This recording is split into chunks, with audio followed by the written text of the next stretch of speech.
Hamasti.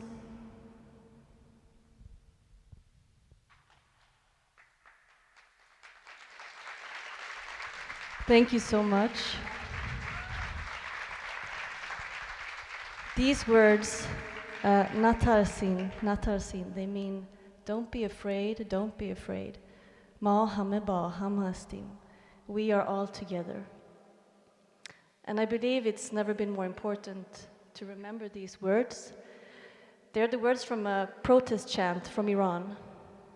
And I think we need to remember that we need to support each other in our united fight for equality and freedom. My name is Vincent Bahar, and I am a Swedish-Iranian economist and artist. And I hope you will have a fantastic rest of your day here at Nordic Female Invest Summit. Thank you.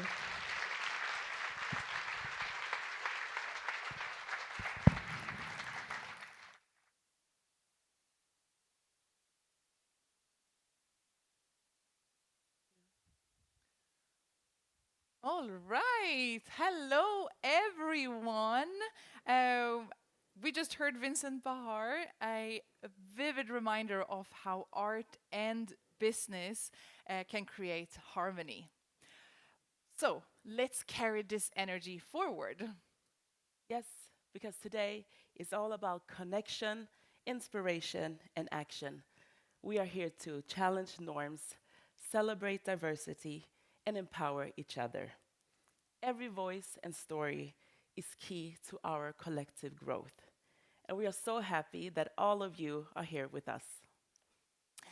With that said, we extend a warm welcome to all of you passionate about driving change in the startup world.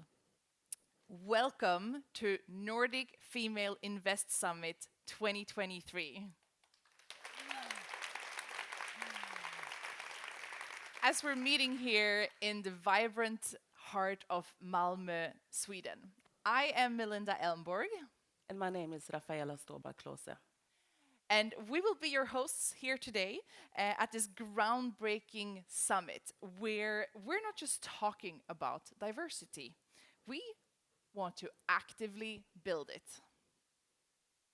Today we embark on a journey fueled by a vision to be the epicenter for women in the startup industry across the Nordics. So our mission, well, it's very simple but profound. We want to shatter barriers, amplify representation, and invest in diversity. And on top of that, we seek to extend your networks and creating long-lasting connections. This is more than your average work conference. So let us kickstart this summit with a 2-minute networking exercise. How about connecting with a stranger in the audience? Turn to your neighbor who you do not know from previously and share your name, where you're from, and what you do. And how about even exchanging LinkedIn contacts? 2 minutes. Alla sitter med sina grannar.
Hello?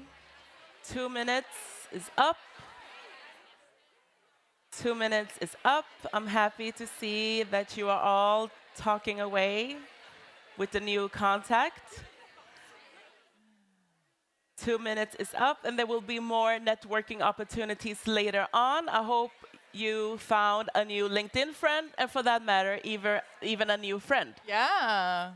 Wow, so excited to hear you have so much energy in the room. Yes. And in a tech landscape buzzing with innovation, it's time to address some numbers. So only 1.1% of venture capital finds its way to Nordic women, and a mere 10.7% supports mixed gender teams. Today, we are here to flip the script. Yes, we are. So get ready to be inspired by passionate pitches, insightful speakers, and electrifying energy of ambitious individuals, women, non binary, and men, unleashing their dreams upon the Nordic tech scene. Today, we're not just attending an event, we're immersing ourselves in a movement.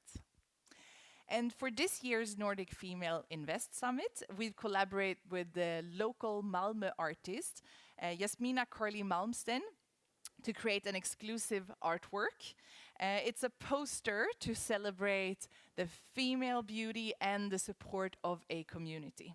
So to make sure to grab your copy before you leave today.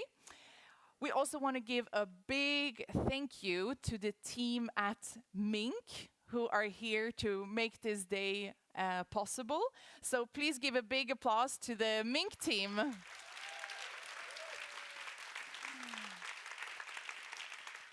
All right, let the summit begin. Let's invest in diversity, invest in the future, and let's make history right here, right now. And our first speaker is a testament to what one can achieve.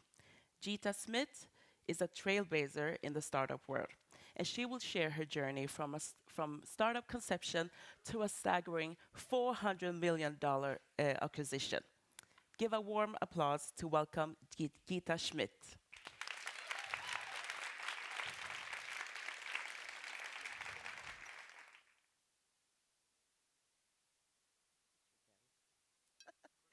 I don't want to trip. All right, have a seat. Very welcome, Gita, and you. thank you for being here with us. For having me. This is super exciting. It's great to see all these like excited faces and ready to like really talk about what really needs to happen. Yeah, love it. And I'm sure that many early stage founders here today are very excited to hear more from Gita and hearing your story. So that's why I really want to take this opportunity to deep dive into really how you succeeded in building Humio. So let's start from the beginning. If you could tell a little bit about yourself and your career before you started your company. Yeah, so I guess when I started in software, which is, I'm going to date myself, but it's in the 90s, which is a while. So I started in 96, 97 in Silicon Valley. So I started working for a company called Sun Microsystems. They were very early in bringing out very cool concepts, open source software, the network as a computer, a lot in the dot and the .com. So really got to be on the forefront of what was happening in the internet in those days. And I worked in a product role, so I was in charge of sort of new product introductions for various releases. And I think what the Valley's kind of energy brought to me was that you can really do anything. I think a lot of people in this industry really love to share, love to think together, solve big problems, and that really excited me around software. And then, we'll fast forward a bit, and I worked at Sun for a good amount of time. And then I made the move to Denmark. So from the valley to a town in Aarhus, or in Denmark called Aarhus, fairly small compared to Copenhagen, which you all probably know. And I started working at a company that did consulting, or does consulting. It's called Trifork. And Trifork was a consulting company, and so I moved from being in the product space to consulting. And consulting is a very different game.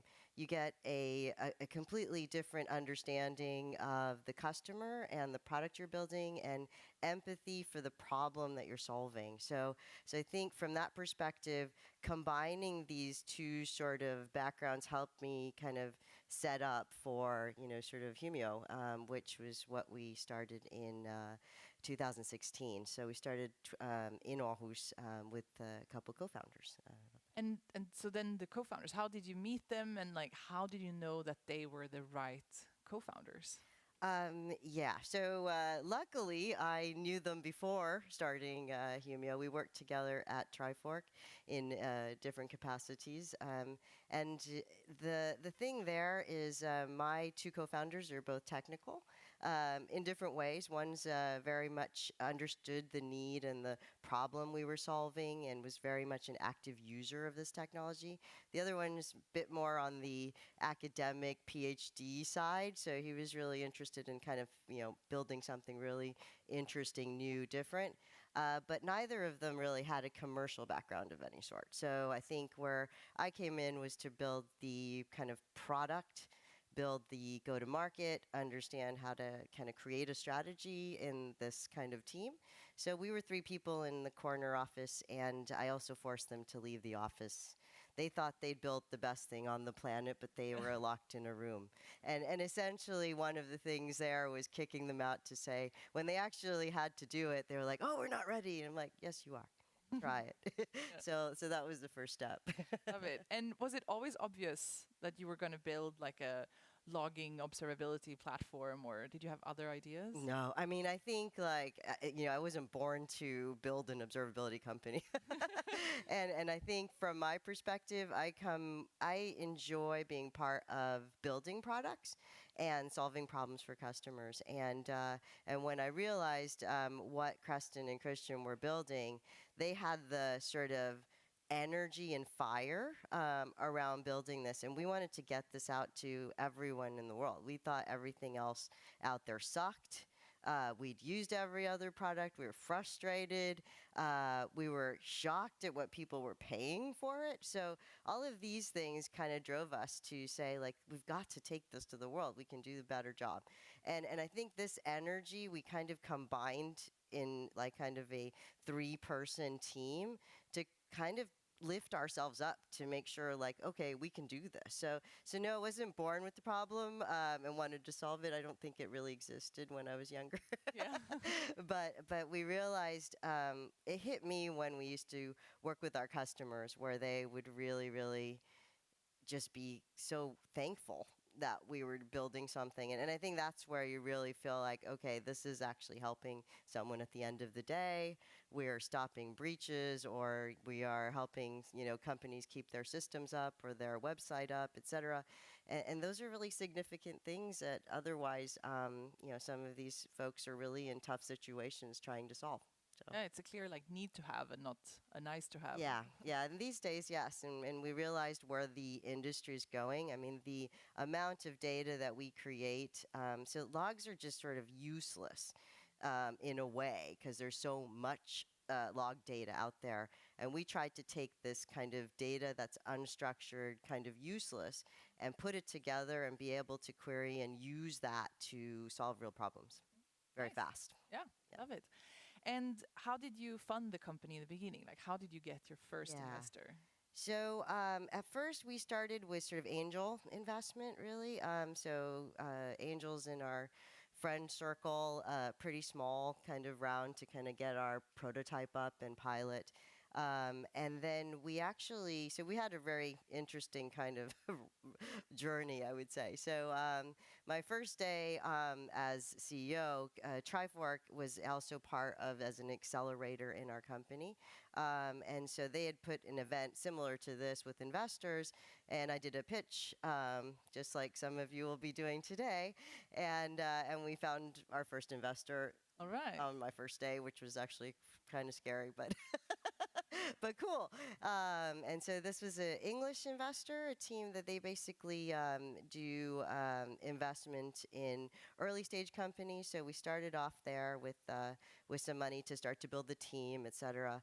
Then we, started caring about the number one thing that you need to care about when you're early and trying to figure out if this is real or not, is trying to get customers and figure out product market fit, right? So I think many people know this and are in this grind right now. So we started just putting our energy towards that. And luckily, we started building a community of people that we, found that had the same problems as we did. Unfortunately, many of those companies had large amounts of data. Essentially, many of them weren't like in our backyard. They weren't in Aarhus, Denmark. So we had to very quickly build outside of Denmark, which isn't a surprise, but we very quickly went to places like London, New York, San Francisco, and to this day, like a lot of our early customers were actually outside of Denmark. And then we raised our Series A with XL, which is a great investor. They're one of the leading VCs out there in the market, and there's probably a reason. They're a very strong investment team, and they really have a really great community of other co-founders. And I think that's something that maybe while you're here in the room is a good thing to think about, is to meet other co-founders, because it's quite a lonely space sometimes, right? Not many people actually do this or understand why the heck you're doing it in the first place. So I found that network that I built was very, very strong. So Excel, and then we did so that was our Series A, and then we did a Series B later on with Dell Technologies, which is in the U.S. Dell Technologies has an investment arm, which is similar to I think it's really Michael Dell's investment arm, but yeah, so we got some money there too. So kind of, yeah. But I've been all over the place pitching. It's funny because now, after the fact, you hear people say like, "Oh, I wish we could have invested," and that sort of thing, and you're like, "Sorry, oh, well, too bad." Did you get a lot of no's Oh yeah, throughout you the get no's. process? You get no's with everything. Like being again, like I know this sounds like, looking back that it's a wonderful story, but like grit is probably the biggest thing that I would, suggest that you think about. It's like, getting how fast you can get back up on the horse and do it again. And learn each time, right? So the iterations on your pitch or the iterations on your segment or trying harder to understand solving the problem. But that's actually what the energy of startup life is, right? The energy is like, we can do it better. Like, nothing is stagnant or stops in software. I often say like software is dead when you put it on the shelf, right? Like, so it's like a active, living, breathing thing. And so is a startup, and so you grow every day when you wake up and look at the next problem. And you just have to kind of execute based on what you know, which is sometimes very little. So, yeah. And so how did you know, like when you had product market fit, you were ready to scale, you needed more capital, like how did that all click for you? Yeah. Oh, that's a good question. I think along the way, you realize you need more capital, to do the things you want to do, which is kind of like an obvious way to put it. But the reality is that, it starts to grow if it really catches on. Products become sticky, very sticky.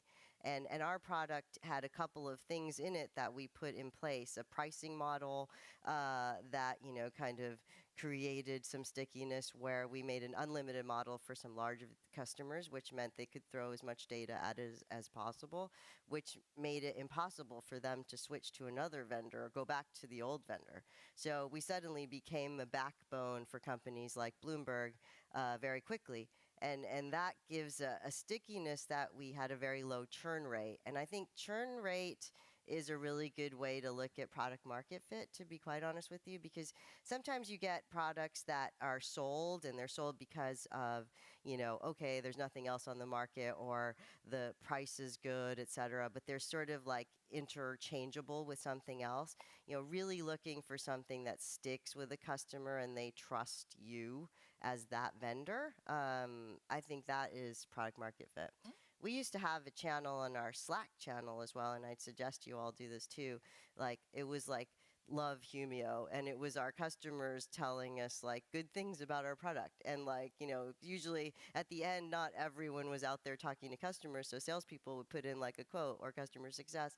And I can't tell you what that does for the company. It's amazing. I mean, like, especially engineers who don't really see what their building is doing. But, so kind of making those as kind of bigger wins than they are is really important, I think. I love that. That's a really good tip. And so you had a couple of years of really fast growth, like considering you went from like zero and a $400 million exit in 5 years. How did you cope with like that pressure? In like, how did you cope with it mentally? That's a good question. Yeah, I think it kind of grabs you. It is addictive, to be quite honest with you. Like, it gives you a high when things go really well. It also, it's also challenging problems that are, either tough or exciting to be able to solve. It's also super hard. Like, I'll be honest, I'm a mother, I'm a wife, I have sisters, I have family that I really probably didn't spend a lot of time with. Or in the back of my mind, I'm still thinking at dinner about, some new hire that we're trying to get or whatever. And so I was probably also not available.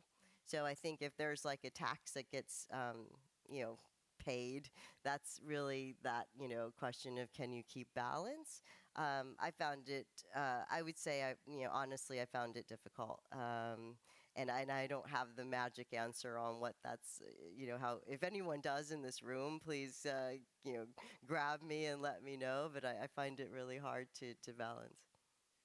All right, we have time for some questions from the audience. We have some microphones. Does someone have a question? Yes, behind there we have one. Let's start there. Hi, Geeta. You're an inspiration, least to say. Just a quick question. What would you do after this, now that you've achieved this? I'm excited to know. Okay, yeah. So after acquisition was also interesting, FYI. So, we got acquired by a company called CrowdStrike, and the whole deal and acquisition was through working with the CEO of CrowdStrike, and he's a fantastic guy. George Kurtz, and so I learned a lot actually post acquisition as well. I mean, he built a company in 10 years that went IPO and is worth $40+ billion. So I mean, like, you can always learn, and like an exit doesn't mean it's over and all of that. But I spent 2 years in CrowdStrike, and now I'm out of CrowdStrike. Recently, October 31st. So now I'm involved in investing, looking at startups, etc., and mostly actively advising in some of these, right? So trying to take some of the operator experience that I have to help founding teams build something new. So that's really kind of the stage I am right now. But yeah, no, I'm not jumping into a CEO role tomorrow. So to prep yourself for that. And I'm spending a lot of time with my daughter and my family and enjoying some life for a while. So yeah. Yeah, here we have a question in the front. We're making Courtney run, get some sports. So what kind of startups are you looking for now that you're investing? Yeah. I am pretty much, so like through some of this experience that I've had, data analytics, a lot of I'm looking at interesting use cases around AI as well, like especially ones where there's some strategic advantage where it's not just a wrapper on ChatGPT, et cetera, but where there is some tech there that could make a differentiating company. Also looking at founders that are just sort of bleeding to like take AI and do something really interesting around it. And I've also invested in some companies that are doing similar things as we did in the observability and metric space. And yeah, so like, I mean, essentially, mostly my kind of background is B2B software. So oftentimes, like the investment thing is, it's not just, I like to at least invest and have some active interest or understanding of the plan and the product. So I enjoy sort of participating in some level. Yeah. So yeah, hope that answers that. Yeah, two more here. See, we have time for both. Super inspiring. Being an investor myself, I would like to know, what would you say makes a really good investor, and what have you experienced along the way that you really would not like to see in the future from investors? Okay, I can tell you a story. So Series A, I went like everywhere. I felt like it was, Sand Hill Road, the U.S. San Francisco scene and London, and one of the things that struck me with Excel was, first off, they were very keen and interested, which is something in the start, that they really understood our problem and our product, and the partner specifically was. I wouldn't say hounding me, but he definitely was eager to have us on board. But the other side of it was the entire kind of all the partners. There were some really strong partners. Sonali, Luciana was there too at the time. And so like when we're doing the pitch, it was just really great to see women GPs around the table. And that wasn't the case, at least in 2016, with many of the pitches I did in Silicon Valley. And not that it's strange, but it's just like, I mean, it just felt more diverse, and I actually felt comfortable. Does that make sense? Like I enjoyed like hanging out with them, and to this day, like they are, they've just been a great team. Like when I've visited, etc., they've been really strong. I think the things to look out for in VCs is not understanding what you actually are building and doing, and also VCs that do not that don't stick with you when things go bad, right? I mean, they're on your board, they've bought into the company, they need to be your biggest fan, number one. I mean, and I think like if the VC doesn't feel like part of the team, then they're probably the wrong VC. And I think the other VC that we got funding from, Dell Technologies, fantastic partner. I mean, they. Deepak did everything in terms of helping us with markets, introducing us to customers like Visa, like things that we could get something back from, and vice versa. I think the relationship is more than just money at the end of the day, and it's also more than just metrics. So, like if your meeting is just like, oh, what did you do last month? Da da da da. Okay, and it just becomes like, we are the investors and you are the company. That type of relationship is not a team. And so I think if it's investors, I would say you're part of a team now when you invest. So, get on board. Love that. All right, our last question we had in the front here.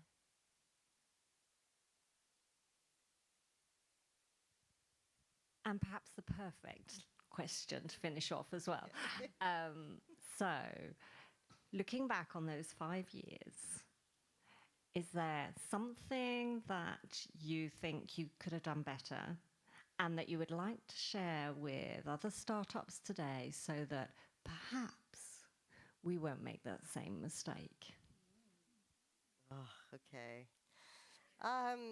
Okay, so I'll bring up one area. So we were faced with the unexpected challenge of COVID, which I think many of you all have been part of. COVID hit And, a lot of our plans had to change in terms of, what we were doing, what we were building, etc. And it was probably more a fear factor kind of thing. Like the world didn't know what to expect, how long this is going to go, etc. And at the time, we had just raised, $20 million. We were doing fine. We had lots of money, etc. And we were going to like really step up our game and invest in growing resources. But our investment team was like, hold your horses and make sure you're doing the right thing. So at the time, we had to also we brought some people on that we let go, etc. And I think when I look back at that time, we never should have done that. We should have felt like we should have been able to. We could have easily weathered the storm in terms of the finances. And for us, we were probably most ready because we were selling so much from Denmark to I don't know where. So we were very comfortable working remote, et cetera, and selling remote, et cetera. So I think for us, we realized, oh, that's just a blip. And it ended up being great because suddenly people needed more observability in what was happening. So our product actually did very well because of the challenge that hit. And so I think unexpected challenges are going to hit everyone. And the question is that even, so I would say, I think instinctually didn't want to make those decisions that we had to do, but I think it was more like the uncertainty kind of scared me. So, or us, I think, in that time, in the time. So I think that was probably the toughest issue or problems that we had in terms of, yeah. Great. Yeah, sit tight, even if you feel scared, kind of. Yeah, weather the storm because everyone's out of it now, and we don't talk about COVID anymore. But but I'm very glad to be out of it as well. So, but good question. Great. Well, thank you so much, Gita, for this inspiring story. Hands up for Gita.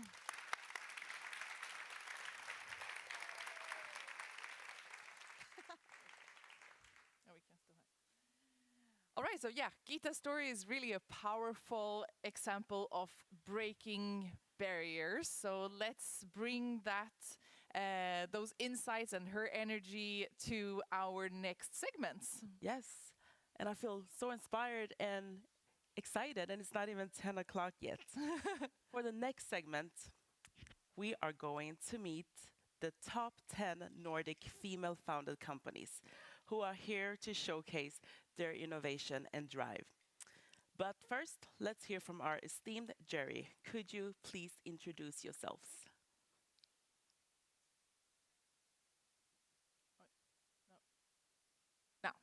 Now you can go. Hi. Yeah, perfect. My name is Alena. I work for an investment fund that's called AUXO. We are a Berlin-based fund, but we invest all across Europe in teams that have at least one female founder. So we are unfortunately not even investing in male-only teams, which is fortunate for us and fortunate for more diversity in the whole ecosystem. So we invest as a co-investor, partnering up with bigger funds, bringing more female founders also to those funds that always say they don't see any female founders. Across pre-seed and seed stages, as I said, all across Europe in all different kind of industries. So whether you're an investor wanting to invest in female founders or one that does not see any, I'm happy to also have a conversation and also chat to amazing female founders and really excited for the pitches. Thank you. Hello, all of you. Coming from Copenhagen from a fund called Seed Capital. We are investing in our fourth fund on roughly 1 billion Danish kroner, so 130 million euros. Investing particularly within Denmark and software technologies, but also spanning a bit more across Nordics. I know Melinda very well. We've been recently talking a lot about diverse companies as well and figuring out where to find the hidden talent. And super happy to see all of you inspiring people in this room.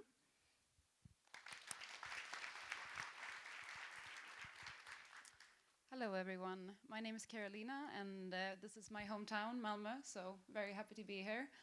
I work at an incubator called Hedge, and that is my full-time job. And my past, I worked as an investor later stage, and today I run a investment company called Radcap with Nastaran here, one of my co-founders. So we invest into female and non-binary entrepreneurs, and we're solely female and non-binary investors. Thank you so much. Yes, thank you. Welcome, jury. All right, so we'll move on to our first segment of pitches. We will have 2 in total today. And please make sure to cheer them on as they pitch their hearts out. First up on stage, we want to welcome Edith Heppich from Hyggligt in Sweden. So Hyggligt revolutionizes forestry by maximizing carbon reduction, biodiversity, and economic return. Welcome, Edith.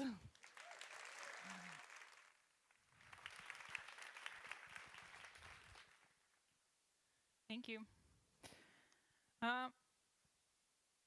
This is a clear-cut forest outside Vimmerby in Småland. And as you can see, the habitats for plants and animals have been destroyed. And this small plot of land will emit about 32 tons of carbon dioxide this year. Annually in Sweden, 15 million tons of carbon dioxide are emitted from clear-cut areas. That's 30% of the nation's emissions. And in all of the world's major forest-producing countries, this is what forestry looks like. But it can look different. It can look like this. This forest has been managed with continuous cover forestry, which is a form of selective harvesting of trees. We believe this is the future of forestry, and so does the EU. Now you might think, well, this looks nice, but it doesn't look profitable. And it hasn't been historically. But we've changed that. We have created a software solution that increases the value of a logging operation by 25%, making continuous cover forestry more profitable than clear cutting. So how does it work? In order to make this kind of forestry profitable, you have to make informed decisions on which trees to harvest. Currently, that's not how it's done. Currently, you just harvest randomly. We use drone-collected laser data and a machine learning model to gather detailed information on every single tree within a stand. And then we apply an algorithm to decide whether a tree should be harvested or preserved. We then visualize the results in our software, which provides harvester operators with the information they need. In order to help customers transition their forests, we help them harvest and sell the timber through our subcontractor network. We charge about 10% of the logged forest's net value, and initially we target forest owners in Sweden, but in the medium term we plan for international expansion, focusing on Canada and Finland. We have a paying pilot customer with approximately 16 hectares of land, and we have a promising pipeline of potential customers, including ongoing discussions with virtually every major forest company in Sweden.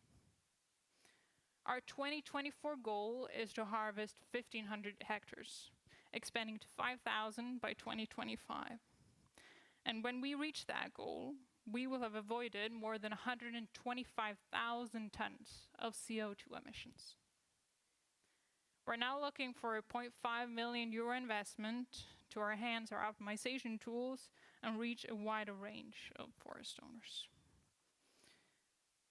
Our team together has 20 years of experience within the forest industry and about as much in software development. We also have experience in complex project management and building a, there we go. We also have experience in complex project management and share a passion for transforming forestry industries. The global revenue of the forest industry exceeds 1,000 billion euros. And we want to change it all. We want you to join us on this journey if you want to create a sustainable future for the planet. Thank you so much.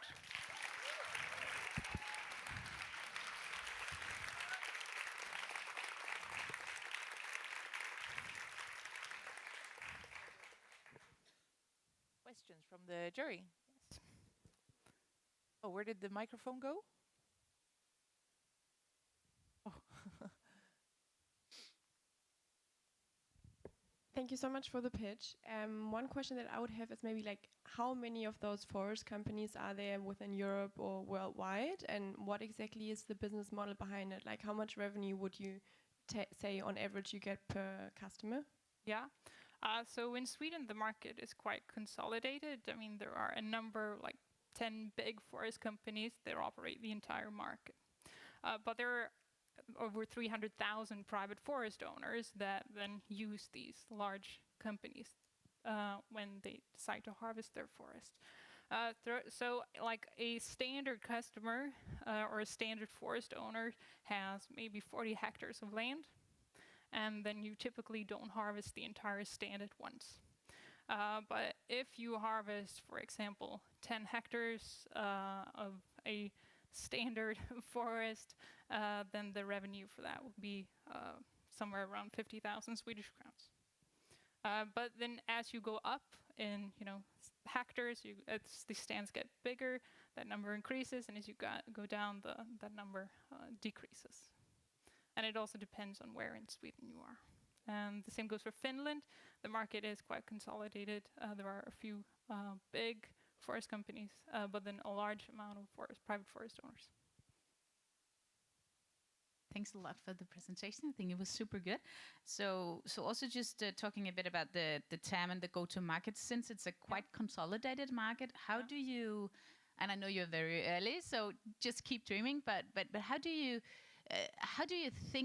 envision the go-to-market to be across countries? Because I guess you need to go out of Sweden quite fast to scale massively. So how do you see that? Are they talking together across countries, or how does it work? And how do you infiltrate those consolidated players?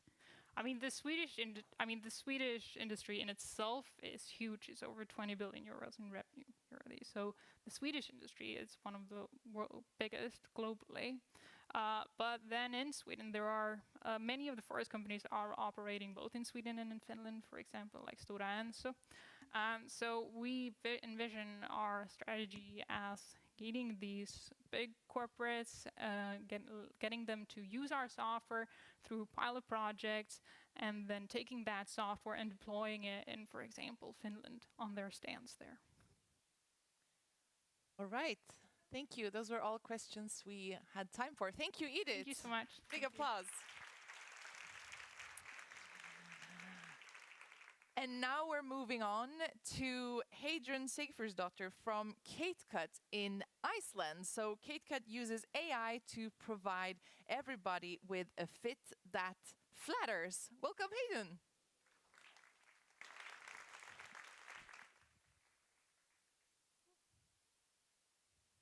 Hi, I'm Heidrun, and I'm one of the founders of KateCut. How many of you have ever returned clothes you purchased online? Raise your hand. Thank you. Did you know that up to 40% of clothes purchased online are returned? And the estimated cost for retailers is huge. Sorry, something's not working here.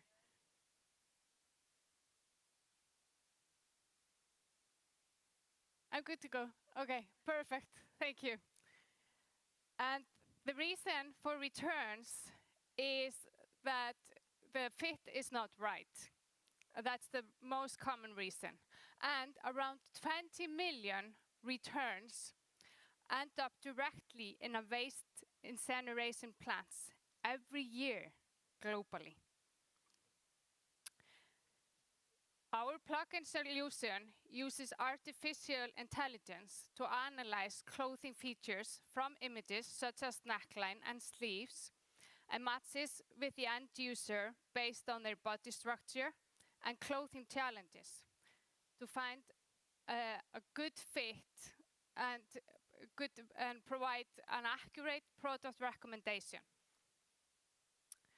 Our target customers are online fashion stores in the Nordic market, and we can greatly improve their sustainability by helping them reduce waste and lower their costs and improve their conversion. Our business model is based on 3 different sizes of customers and 3 different main revenue streams. And we established the company in 2019, and we already raised 200,000 euros in soft funding. And we are now raising 500,000 euros to fund our market fit. And we already have a commitment in our round. Market validation has already started, and we started selling our solution in October, and in only 2 weeks we had already closed the first contract, and we have many more in the pipelines. We also have a marketplace for validation and testing with 1,500 users featuring 1,000 brands. Many companies are using standard models to showcase the clothes on the user, but are lacking in providing a good fit between the user and the clothes.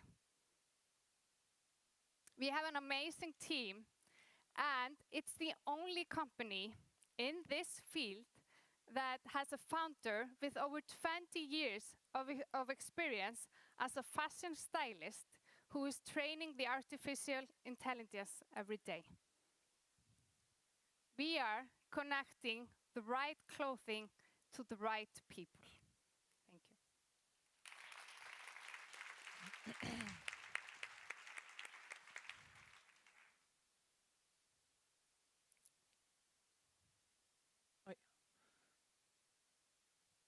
Hello. Okay. Thank you for this pitch. You showed a slide where you showed some competition. Yeah. But being in the investor space, you see quite a few startups with this business model, and I don't know where they go. But so how are you going to prevail when they might not have, or what that makes your product better than the others? Yes, thanks for this question. So what we are doing, we are looking into the competition from B2B. Of course, as you said, there are many companies that are offering a service that are helping people, you know, a fashion stylist service. But we are mainly focused on who are serving in this area, B2B area, to companies as plug-in solutions. And also, we are, of course, monitoring the competition every day and seeing where they are going. And as far as we have seen and analyzed, many of them, yes, are doing some analyzing of clothing to provide companies with more better filtering and stuff like that. We haven't seen any of them providing a good fit between the user and the clothing. And that's where the lack is, and that's where we are focusing on. Great, and great presentation. Thank you. Just following a bit that question. So now it's, I guess it's me using it and trying to see if there's a fit with the clothes. But do you also see that this product can go even broader than that? Maybe giving the data to the manufacturing. So how do you see that you can really be a core part of the infrastructure? I love that question. Absolutely, because that's exactly what we are doing also. We are working now with a partner, and we are actually, because we want to showcase everything, we want them to know like what's happening on the site, what is, you know, the analyzing on the recommendation, who is clicking what, etc. And what we can greatly do, like for example, now we are working with someone who is also a designer, so we can give them data about like here's your customer profile. You have many of these kind of customers, they are looking for this. Here's the mats. So you need to do more of that. So we are absolutely helping them with the cut, with the design, and helping them in the right direction there. And that's also helping them to reduce the waste there, because it's a lot of waste if you're designing their own clothes and then throwing them away, as you could see. Great. Thank you very much, Hayden. Thank you. Thanks. And next up on stage, we have Jaskul Ismailova from Sparly in Sweden. Sparly is building the world's first financial fitness app. Welcome, Jaskul.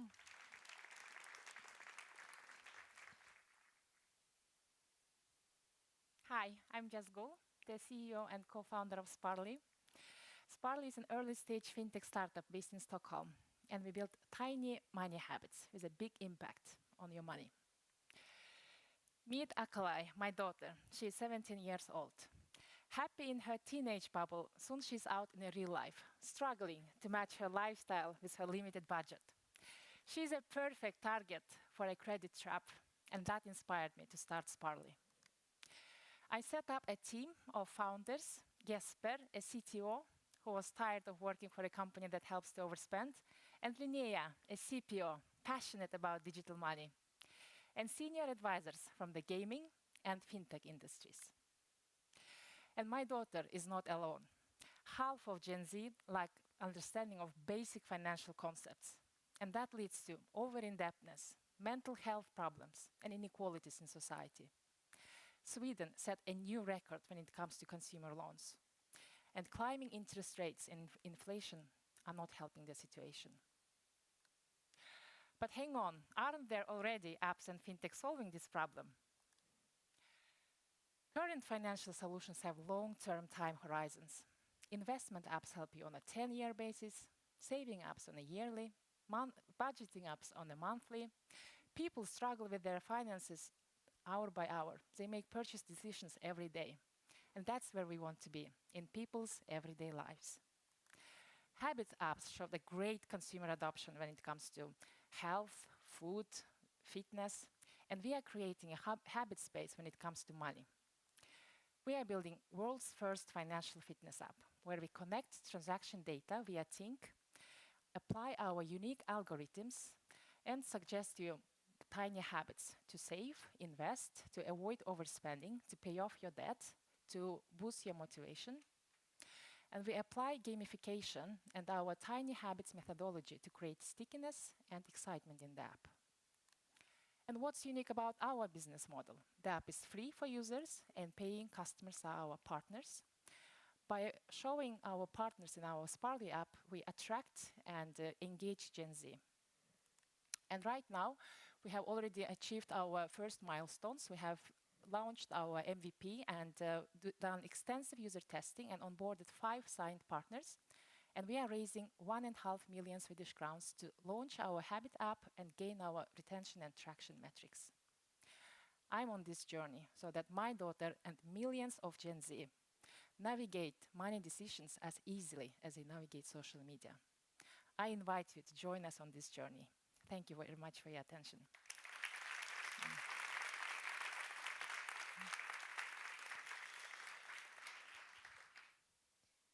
Thank you so much for the pitch. I think it's really nice guided through, understanding where you come from and what you do. Maybe a bit from this consumer side, like me imagining I would be like a Gen Z user. What exactly could I try change? Like what habits are you trying to implement and how can partners integrate? Like maybe just a bit more the use cases, if you could underline that a bit. Thanks. Thank you so much. It's a very good question. So what we see is that we have a hypothesis on fast fashion, fast food, and fast transportation. And those are areas where they overspend. And we will analyze data and come up with ideas on how we can help you to save money by applying those habits. So for example, we want to cooperate with one of the retail stores that will help you to start making your lunchbox and bringing that. And we integrate our partners seamlessly in the app experience. And that is going to generate revenue in terms of affiliate fee, brand engagement, and campaigns. Great, and thanks for a great presentation. And I think it's a great way of trying to breaking down the problems that we do really have with younger generation as well. But just a question. So how do you envision that you compete or cooperate with other fintechs that has this Gen Z focus. You have the tax focused Gen Z fintechs app, and you have the stock focused fintechs app. So do you see that how can you benefit from each other? Right. Yeah, that's a great question. So we are going to incorporate them in our app as our partners. For example, investment apps can make a micro course or habit, how to get started with investment, how to learn about investment. So we invite all our fintech partners to be part of our journey. Thank you very much, Jaskol. Thank you. Thank you. And next up here, we are welcoming Jacqueline Nuame from Minimal in Sweden, where Minimal provides an AI solution to help minimize menopause symptoms. Welcome.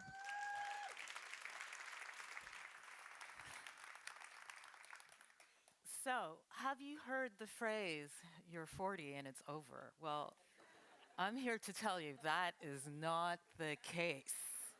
Menopause is a dirty word that no one wants to talk about, and women are told to grin and bear it. This is not your mother's menopause. So I'm here to introduce you to Minimal. Minimal is an AI-driven app that uses the biometric data from smartwatches to help women monitor, gain insights, and change their menopausal symptoms. And I've had so many bros in different rooms say to me, well, why is this necessary? This is necessary because 50% of the population will go through menopause. This is a natural stage of life. Women have been made to feel ashamed or something we whisper about because being over the age of 40 is seen as something that is detrimental. Listen, the population is aging. 20% of the workforce will be over the age of 40 by 2027. We are now at a time in technology where we have biometric data on our bodies every day, but what we don't have are interpretive tools to help us with that data. And that is where Minimal comes in. Night sweats, hot flashes, bad sleep. Every woman knows, well, every woman my age knows these things. And what can we do about it? Do you know that doctors on average receive a half a day of training on menopause? We as women can now take empowerment of our own bodies and actually facilitate this change. So we have designed our own API and trained it to help detect those 3 symptoms that I've mentioned. And we've actually partnered with Dr. Michelle Gordon, sorry, that G was hard because I called her Dr. G, to also help facilitate giving women educational information. And as we train our model, we're also training so that we can get predictive data. The same way you wouldn't book your vacation on your period is the same way you wouldn't book your major presentation when you're most likely to have hot flashes at 3 p.m. This is a huge market. Firstly, the global market for wearables is 138 billion. The market for menopause is 15 billion. And we think that what makes our product different is that the menopause market is huge. Femtech is growing at an astounding rate. We are not saying that we are the only solution. We're saying that we're after women who want a natural solution.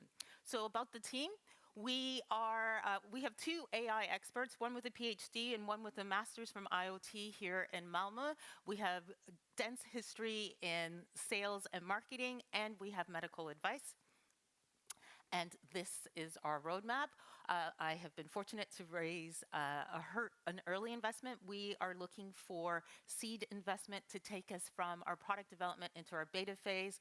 Right now, we have 100 users signed up to test on Android and iOS. We're actually a Google for Startup as well. And we're using a really early stage API to train our model with Google, as well as launching on Android. And we believe that technology should be here to serve you, and that is why we're Minimal. And we're hoping that you will join us on our investment journey. Thank you.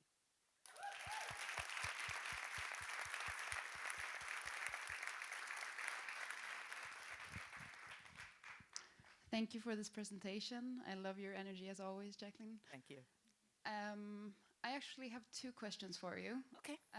First and foremost, I would want to know a little bit more about your business model. And secondly, also from a data insight perspective, there are so many femtech apps that are very verticalized, and I think the greater connection would be to do something together, right? So what are you thinking around that? I'm going to take your question and flip it a little bit. Our business model is based on the fact that millennials and Gen Zs, not Gen Z, Gen Xs, Gen Zs are their children, are women who are used to paying subscription fees for period apps and things like that. There are two changes happening in the kind of world right now, which is in the US, women want to get away from monitoring their fertility. So we believe that there's a gap in that marketplace. So women on average spend $5, €5 a month on fertility apps, and we're working on that presumption as well. Second of all, in the marketplace, employers are beginning to license menopause benefits for their employees. So we're also going after that marketplace as well. And this actually just happened recently with Microsoft licensing menopause benefits for its workplace and as well as the NBA. And we've actually started to have conversations with benefit associations as well. So from that point of view, I think consumer and B2B are the first line of approach. And I would say that partnering with fertility apps is a bit of a misnomer, because women who are perimenopausal or menopause focused are not focused on fertility. Fertility apps are focused on fertility. Those are two different hats, so to speak. And we think that as the marketplace is expanding, women who just want to have well-being as they go through this particular stage of life, which can last up to 10 years, don't necessarily want to deal with period apps. And I think that there's an opportunity to differentiate that. Thanks a lot for the presentation. And you definitely doesn't look like one who's above 40. So first of all, maybe early menopause, I don't know, but super inspiring. So just wanted to talk a bit about, do you build this app based on some clinical evidence on saying if you change these, can you talk a bit more about the clinical evidence that is used, I guess, within the AR? I would like to say, firstly, we are a lifestyle app. Our recommendations are for your health benefits. And if you feel that you are in medical need, please consult your doctor. Okay. But on that note, there are symptoms that can be tracked. So for example, I'm just going to use actually the data was trained on me. I suffer from night sweats. I wake up on average every night at 3 a.m. and it's actually you can actually see in the representation of the graphs that this is a problem. So this is already documented. So we're actually taking symptoms that are well documented. That is why we have a health advisor, and matching those symptoms to the heat maps of saying these are most likely night sweats, and these are some natural solutions that you can use to have night sweats. And then as we develop our predictive models, so for example, I discovered my night sweats are worse when I have red wine. So I no longer drink red wine if I want to have a good night's sleep. So those are ways that first it's a pattern, then it's pattern recognition, and then it's recommendations based on habits. And this is the last point, but I might be giving away. So we are also using a beta API with Google Health, which is also scraping information from a variety of other apps that the person has on their device. And what makes this distinct is that it's personalized to you and your habits and your data.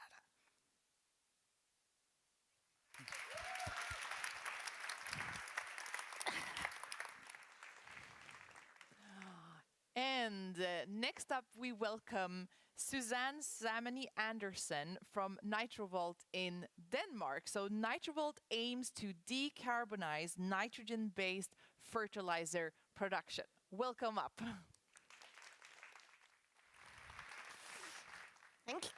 Thank you. So I'm here to talk about green ammonia, which is really the keystone to our modern society. If we consider what our society is built on, it's really agriculture, because without agriculture, we would starve. But what might surprise you is what supports agriculture by up to 40 to 50% is ammonia production, because it's used as a nitrogen-based fertilizer. Without commercial ammonia production, out of the 200 people in this room, 100 of us would not be alive. That is how important this is. And this is a huge market. This is a $200 billion market where a vast majority of the ammonia goes to nitrogen-based fertilizers. Unfortunately, the current commercial production of ammonia occurs in huge centralized facilities that are prohibitively expensive for developing countries to build. It releases around 1.5% of our global CO2 emission just from the production, and farmers very rarely live right next to these facilities, so there's CO2 emissions from transport as well. And all of this is a supply chain, which, as we've recently seen with the war in Ukraine and the pandemic, suddenly nitrogen-based fertilizer prices skyrocketed by a factor of 4, meaning many farmers couldn't buy the fertilizer they needed, which leads to food shortages. This is all problems, and we need nitrogen-based fertilizer. But we at NitroVolt have a solution. So we have a container-sized system that takes air, water, and green electricity as input in order to generate green ammonia on demand. This is an easy-to-use system. It's decentral, it's modular, low capex. You scale it according to the needs of the farm. And if the electricity supplied is green, the whole process is a zero-emission process. And this gives the farmer resiliency to the supply chain because he or she can make their own fertilizer. So we're a fantastic team of 7 engineers, 1 business person. We have 3 female engineers, myself included, across 6 different nationalities.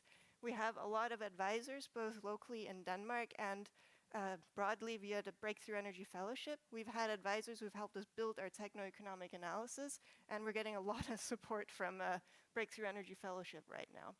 This is a deep tech startup. This started 20 years ago. I joined in 2017, and we had the first breakthrough in 2018, where we actually managed to make ammonia. Since then, we've now upscaled the process by a factor 100,000. It's led to 3 patents, numerous publications, and amongst others, Nature and Science. And now we got recently the Breakthrough Energy Fellowship, which allows us to build bigger systems and scale it. And we're fundraising for a seed round to build a demonstration unit that can produce 50 kilos of ammonia per day out at a farm where the farmer can use this ammonia as a nitrogen-based fertilizer. We've been successful in grant fundraising. We've raised over $1 million from various grants and accelerators. And now we're looking for a seed round of $2.5 million in dilutive investment and supported by $3 million in grants. And we're starting to apply for a lot of those grants and just very recently got into the next stage of the EIC accelerator. So that's very exciting. And what this seed round will do is enable us to build these demonstration units, 2 of them, standing out at the farm, generating ammonia on demand and giving the farmer resiliency. In conclusion, this is a decentralized production. It's modular, it's low capex, and it's zero emission if the supplied electricity is green. So thank you for your attention, and I look forward to the questions.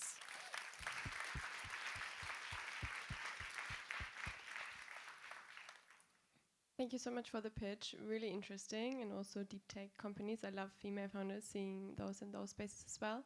And maybe a bit more about the farmers that you were selling this to, or like what exactly is the business model for you behind it? Do you charge on like the produced ammonia, or what exactly is their business model? And also, what kind of farmers are you targeting? Do you need educational work for those farmers? Because I imagine it's also the decentralized production is something different than they're used to.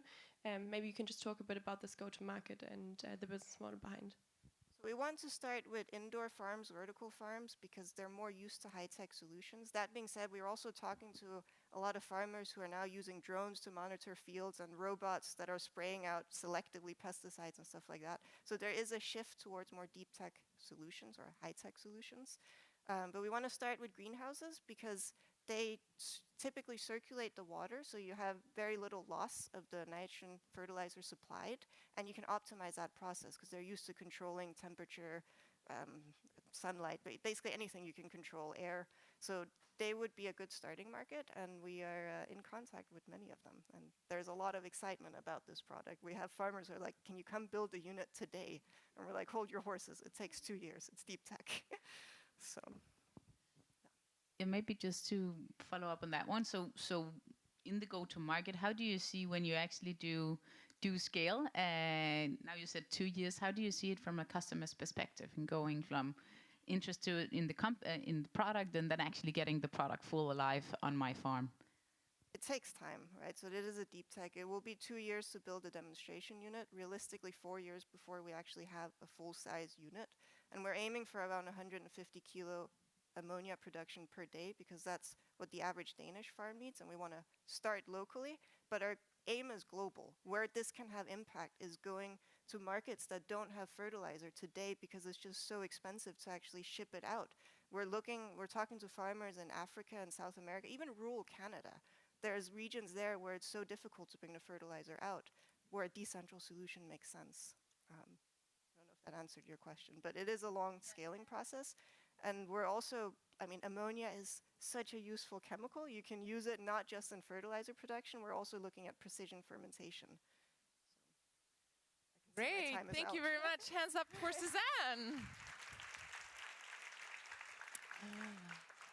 All right, moving on to our last pitch for this segment. So we're welcoming up MyFan from Propel in Norway, where Propel builds digital job simulations that enable companies to evaluate applicants' performance and future job success. Welcome up, My.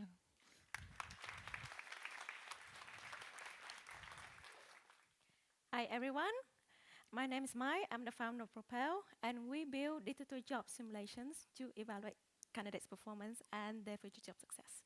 Our story is inspired by hundreds of people that we've talked to, from a lawyer to an optician who spent years of study only to find out later that it was not a career for them. In fact, 30% of graduates globally have a career mismatch, and this results in employee turnover and lack of productivity at different companies. And the problem is that education is still very much theoretical. You have very little insight about the career that you're going to, and maybe the only insight you get is like a video, a photo with some description, or a short chat with a recruiter during a career fair. So we are on a mission to challenge this problem. I'm the founder with experience in entrepreneurship and a certified recruiter, and my CTO is an expert in full stack development and cybersecurity. And together with our team and support network, we build digital job simulation with real work tasks, from written tasks to a simulated conversation with AI, ensuring companies that they have the candidates with the right skills and interests. We're doing so by commercializing a proven academic research method called speeded assessment together with Oslo Met University. Our business model is B2B2C. It's free for any job seeker to try our simulation. Career advisors pay for our tool to use it for job training, and companies pay to use it for recruitment or employer branding. We launched our beta in September, and our registered users have been growing without any paid marketing effort, and we expected to have a revenue of 20,000 kron by the end of 2023. We tested that the concept with charge for the position program coordinator with 2 written tasks, and candidates can choose if they want to use it for training or they want to use it as a part of a job application, and we receive positive feedback so far. Going forward, we will focus more on industries that lack talents. Like for Norway, where we are based, it's childcare, healthcare, engineering, with an estimated market size of 220 million euro. But we are not just an HR or edtech startup. We're looking also to tackle unemployment. And for Norway, there are over 600,000 people outside the job market, and it costs the country alone 3 billion euros. So we want our tool to help people with upskilling and find the career that really suits their interests. We're raising now an angel round of 500,000 kron from business angels to take us to product launch in 2024, and later on raising up to 1 million euro to take us beyond Norway to Europe and North America. So if you want to invest now in our angel round or follow us for our later round, scan this QR code and subscribe to our investor update. Thank you.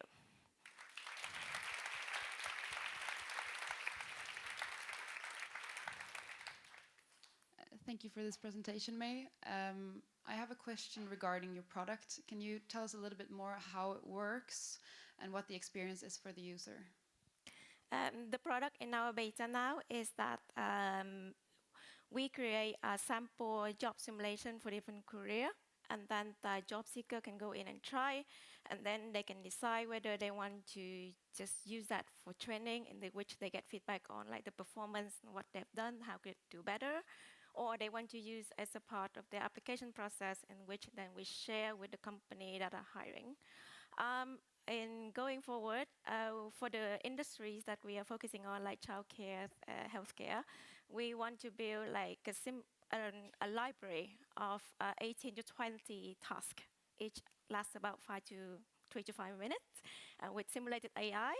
And then from there, a career advisor or a company can then pick and choose from that library to see if they want to use that for job training or as a part of their employer branding, put it on the website or as a part of the assessment process. Great, and thanks for the presentation. And I think it's super important in that industry to be so, consumer user centric. So I think it makes very good sense what you're doing. How do you go to market? How do you find these career persons and companies? Is it outbound, or can you tell a bit more about the go to market and how you think that you're gonna make them incentivized to get users to use it as well? Thank you. That's a very good question. So we have been testing both inbound and outbound. For outbound, for example, with the segment Career Advisor, we sent out 70 cold emails in September, and we booked 20 meetings. And out of that, 5 of them ended up trying our beta to give us feedback. And then for inbound, we have been doing content on newsletter to send out to recruiters and companies about future of work, AI, diversity and inclusion, and that's also have resulted in like 2 inbound meetings that we are now having this week.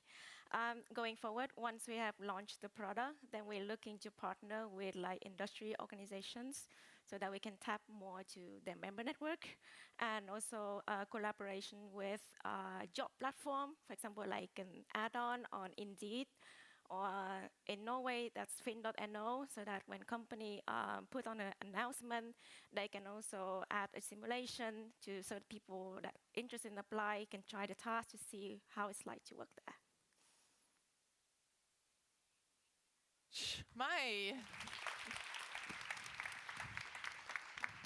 Thank you. Hello. Hi. So you just witnessed the first part of the pitching segment. Impressive, isn't it? Yeah. So the talent and determination that we just witnessed here is exactly what this summit is about. We will soon take a short break to stretch our legs and make new acquaintances. And during the break, we will serve coffee and some Swedish fika. And you can just head out, go to the platform above the stairs. And you will also have the chance to buy products of some of our amazing female founders that are found in the same place. And for those of you who registered for the round table, you will find signs for those in the coffee area as well. But don't worry if you forgot to sign up, as these will be recorded and shared with all the participants after the event. And whatever practical question you might have, you don't find your way, just ask someone in one of these pretty Nordic female invest t-shirts, and they will help you out. So do we have someone who can show? Jonas is here. Can we give us a wave? Yeah, he can help out. So now let's go for break. Enjoy the networking, and we'll be back here at 11:10. See you then. Hi, hello. Welcome back from your break. We're going to start again. And a little bit of clarification. I think there might have been some misunderstanding with the round table, so I will explain to you where it is. You have to go up the stairs and make a left and go all the way down the hallway to find the round table for the next round. So yes, I hope you are all ready for the next speaker. I wish to introduce Åsa Zetterberg, the Managing Director at Tech Sweden. Åsa will be discussing access to tech impact for all. Her insights on inclusive technology are crucial for our journey towards a more equitable ecosystem. Please give a warm hand to Åsa Zetterberg.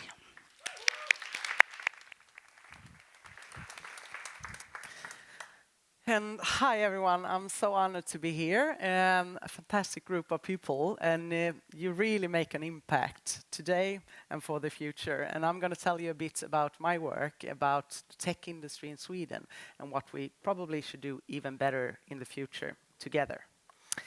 And as you may know, we have a really vibrant tech industry in Sweden, and I'm the managing director of Tech Sverige. It's an industry and employer organization, and we gather around 1,400 member companies. Some of them you see here.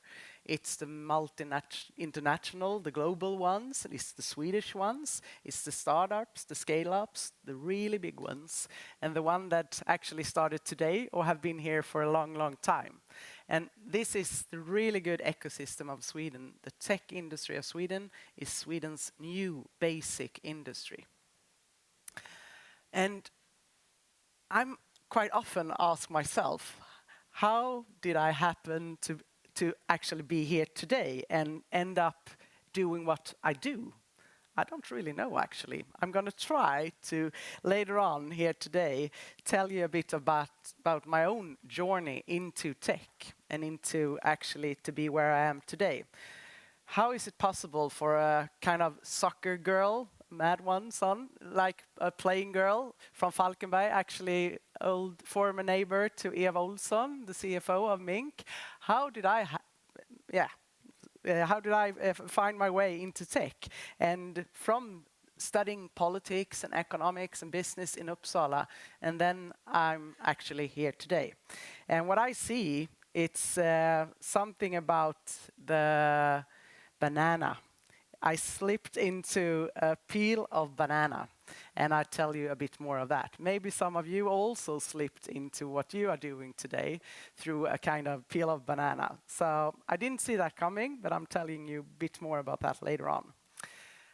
So today, actually, Tech Sverige is launching a new report, the Swedish Tech Industry 2023. You can read a bit more about that on an article of Dagens Industri today, where we're telling a bit facts about the tech industry. And I'm happy to be here on our launching day to tell you a bit about that and how important you are, what you have done and what you will be doing for Sweden, for the tech industry, but actually for our develop, for the twin transition, for the climate, and for our welfare. It's really important for Sweden to have a world-leading tech industry. It will help us with all the different kind of challenges that we have. And we need to be different kind of people, women, men. We need different kind of backgrounds to work with these questions. That's what makes it really powerful and sustainable for the future. So what you can see here is that the tech industry's contribution to GDP has grown significantly since 1980. And actually today it accounts for nearly 8% of Sweden's GDP. It's more than the total value together from the traditional basic industry, such as metal production, forestry, wood, paper, mining, and all that we are quite proud of in Sweden, and is still really important for us. But the tech industry is growing, and the tech industry is Sweden's new basic industry. And it's also really important for our export in itself and through other industries. So today, the tech industry accounts for 11% of Sweden's total export, and it's actually one of the industries with the largest export value. And the tech industry's value and impact is greater than only its own contribution. It's a vital factor in enabling success, growth in all industries, and the sustainable development of the society. So with the help of all the emerging technologies that you maybe we work with, like 5G, AI, the quantum, the cloud, and all the other emerging technologies, you provide the solutions to some of the most significant challenges that we are facing today and in the future. And it happens so much things around in the ecosystem today, in all industries, in all sectors, thanks to you. And also, I'm happy to say that we're getting more and more people into tech, and it's actually growing quite rapidly over the past years, and we're now around 250 people working into tech. And I think just here in Skåne, you actually you're growing one of the most in regions in Sweden. So it's 19% growth in employment in Skåne since 2020. We're happy for that. Keep up the good work here. And the software developers is actually today the 5th largest occupation in Sweden. It's not too bad. We're getting many of them in a country. It's important for us. But it's a sad fact that it's only 19% of them that are women. So we're lacking people on a total. We're lacking about 70,000 people working in tech.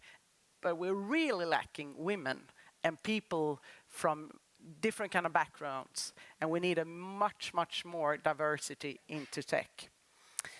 And it's a big challenge for us. And we need to do more together. Otherwise, I'm not that sure that it's going to be as good as it could be.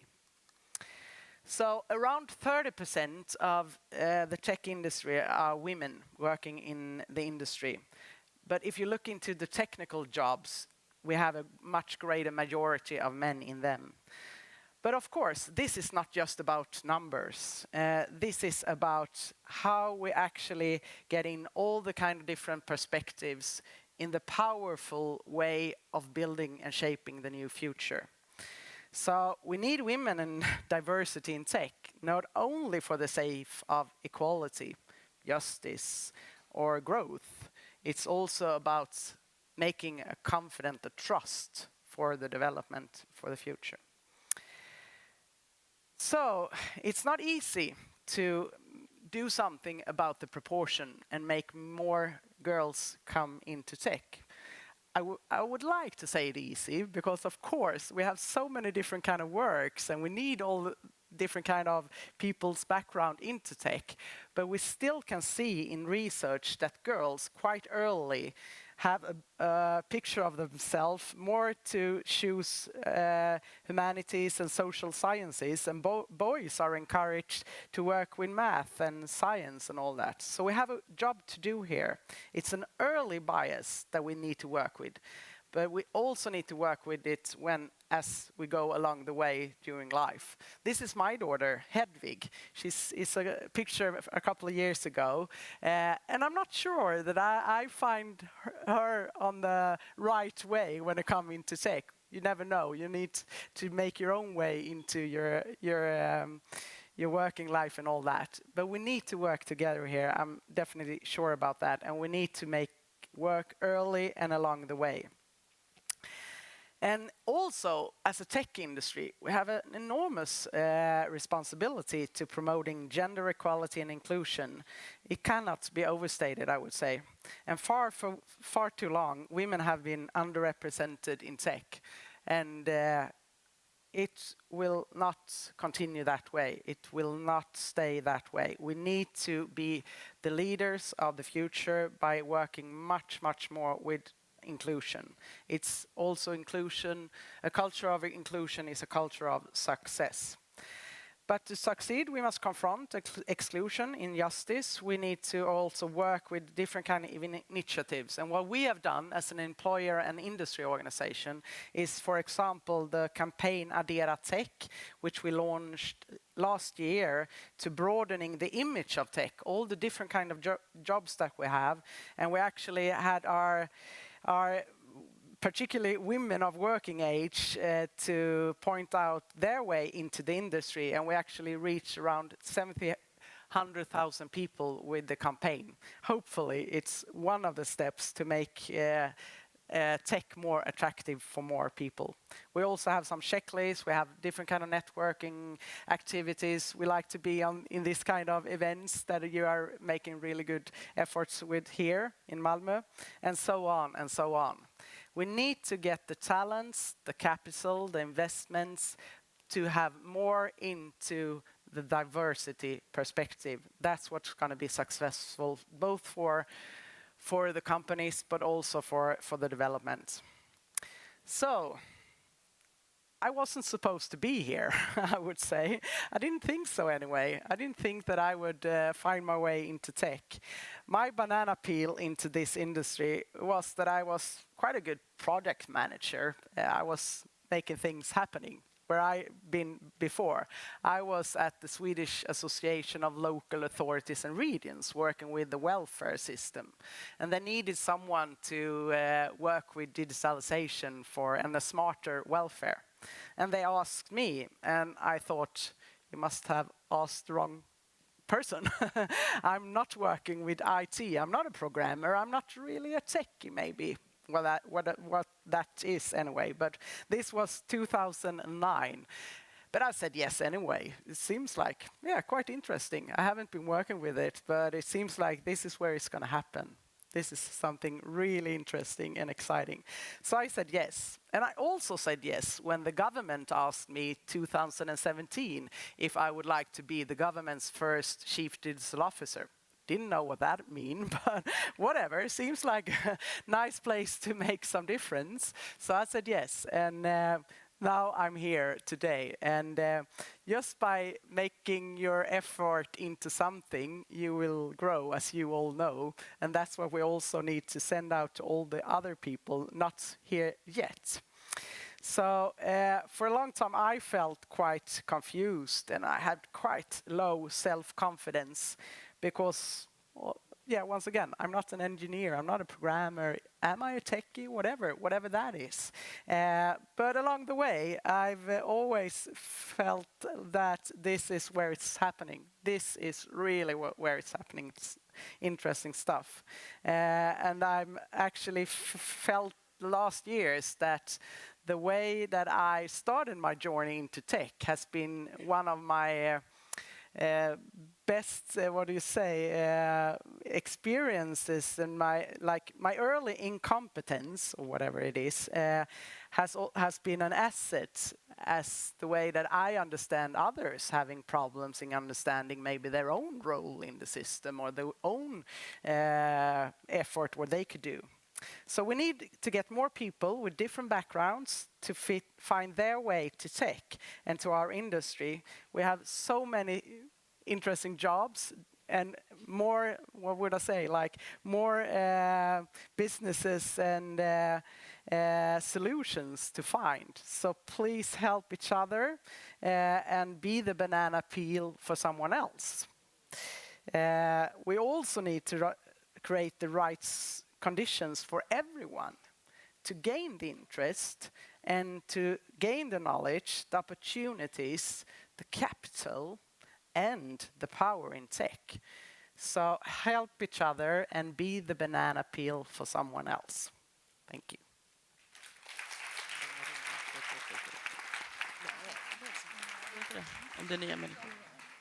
Good. Thank you very much, Åsa. Thank you. Perfect. Åsa's perspective is really a reminder of the power of technology when it's accessible for all. And let's use these ideas to fuel our next discussion. Yes, and the fuel we will need for the second half of the session where our top 10 female-founded companies will pitch. And their pitches are not just business plans. They're actually visions for a better future.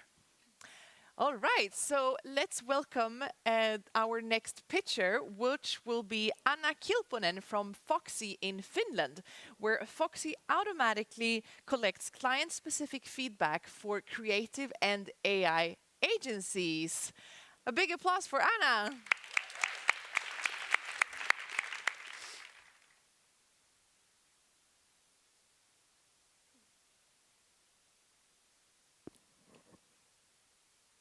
So hey everyone.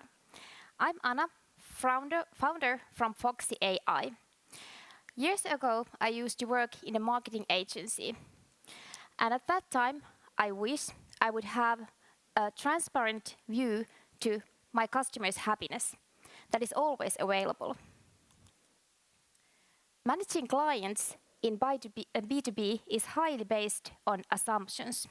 Did you know that only 25% of business leaders say they based all their decisions on data. In practice, this means only in IT and creative sectors, 10 billion euros in wrong decisions and strategies per year. Solution is to replace assumptions with knowledge. What does really make your customers happy? What does really your customers want, what they need, what they expect? Current tools in the market are great for collecting general level data from the big audiences. But when every client, every project, every team is unique, you need an intelligent solution to collect data systematically with a personal approach. So, Foxy gives you a snapshot of customer satisfaction. It automatically collects high quality feedback externally from the client and internally from the employees with a personal touch, so like a human. We are aiming for a 5% market share of B2B service companies' customer happiness software tools in Europe and North America. And our business model is simple. We charge a monthly fee per main user. So usually, customer satisfaction is tracked by collecting data either manually in a customer's way, sort of like interviews or surveys you made yourself, or automatically, but in a mass style. So, Fox's method is automated, but it follows the personalized approach of person you already know. So, according to our growth plan, our MRR will be 42k euros in the end of 2024. So our main focus now is on tech development and opening new markets. At the moment, we have 15 companies using our product. So there are 5 team members in our team, and we have skill combination of tech, sales, and organizational development. At the moment, we are looking for equity round max 300k by the in the beginning of next year, and we so just join us to solve our meaningful problem and build a global success story with us. Thank you, and I'm happy to answer your questions.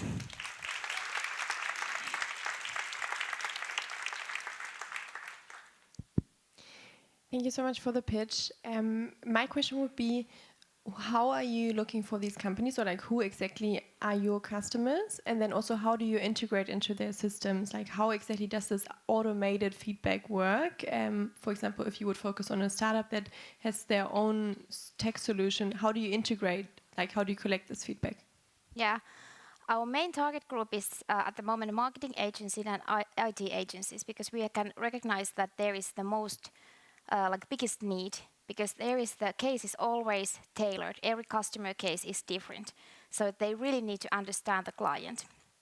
So, but that's the first niche, I would say. And then, of course, when we go to B2B market, it's going to be bigger and bigger. We have many kind of businesses there, but let's say marketing and IT, the projects are so tailored that the need is their biggest. And the other question was, how do you integrate? Like, how do you get this feedback? Yeah, well, we recognize the CRM integration is the must, and that's something we are like focusing on now, because there is a lot of information in CRM that we can use also in part of the when we integrate this part of the communication. Great, thanks a lot for a great presentation. Can you tell a bit more about differentiation you are mentioning in terms of the personalization, but also being automated? Could you just come with like an example or just put a bit more words on that differentiation?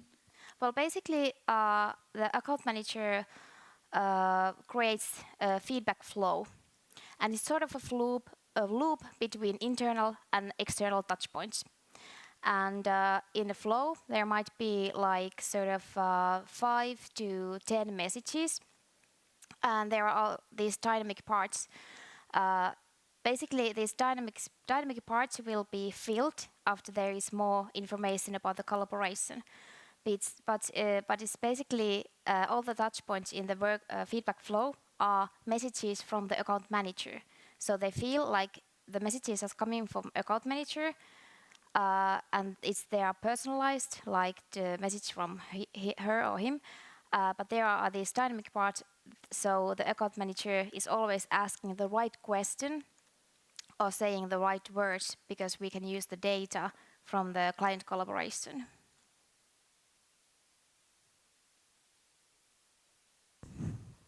Those were all questions we had time for. Yep, Thank you very much, Anna. A big applause. Now let's move on to our next female founder, which is Saya Sorels Weatherford from Emigrate in Sweden. And Emigrate is a B2B SaaS that automates legal compliance for international employees. Welcome up.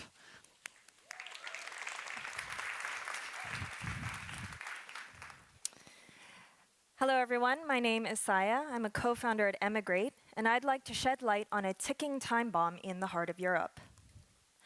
By 2030, the EU will face a staggering 40 million person labor shortage, costing over 4 trillion euros in unrealized revenue and affecting countless industries and economies.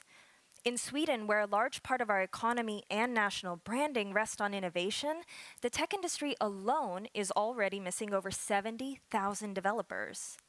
There's an urgent need to relocate international talent, but navigating complex immigration and compliance regulations across different countries is an intimidating task for individuals and companies alike. And the financial and human cost of making a mistake is just too high. So Emigrate is developing a solution to help companies maintain legal compliance for their international employees. Our expert system is a cutting-edge tool that consolidates compliance regulations to create a centralized hub of up-to-date, accurate information. It sources and simplifies complex information to make it accessible and understandable for everyone involved. Now, what sets our system apart is its ability to personalize recommendations based on each individual's unique background. We use advanced algorithms and machine learning to analyze an employee's personal and professional history and tailor recommendations that best suit their circumstances. Now, based on these recommendations, HR can autofill templated forms and collect documents from their employees directly through the software. We're targeting sectors with high hiring and compliance requirements, but who often lack the resources necessary. We launched our beta in April as a B2B SaaS and now have 16 companies using our software, with a 380,000 SEK ARR and a 76% month-on-month growth. And to accelerate our growth and develop API integrations, we're currently raising a 2.5 million SEK angel round with 500,000 committed. Now, as immigrants ourselves, my co-founder Annalie and I, we understand the challenges and complexities of the relocation process, both personally and through our work as relocation consultants for the last 2 years. Our diverse global team is experienced in international business, product development, immigrant social work, and natural language processing. And importantly, we are driven to take Emigrate to new heights. By breaking down barriers, simplifying compliance, and empowering individuals and companies, we envision a world where opportunity knows no bounds. So let's build a future together where everyone has the opportunity to dream beyond borders. Thank you.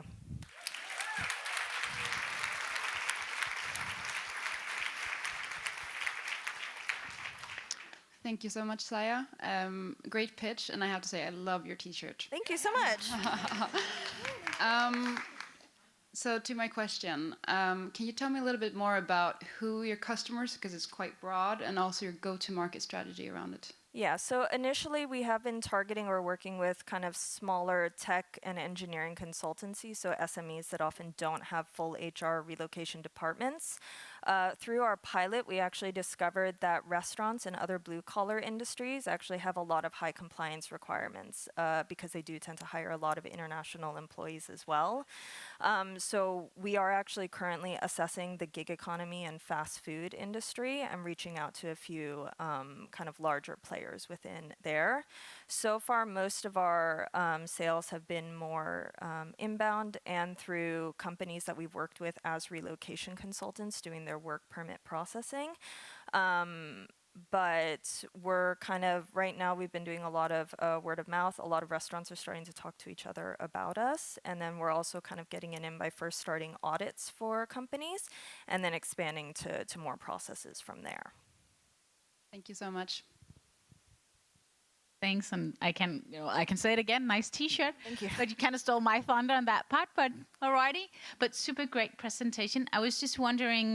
Now we're talking a lot about regulation, compliance, and really empowering these companies to actually get immigrants on board. Mm-hmm. Is there also a thesis in the longer term where you can envision this being also not only for the companies but also for the immigrants as a marketplace could be one thing, and then groups, so it also actually gets the acquisition or getting new immigrants to actually meet up with the companies. Do you envision this being an even breaker vision in the future? Or? Absolutely, yeah. So we're building a two-sided marketplace to try to create a one-stop shop for relocation and bring in kind of other players in the relocation ecosystem.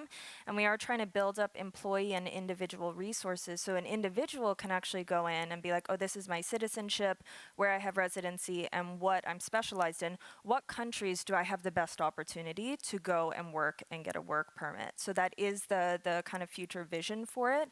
But in the meantime, we're starting with B2B, but actually a lot of our companies have come in because their employees have found us and then brought their companies on board to do their processes. Thank you very much, Saya. Thank you. A big applause. All right, and we're moving on to Rose Huang from Animals AI in Sweden.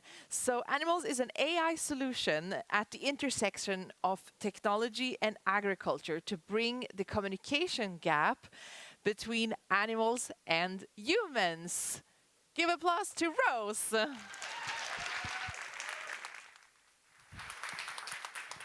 Hello, ladies. Last time I was talking to this amount of females was last week in a dairy farm. So, well, today, I'll be serious. Today, if knowledge is power, AI is the superpower. But we are a weird team that we use this superpower for the benefits for the animals and farmers alike. Meet John, one of our pilot customers who just inherited a nearly bankrupt farm. Despite of all hard hours of work, the profit fell from 5% to just 1% over 5 years. And his farm is just a case and reflection of the global livestock challenges. Top 3 challenges: low profit, labor shortage, and tightening regulations in animal well-being and sustainability. But our poor farmers can't be everywhere. But when they're not, inconsistency happens, and that leads to missing in the opportunity of animal care and also inefficient farm operations. But that's exactly where AI can make a difference. Animals AI will leverage animal behavior science and advanced AI technology to bring this for monitoring the herd 24/7.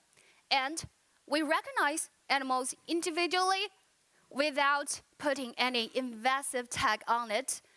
And we monitor to ensure animals are freedom from discomfort or free to express their natural behavior.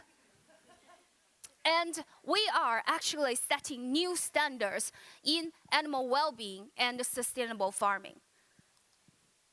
As what I'm carrying here, we offer just very easy plug-in play AI bundle of solutions so farmers can easily monitoring their herd through this hardware lease and app subscription. And in the same time, we're monetizing the data through our API for the developers and the farm systems. We have been collecting data and research since 2018 with the support of over 20 farms globally. And till today, we have 2 flagship products and engaging positively with over 100 farms and 4 farm systems globally.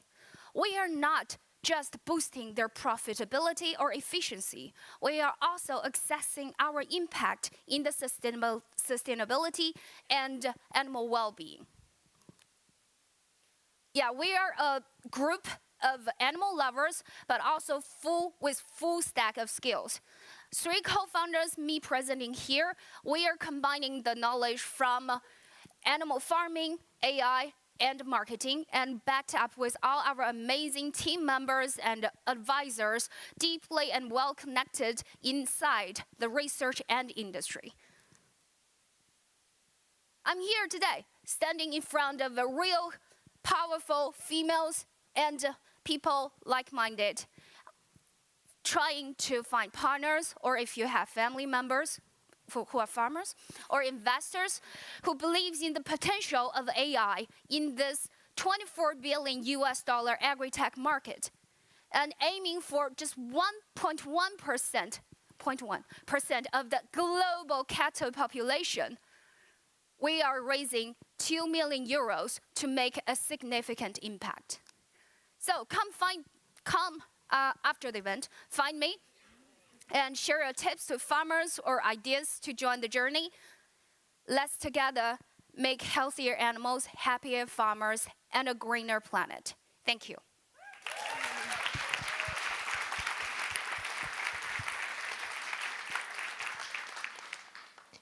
Thank you so much for the great pitch, super visual. One question is a quick one, and another one is a bit longer. First of all, now you're talking about cows. Is this also extendable to like pigs or like chicken or something like that as well? Yeah, technologically, yes, but focus-wise, we're focusing on rumination animals since we can also provide the same feed management and etc. for the same alongside animal species. Okay, perfect. And the second one, like how exactly does it work? Because do the farmers already need like video cameras that you plug in with, or like how many of those devices do they need? Because those farms are quite big, right? And how exactly do you onboard, so to say, those cows? Like how do you make sure that you always have one cow and identify it as that one cow? I feel like they look a bit similar, right? Yeah, good point. You know, female founders have limitations. I have small hands, so I can't bring all my hardware here. But it's plug in and play. It's fact. It's plug in and play. That's how me, without farming or AI background, just show to our farmers. I just plug in a few cameras locally and connect to the box, and then they will see immediately on their feed bank and everything on their monitor or the app. And answering the question regarding how we do onboarding, that's a great question. Because inside this industry, and for people who have been working with computer vision in the industry, we are dealing, although agri-tech and animals, but this is more challenging than monitoring on human, because humans obey and cows don't care. So we do have an onboarding process for individual animals. We need all the visual patterns of it, 360 degree or even more. But that is, as we have practiced, that takes around, for the first timer, 5 minutes per each cow. Or, if you're really tricky with your handphones, that takes 10 minutes. Comparing with today's tagging system, where we need to chase and lock down a cow, right? And inject something in it. Those are the farmers that actually providing us with how to do onboarding with different size of farms. And we have running projects and pilots that are working on those. Cool, great presentation. I love your energy. So you're super interesting. Could you tell a bit more about the go-to-market selling into the farmers, and also is it a standalone system, or does this go into the farm operation system in general, or how do you see this today and to come? Yeah, so we today, for the beginning of enough trials and validation of cases, we sell directly to farmers.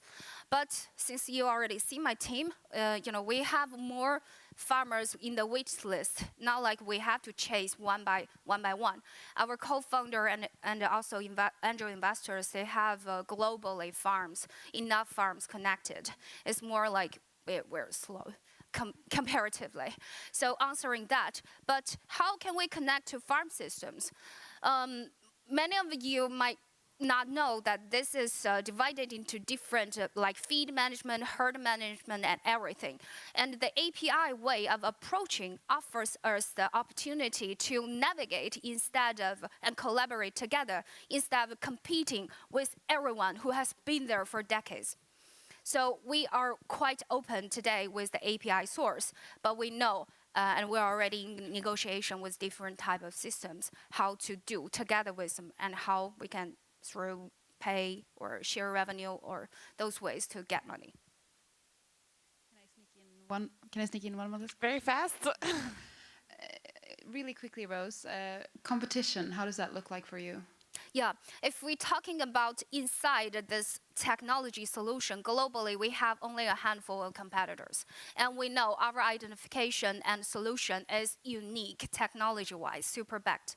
And, but also, as I mentioned, we have, for instance, milking robot and other machinery companies, but we are turning them into our collaborators, our partners, instead of fighting against the giant. But we want a collaboration throughout the value chain. Thank you. Thank you, Rose. A big applause.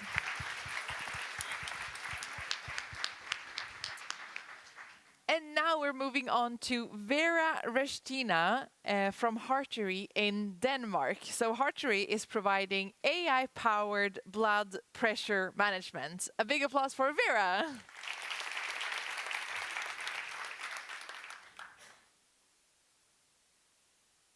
Hi, my name is Vera. I am the co-founder of Hartery. For the last 17 years, I have been building mobile tech companies while raising 3 kids. My 2 companies were acquired in the US and Belgium. And today, I would like to tell you about my new startup. Like everything I have built before, it is a mobile app.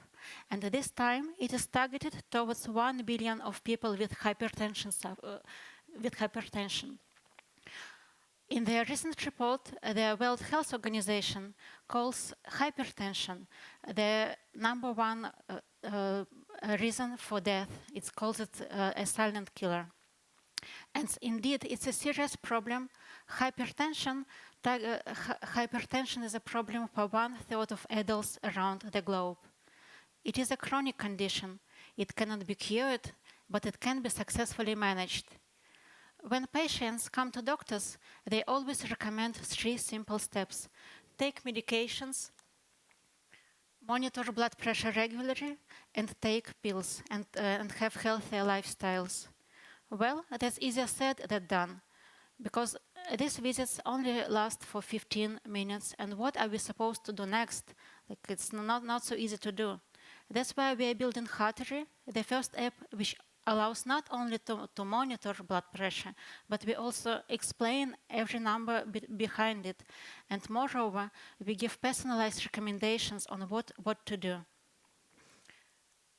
Just imagine you can log your data in any way, and we are a hardware agnostic app. And later, in 1 minute, you can get personalized plans for diet. So, for example, meal plan with recipes and grocery list, or exercise plan, or advice to improve your sleep or stress. And this all, once again, is all individualized advice for your particular type of hypertension.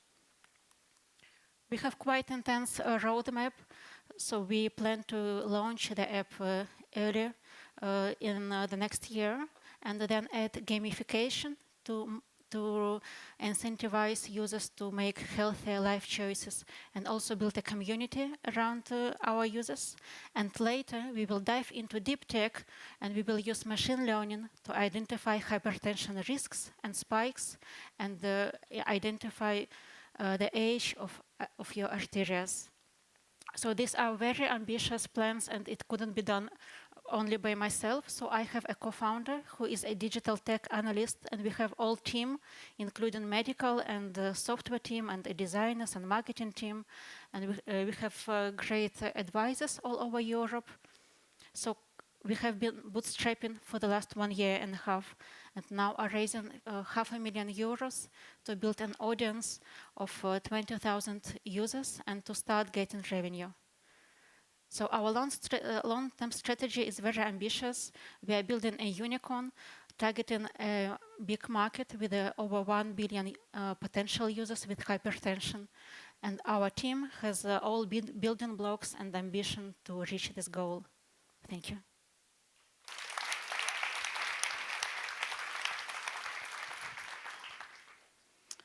Thank you for this presentation, Vera. Really nice. I have multiple questions. I don't know where to start, but first and foremost, who are your customers of this product? Like, who will you be selling to? These are end users, men and women from 30, because unfortunately hypertension is getting younger, from 30 to 70 years old. So you will be selling to consumers? Yes, to consumers through the App Store. Thank you. Maybe just a question, so because you had these app screens on there, like how exactly is the measurement done? Like, do the consumers do it themselves? Do they need the device at home and then they pair with your app? Or like how exactly do you measure the data and how do you make it like really explainable for the user? So all people with hypertension have a device to measure it at home. And they can either connect it to our app or they can take a picture. So we have our proprietary technology to recognize the data, or they can just write or type it into the app. So different ways. We are hardware agnostic app. Thank you. Thank you very much, Vera. Big applause. Thank you. And now moving on to the last pitch. So yeah, please keep the energy up. We're getting our last pitch from Tove Nilsson from Emission Twin in Sweden, where Emission Twin helps businesses accelerate their net zero emission journey. Welcome up, Tove.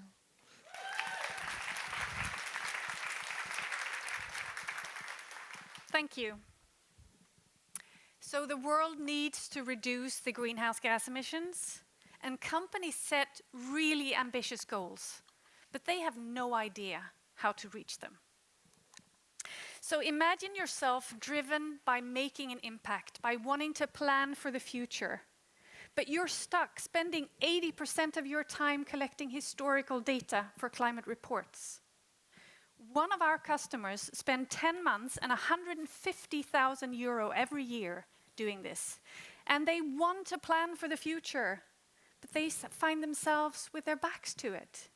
Why?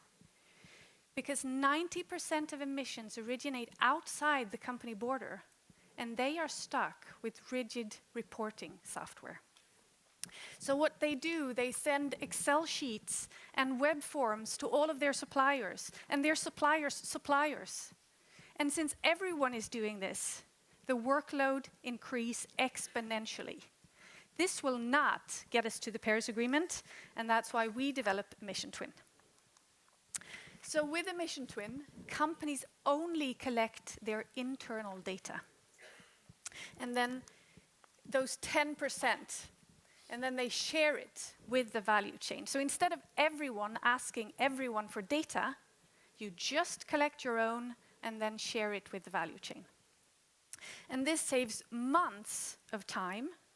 It gives them high and up-to-date data quality, and it creates an engaged value chain. But that's not all. Our customers can also simulate climate action. For example, a burger chain can simulate how the effect of using red onion instead of sweet onion. So we are the first digital twin solution in this space, and we're a deep tech company. A digital twin is a digital copy of real-life complexity. So we can describe any business complexity in any industry. And we can also change that description when the business change. Our tech is built on more than 20 years of research and development. It is our own IP, and it's perfect for simulating emission reduction. My name is Tove Nilstuen, and I have 30 years in tech, and I was the highest rated manager at my former company. With me, I have my co-founding PhD and a team of software experts. And we also attracted some pretty awesome angel investors. So for climate expertise, we partnered with Sweden's most renowned consultancy firm, 2050. And they help us accelerate our journey to our first market, Sweden. We are a SaaS business company, and we have 8 paying customers on annual recurring revenue. And we give companies capabilities they've been looking for, but that they have not yet seen on the market. We are seeking an investment of 700,000 euros to accelerate product development, sales, and marketing. Because, sorry. Yeah, that was it. Sorry. Thank you.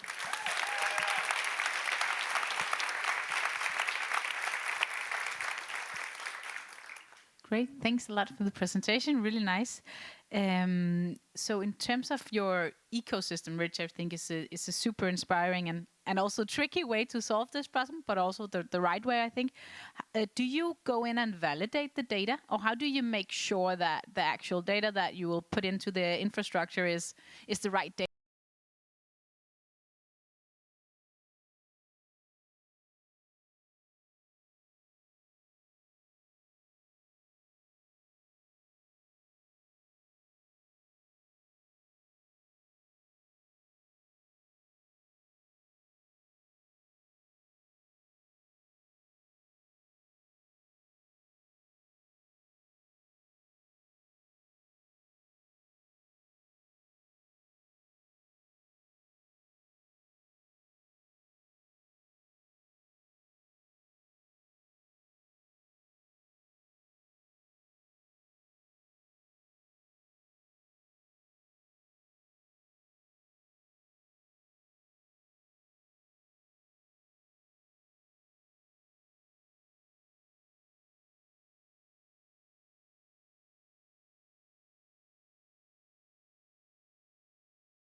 Want to collect the data in the spreadsheets from their suppliers. Instead, what they do is that their suppliers get an account of them for their own, putting in the data once instead of in all of those Excel sheets being sent to them, and then just share it with those. So the idea is that the companies put pressure on their suppliers, and the suppliers, when they have put it in once, they don't want to fill out all the rest of the Excel sheets, so then they tell their customer in turn that we have it here. We can just share it with you. Thank you. And you also said you had a perfect model. Love the confidence. But where do you see that the product will go long term? Do you have any vision for it from where it is today? Oh yeah, we're going global. We cannot change the world in Sweden, but this is where we live and this is where we start. But we're definitely aiming global. Thank you.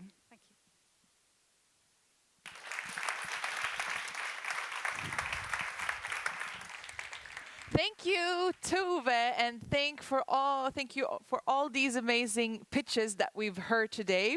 So the jury has some tough work to do now before we announce the winner later today.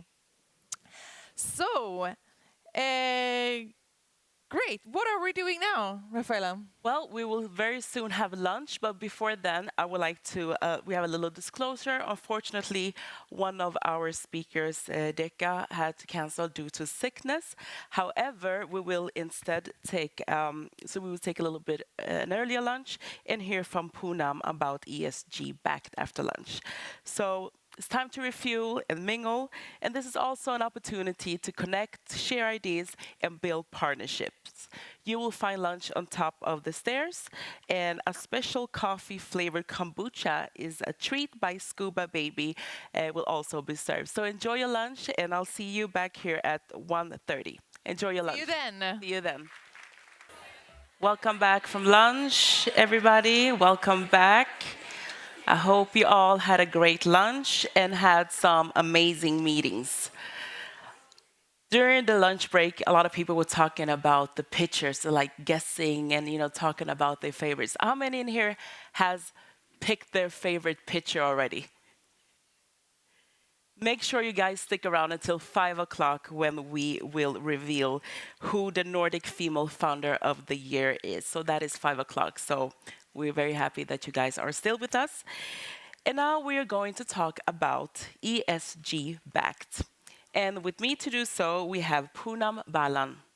Poonam is a trisectoral impact strategist who has led public and private transformation roles affecting diaspora talent, trade, G2G data, and IP conversations. Her current goal is to enhance transparency in impact finance and further enable responsible investing in clean and climate tech through value chains. Please give a warm hand to Balan. Thank you. I've been raring to go so much that I think I lost half of my body water sweating through a little bit. So it's great to have everybody still stay for the afternoon. I think we lost a couple people, but the best are here, right? So I won't be too wordy. I've tried to put as much as I can on the slides because, all these acronyms are exhausting a little bit. So why am I in ESGs? Why do I care? Why do I care about clean and climate? I'll give you a little bit of a background there.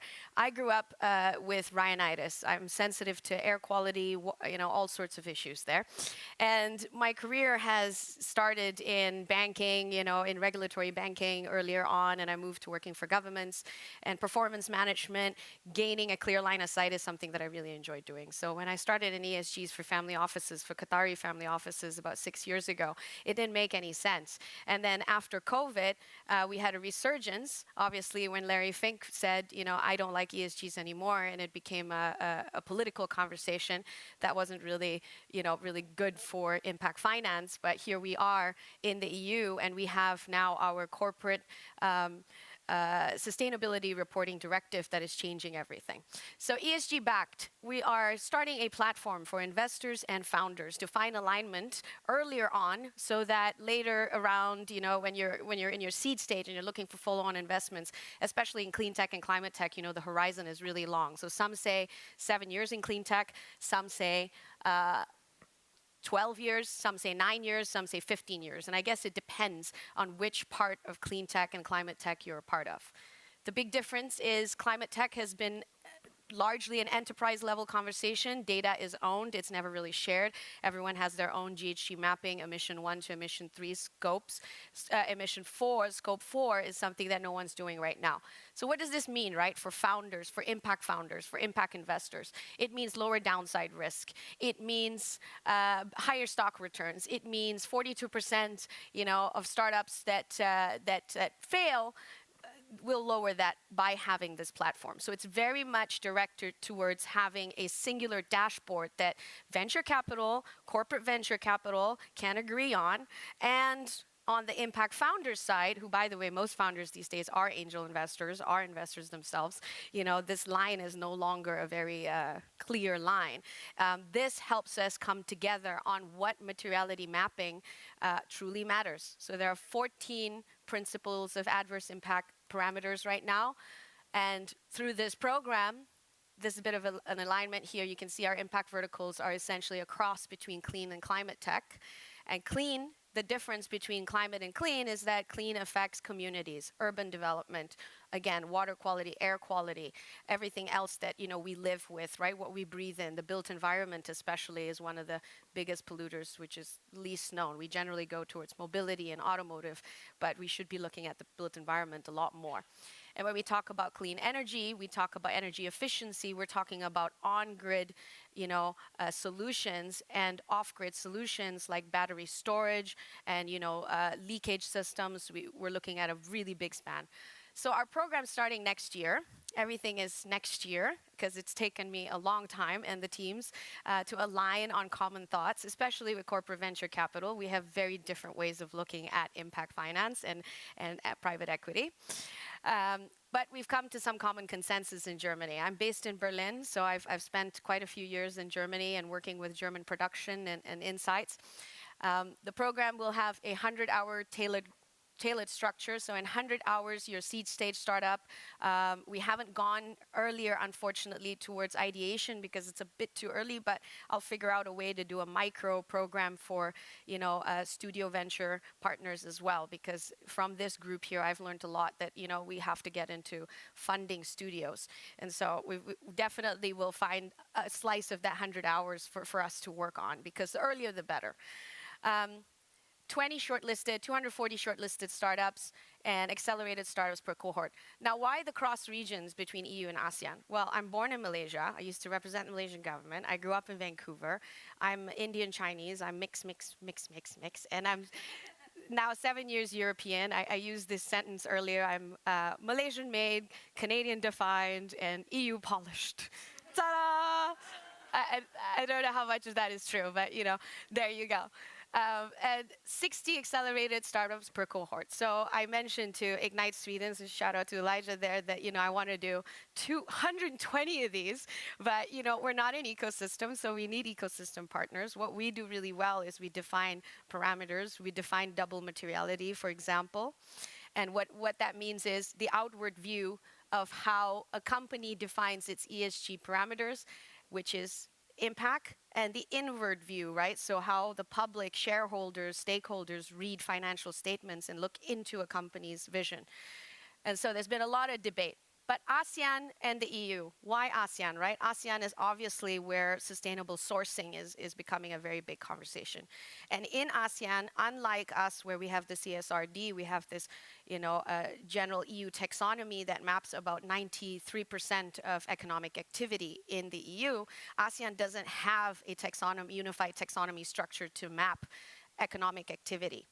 And CSRD coming out next year is going to be profoundly important for everybody in the world. And I was saying this at Reuters in the United States as well, sitting with New York Council and M&A people, and it's really trying to get the Americans to understand that they should really look into the EU for climate ESG parameters, especially Germany coming up with LKSG. It really helps us to do a lot.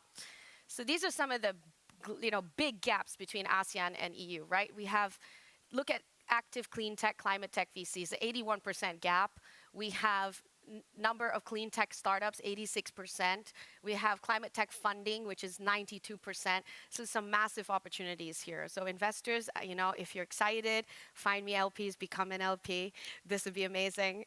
There's great opportunities for us to unify ASEAN parameters. Singapore has some good ESG standards at the moment. They are derived by their taxonomy. They're following the American SEC. So they're more not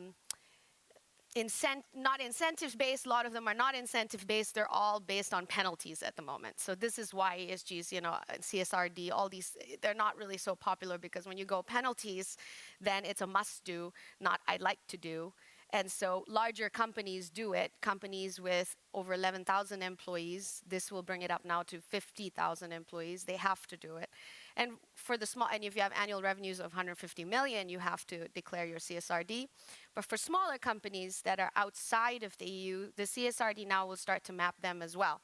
So if you have over 250 employees, you earn more than 20 million, but you're operating on the regulated markets in the EU, you'll have to declare as well.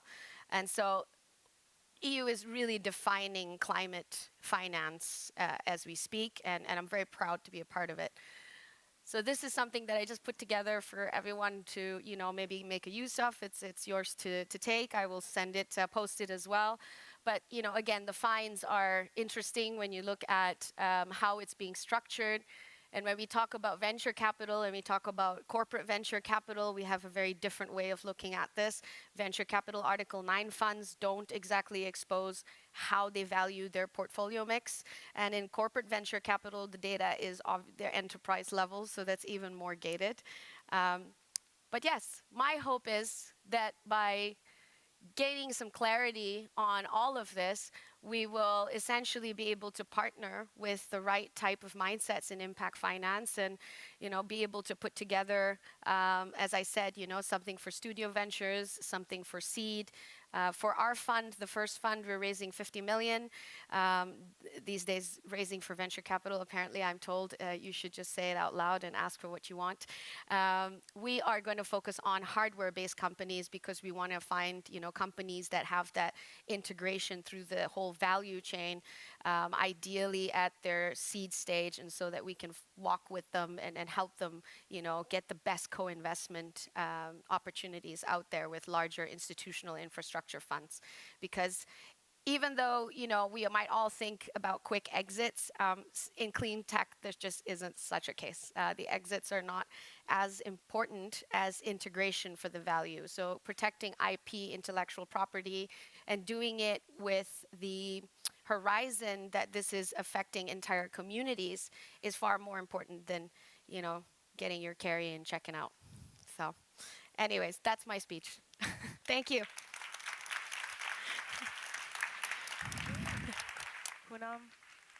Poonam Balan, thank you so much. Thank you. And I will actually invite you back up to stage. Oh, we get a little table. That's fancy. Perfect. Thank you so much. Yes.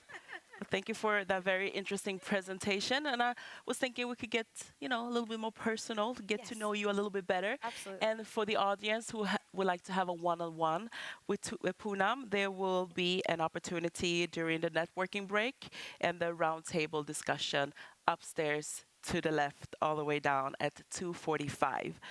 So Poonam, I'm very curious to know how you got into ESG backed. How did you, what brought you here? Well, like I said, I think, working with complexity is something that I really enjoy. And I always need to find a little bit of a niche where I can be contributive, sort of like a performance management level. And so what I saw was a huge space between, like I said, CVCs, corporate venture and venture capital.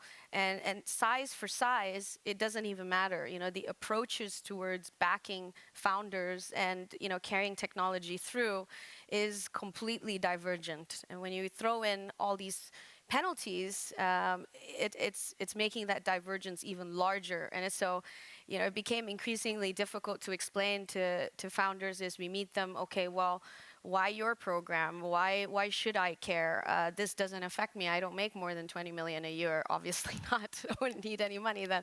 And that's why we decided we have to do this. And so we're going to turn it into a bit of a platform, a pretty easy one that everyone can use. And it's taking inspiration from most of the large enterprise production manufacturing insights. It's taking inspiration from some really easy approaches towards declaring your ESGs.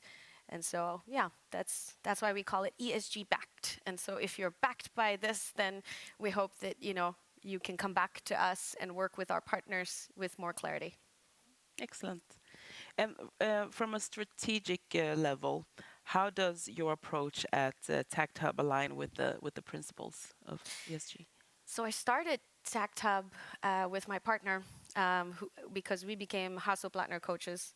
And so it started actually in 2019 on my birthday, on birthdays on Valentine's Day. So sitting in a hotel room thinking, okay, what will be company number 8? And this one is totally charitable. It's a for-profit, but we started to look at all sorts of parameters. We did mental health, sport innovation, and then COVID hit, right?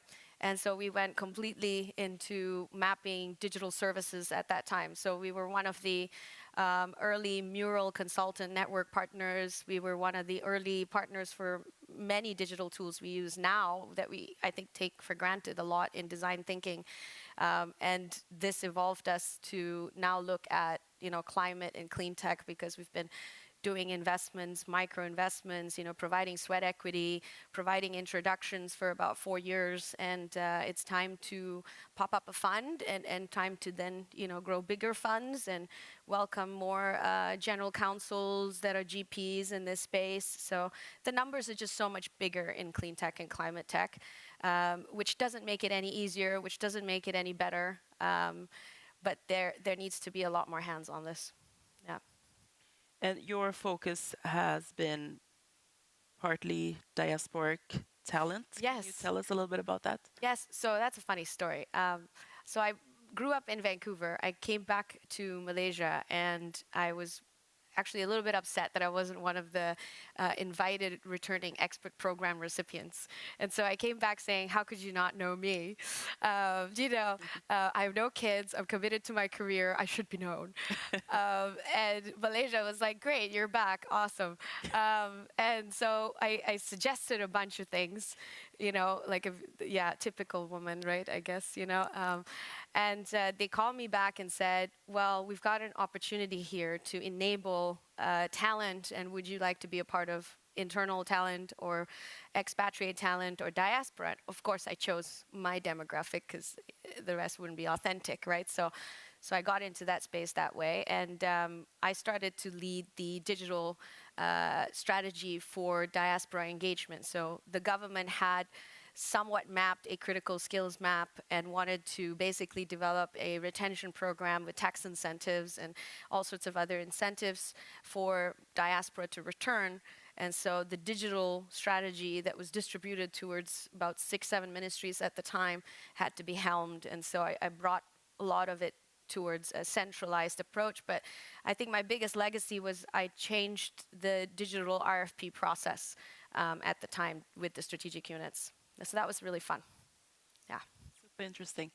And for those who want to know more about this, they can just grab you at 2:45 right upstairs. Yes. So happy let's give a warm hand to Poonam Balan. Thank you so much. Thank you.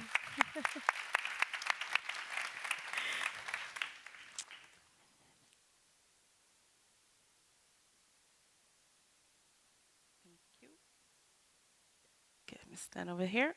All right, where can we fit? We're going to have so many people on stage now. First of all, thanks Poonam for those inspiring insights into impact. But moving on, we're going to have some panel discussions this afternoon. And our first one is not only relevant, but it also essential. So this panel about overcoming burnout features voices from diverse backgrounds, all united in addressing this critical issue.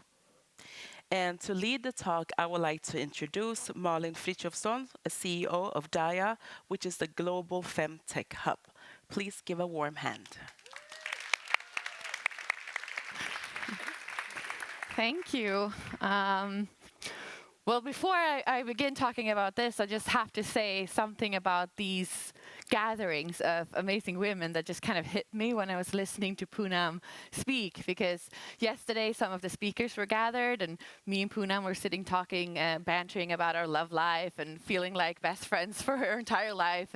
And today, I get to sit and listen and just like, oh, she sounds like the president of the world. Like this only happens when you put amazing women together. So before I start, I just wanted to say, can we do a round of applause for Poonam and for the summit?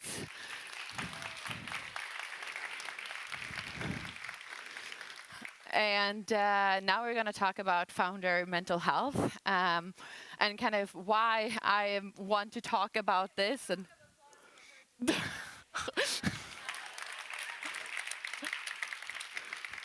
I'm cheating. I have a team on stage. But why I wanted to talk about this is because I come from the investor side. I come from VC and then angel investing, and I used to think that I had the most stressful job. Like, I thought I was so important, and I thought, like, oh my God, this is such a high stress environment I'm doing. Like, this is the most kind of volatile thing you can do. And then a year ago, I started my own company. and a few months ago, I started fundraising. And I could just say, pardon me, but fuck. Like, I understood the mental toll that startups go through from a whole different perspective. And after that, I mean, I've always been passionate about mental health, but now really founder mental health is a big part of my continued investments and what I think that all investors and also startup founders, we need to talk about. And luckily, I'm not going to do this on my own. So I want to, for all of you, to give a huge applause to two amazing founders who's going to join me up here on stage, Stephanie Darwell and Carolina Machetite.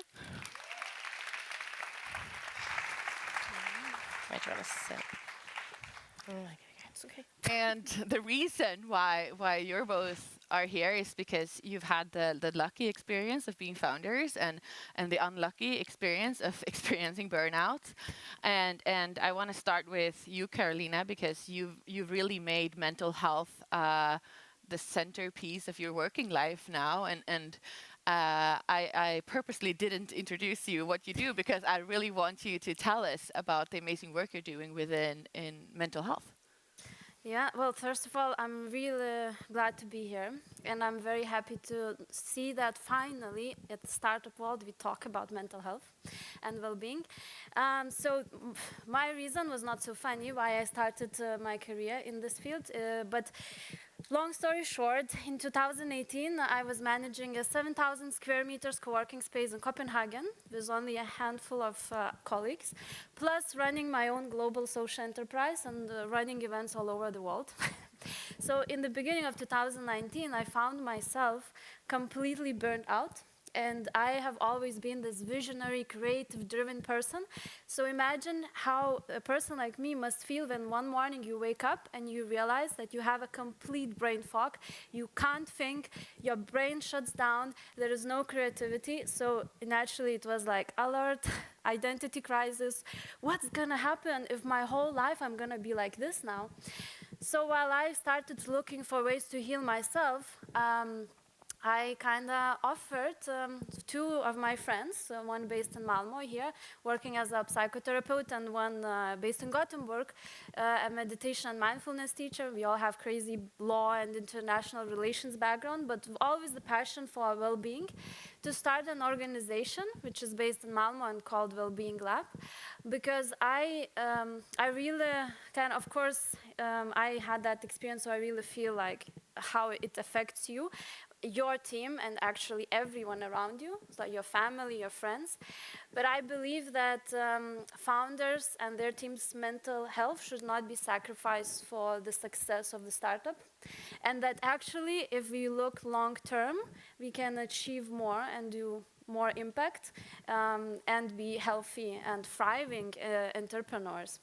So today we run programs for where we help individuals, teams, and organizations to not only take care of their personal mental health, but start impacting our systems, for example, the startup world, so that we tackle the root cause and that no one, hopefully in the next 10 years, will ever even hear about burnout. That sounds like a very good goal. And Steph, you are a founder, and we had a discussion before this about talking about burnout. And usually when we hear these stories, it's always after the fact, how I got over burnout and these kind of success stories of overcoming it and turning your pain into something productive. But we also thought that it would be very genuine and important to talk about being completely in it, both on the startup going bad journey and also on the mental health journey. So, I mean, I'm very happy that you are who you are and are very open. So how are you feeling? and what's been going on? Oh God, how long do we have? I'm feeling pretty good today, but generally not in my mental health peak for sure. For people to know, I ran a startup. I was a co-founder of a startup called Line for 3 years, and we actually bankrupted that startup at the end of September, which comes with it quite an emotional, mental journey. I've also been consulting for startups at the same time, so to say I've been at my absolute limit for the last 6 months is very accurate, maybe 3 years. I mean, I think one thing is when you run a startup, even though I was very strict on it, I actually had burnout 4 years ago. And I was very strict going into the startup saying, I'm not going to work weekends and I'm not going to work evenings as a rule. Of course, some presentations come in the way, but as a rule, I'm not going to do that. But one thing that you don't realize when you do have a startup is that even though you're not physically sitting at your laptop, your mind never really switches off. You're always getting inspired by things. I see so many people nodding, so I know I'm not alone in this. And you're always trying to be productive.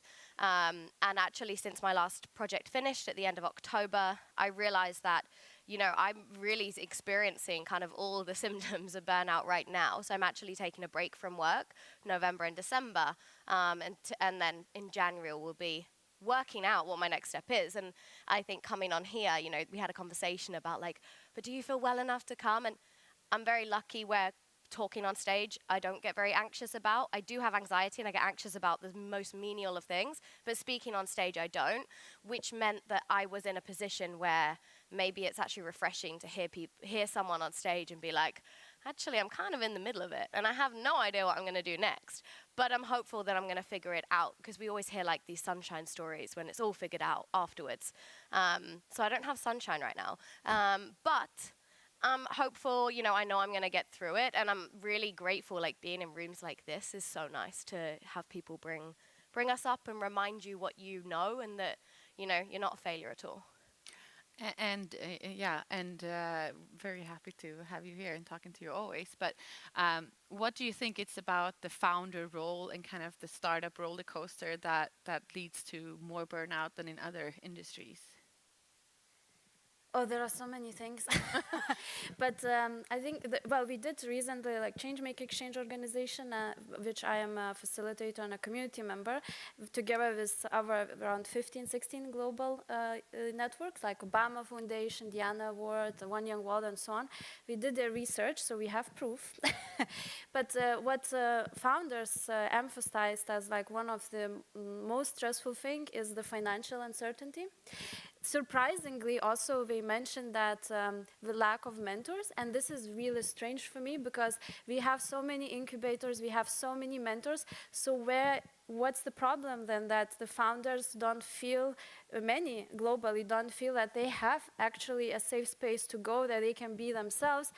And also they can run, not be taught that you have to run business like 1, 2, 3 now, but you actually can be taught of hey, let's find my own authentic way of running my own company, and not reading the business books or something, which everyone is supposed to do, especially, I guess, if you are a bit different. And then the other reason was loneliness. So having community like this and actually coming together like we are doing now, it's very important, because if you are going through a challenging time, now you know me, so you can come to me and I can come to you, and the same goes for everyone in this room. So having that support there, you actually feel that I can be me. I don't have to pretend to be someone. This rule, fake it till you make it, I believe it's a complete bullshit, and we should finally drop it, because we have to be us. And if we are not ourselves, then we will start having this internal conflict of values, identity crisis, and eventually we will fail, because no founder who is not himself or herself is able to bring a company to any kind of level. And I mean, in the audience here, we have both sides. We have startups and we have investors, and there's only so much you can do on your own. And can we give a hands up for investors here? Who thinks the team is the most important asset of the startup when you're investing in them? A lot of you. And how many of you have offer services or support for your founders when it comes to mental health? Depends on what it means, right? So I want to put the question over to you, Steph. Is there anything that during your startup journey that investors could do to support you in your mental health journey, or how did that relationship play out? Maybe you don't have to do yours specifically because we don't want people Googling exactly who invested in your company. But how could that relationship look, and what is the investor's role when it comes to caring for founder mental health? Yeah, I mean, so we did have investors, but also throughout the journey, we were part of a bunch of accelerators. So I actually worked out, we spoke to over 100 investors. So I can speak broadly about those 100. But if you look on any investment, portfolio or what they say their mission is, I would put a lot of money on the fact that it would say founder first and we care about the team as their number one mission. Every investment firm does that.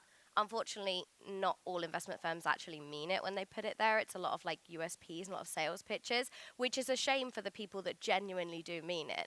But I think investors are so founder focused when it comes to making their decision whether to invest in a company or not. Then they dig into what's the background of the founder, what capabilities do you have in the team, what skills are you missing, so how do we need to hire a team and what team are you going to hire. But as soon as the investment happens, then it very quickly jumps into just business metrics. I mean, anyone that is a founder, if you've had a conversation with an investor, most, if not all of that conversation is going to be, hi, how are you? Good. Okay, how's it going? What traction do you have? What sales have you done? How can I support you get more sales? But actually, the biggest indicator of whether the company is going to succeed or not is the founder's mental health. Because if that is struggling, there is no sale in the world that's going to save that company. You could sign a massive contract, but to be honest, if the founder's feeling really shit, they're not going to be around for 6 months to even execute on that contract. So I think too many investors focus on founder first to make the decision, and once they make the decision, then they focus on all the business metrics after that. When actually, I really want investors to, start calls and be like, how are you doing mentally? Because just joining a call and saying, hi, how are you? I'm not going to break down in tears and be like, I'm feeling really stressed, actually. I'm probably just going to go, I'm great, how are you? So I think it's really important to have these open spaces. And we also need people to be more open as well about mental health. I agree with you. People need to be opening up about it. But there is a bit of power dynamic, of course, between investors and startups. So I do think that investors need to be doing it because startups feel like they have to kind of show the best side of them because there is that power dynamic that the investors are the ones with the money. Yeah, it's almost like when you're looking at the team aspect, you think that humans are going to be the same always. Like you're looking at a team on a paper and you say, this is a great team to invest in. And that's set in stone. But, we're humans.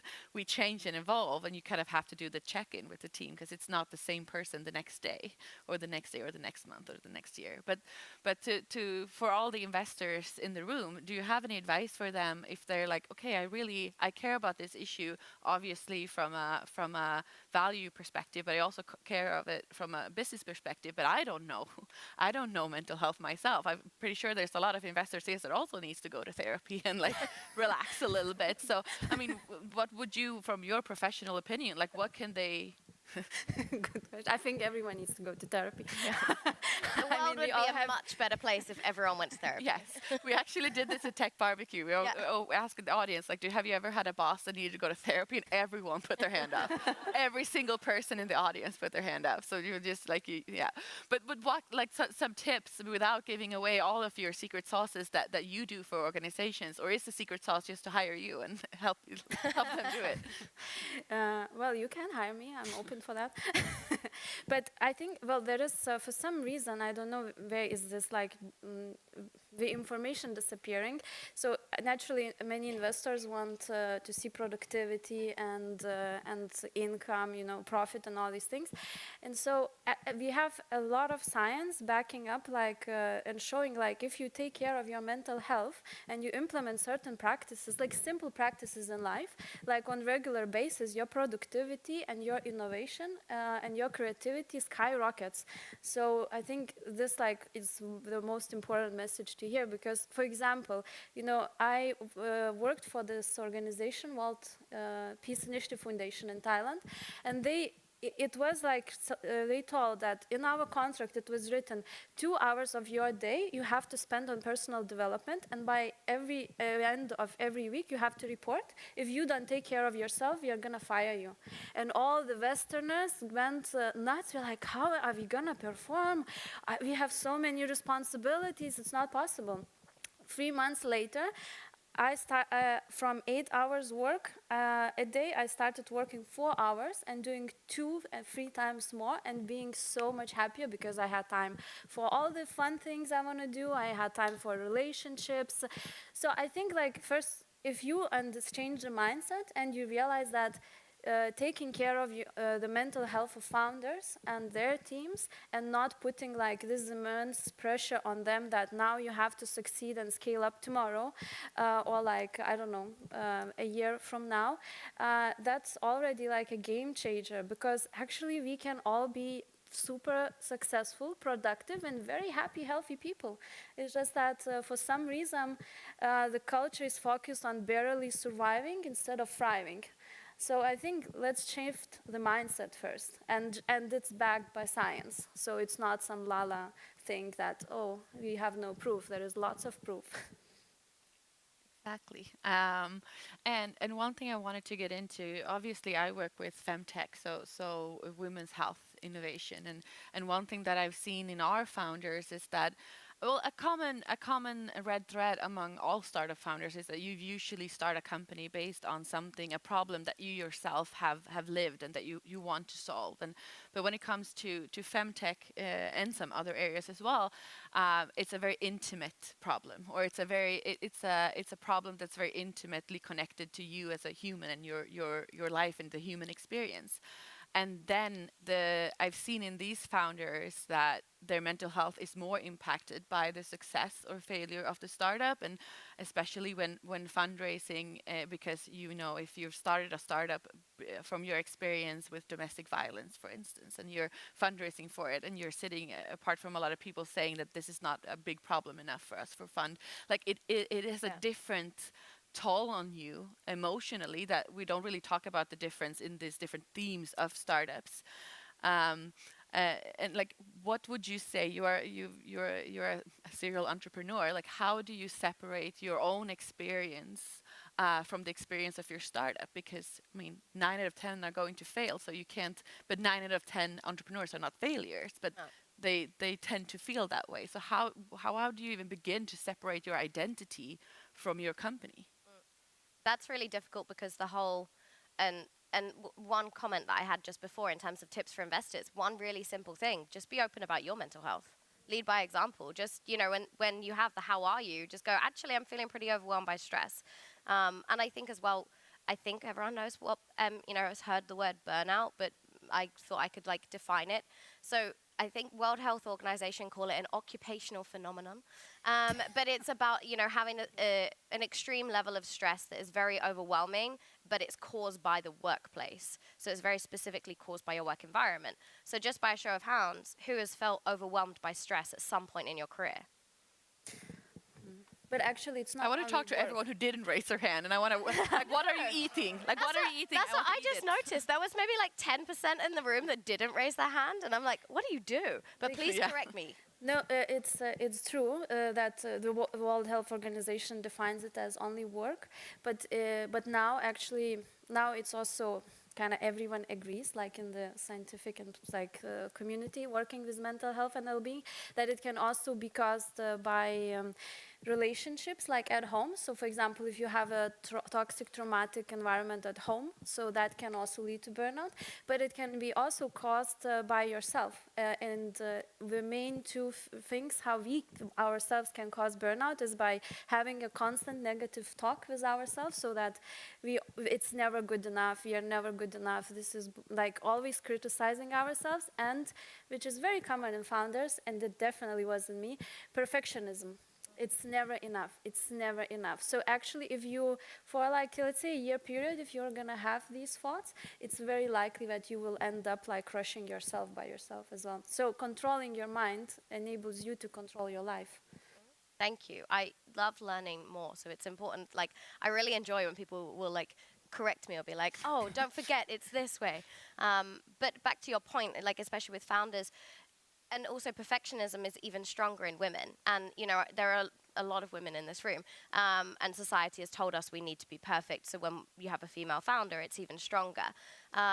But it is really important, you know, you will be told that you have to own your startup and you have to speak about, you know, your identity and why are you the one to make this idea succeed. And therefore you have to kind of be the startup in a way. But it's really important to like actually have certain activities or certain people that really don't know much about your startup, or just you don't speak about it, or an activity that is completely separate from it. I live in Malmö and I love going to Kallis, the sauna, the kallbadehuset, because you can't take your phone and you just go swim in the sea and sit in the sauna and stare at water. And like that's one of my favorite things, where I'm just like blindly staring at water. But also like my 3 best friends from home in London, honestly, the other day, the 4 of us tried to describe what the other one did in our career, and none of us could answer it correctly. And that's what I love about our friendship, because, you know, they know me for me, and they don't know that much about my career, and that's fine. They're proud of me in their own way. I'm proud of them. But I like having groups of friends that literally don't know anything about what I do, so that is that escapism. So I think, especially, you know, and my startup was in edtech, so I'm not going to say it was based in my trauma, based in my experience, but not my trauma. But there are a lot of people that, you know, do really impactful startups that are based in very literally their trauma in life. And that's even more challenging and even more important to have some form of separation, because otherwise, you know, when an investor says no to you, which they are going to say no to you, you're going to get some no's. You can feel like someone's rejecting your survival story, which is really, you know, in a terrible loop that you could get mentally. Yeah. I like, one of my absolutely favorite things is when we're in a group setting and someone asks my husband what I do, and I see him start sweating when he tries to explain, and I'm just like, he's like looking at me to help him. It's like, no, I want to hear this. Like, what do you think? What do you think I work with? So I think that's also good understanding, because the startup community, both for investors and startups, it is like its own little world, and it's very humbling to like also. I mean, I love this community because I think working with founders specifically is like literally people who have chosen a harder path in life to do something important. Like, how often do you get to meet people like that? Because I mean, most of you founders here, you could have a cushy job as a management consultant somewhere and having a steady, nice salary, but you've chosen something really, really hard for something you believe in, and that's very, very inspiring. But it's also, it is its own bubble, so you need to kind of have the humbling effect of having people outside of it to take you down a peg when it's going well, because maybe then you won't take the fall so hard. One fun activity: ask your parents what you do. I asked my dad once, and he said I did electronic advertising. I asked him to break down what that meant, and he said, you do things online that makes things pop up. I don't work in advertising. And I asked my mum, and my mum says you stand on stage and you say clever things. That's true. But I asked her what things, and she was like, I don't know. Ask your parents, it's fascinating. Yeah. My brother said I do women's stuff, and I was like, that sounds like I handle periods, like women's stuff on the side. But yeah, I think that's a fun exercise for everyone to do. Ask your parents. I can't ask my dad because we work together in investments, but otherwise, he should know what I do. Otherwise, it would be embarrassing. But Carolina, you went through burnout, and then now you're working with it. So it's quite for you. Connected to maybe not a trauma, but something that really changed your life in a way. And how do you deal with that now when you're running your business? Like, how do you separate your own personal experience from the emotional turmoil of running a business? Well, I have very strong boundaries, which in the beginning it was very hard for me because I learned.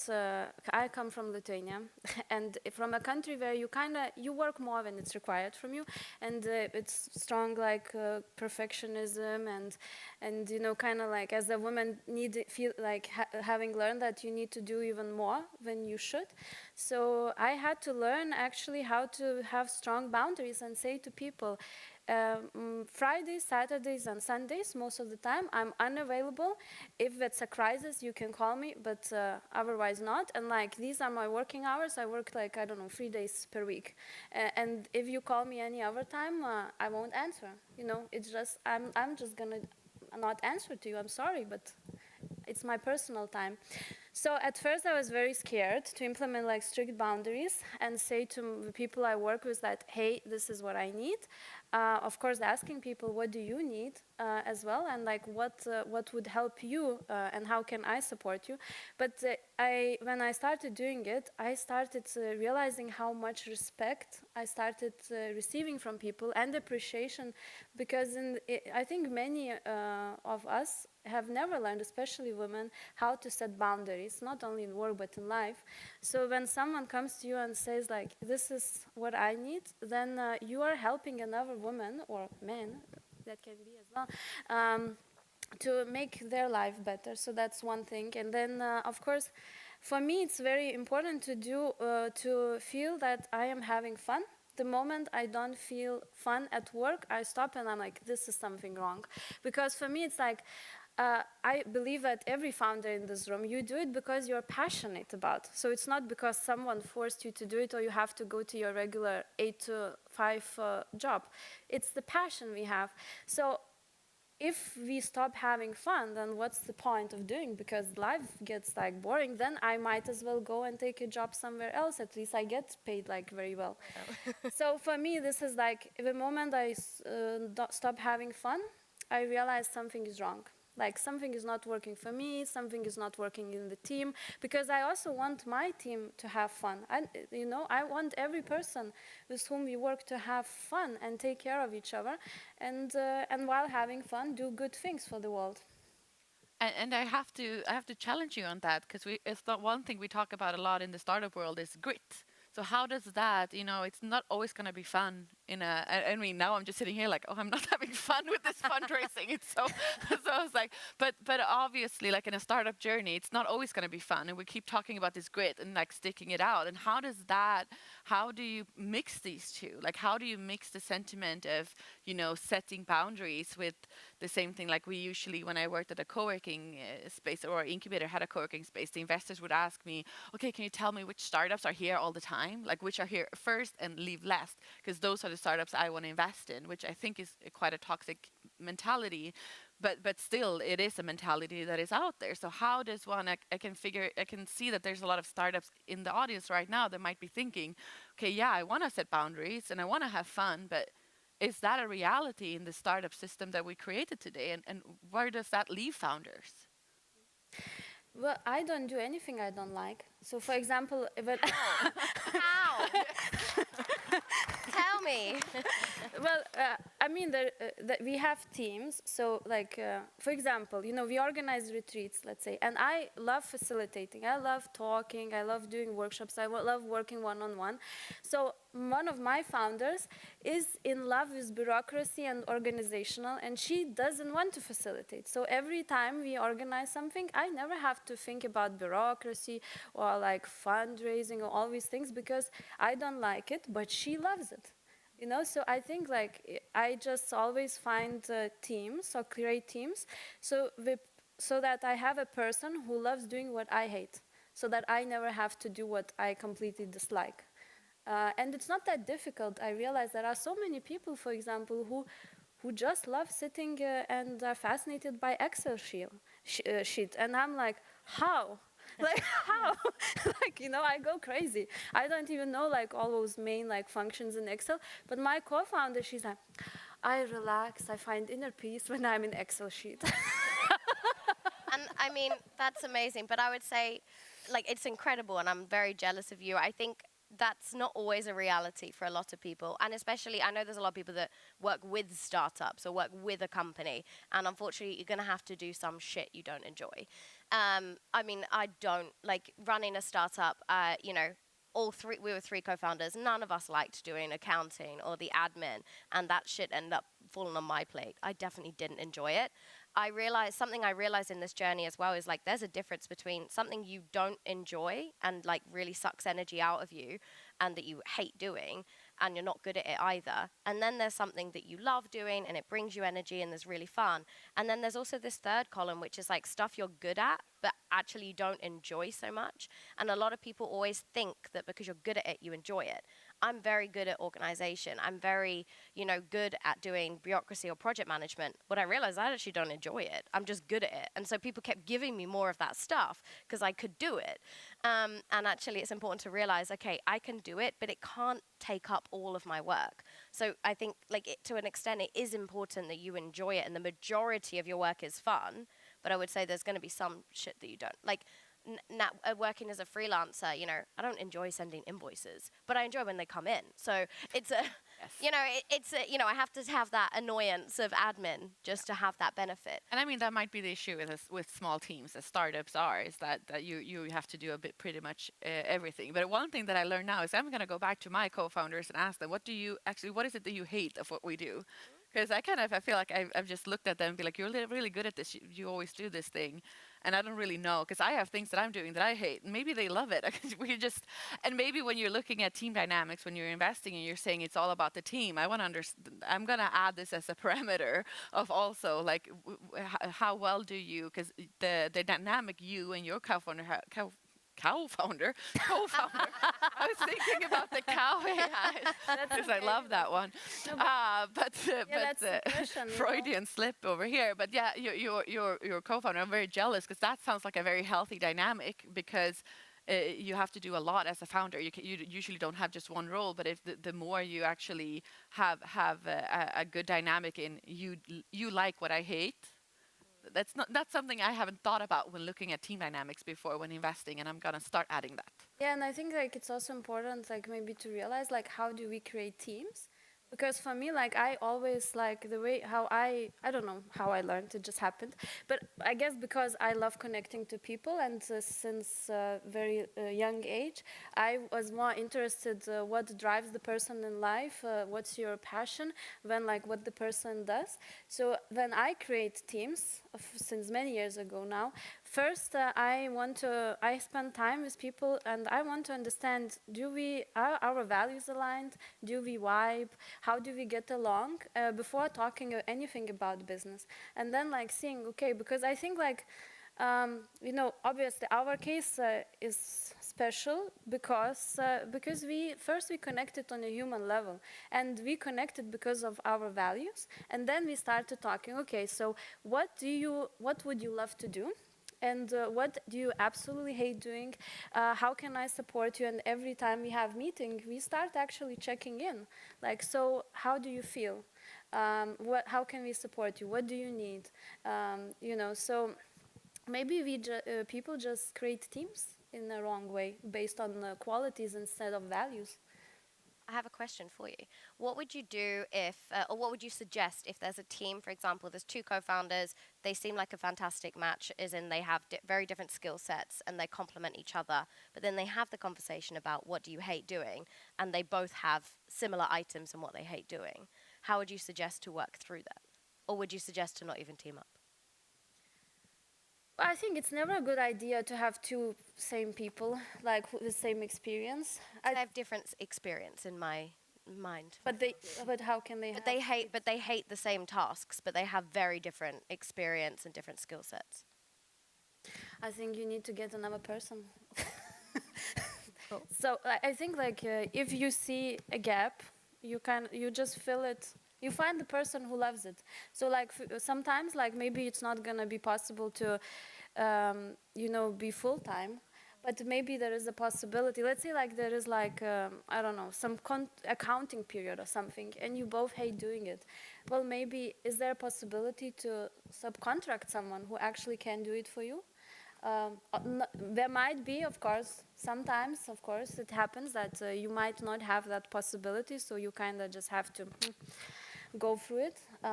I must say, I loved that when you said you find another person and everyone was like, ooh, like it was real people that was on the stage. I love the commitment from the audience and like the drama of it.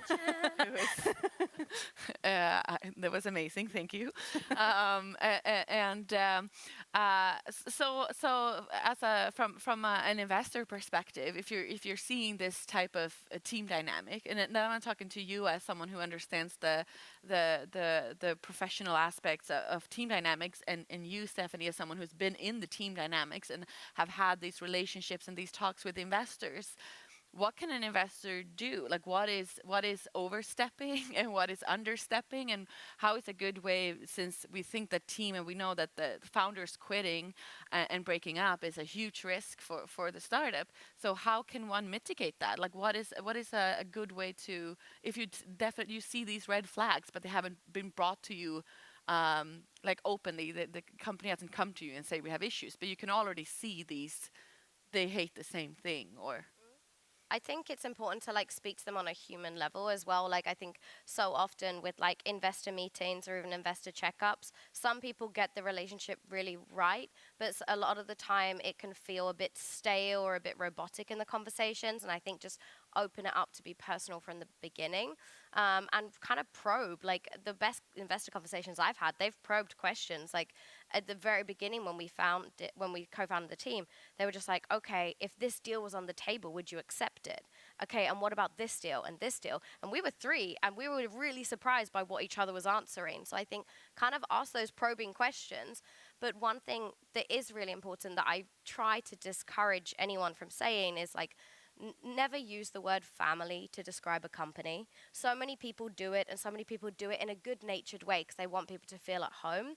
But a company isn't a family, because a family is unconditional love. And you're never going to kick, I mean, maybe you would, but not very rarely would you kick someone out of your family if they were underperforming in some way. And we all know, some people do, but we all know there's also a lot of toxic dynamics within a family because there's this reliance that you have to do this for us, you owe us. And so when you put that on a company, it creates a very toxic atmosphere because it isn't unconditional, you know. And to your point as well, like, and so you should speak about it more as a sports team. You know, we're a sports team, and we've got your back. And if you fall back or you hurt, if you're injured, we'll support you to get back on the pitch. But if you are underperforming again and again and again and again, we are going to have to let you go. And so it's also about, like, when I was asking you the questions, in the same way, you know, if you're realizing you're lacking someone on the team, like, we'll bring someone else on the pitch that's good at that. So I think it's really important to not drive home this idea of, like, we're a family, because when shit gets real, you're not a family, because the founders are going to have to make tough decisions. They might have to let people go. And you don't do that in a family. So that's one thing that I think investors could be good to reiterate that as well, and speak to founders on a very human level. We're going to start opening up for questions, but I want to ask a question to you, Carolina. So you can start thinking about all your smart questions while I ask this final one to Carolina. When will you start having founder retreats? I mean, you do mental health retreats. Where can we send our founders when they need to align with each other and within themselves? Like, when will you start that? Well, so we are already doing it, but I have good news. We will have the first retreat was in the end of March. I believe it's 21st to 24th of March in Österlen for just 11 people, 11 founders. So you are very welcome. And it's called the Wellbeing Lab, right? Yes. So go and check it out. Yes. So now we had all the investors that raised their hand that said that they care about founders' mental health. The founders, I mean, we a lot of now I can say us. I'm a founder now. Don't have the money to pay for mental health. It's not part of the friskvårdsbidrag in Sweden. But investors, you see it as portfolio management to reach out to Carolina and make sure that your founders are well taken care of. And before we start questions, a big applause for you too. You're amazing for sharing. And to you. And Just one thing as well, I think, it's really important that investors do that, but also don't feel like you have to, the only way that you can get started on actually looking after your mental well-being is to go on a retreat. That's fantastic, and you should do that, but also you can do stuff every single day. Like you said, start with 10 minutes every day. Just sit still, stare into the abyss, I just sit and stare into the distance for 10 minutes, that could, if you're intentional, you can journal, you can go for a walk. Don't look at your phone when you go for a walk. Just these tiny little habits can also help maintain it. Because if you go to a 3-day retreat with all the best intentions and you learn all these tools, if you're not putting them into practice, all the tools and insights that you learn, then, you're not getting the full value out of a retreat like that because you want to keep it up. And I'm sure you'd agree with that as well. I hope so. Yeah, I mean, it's like we go to the gym to exercise, so the same we need to exercise the mind.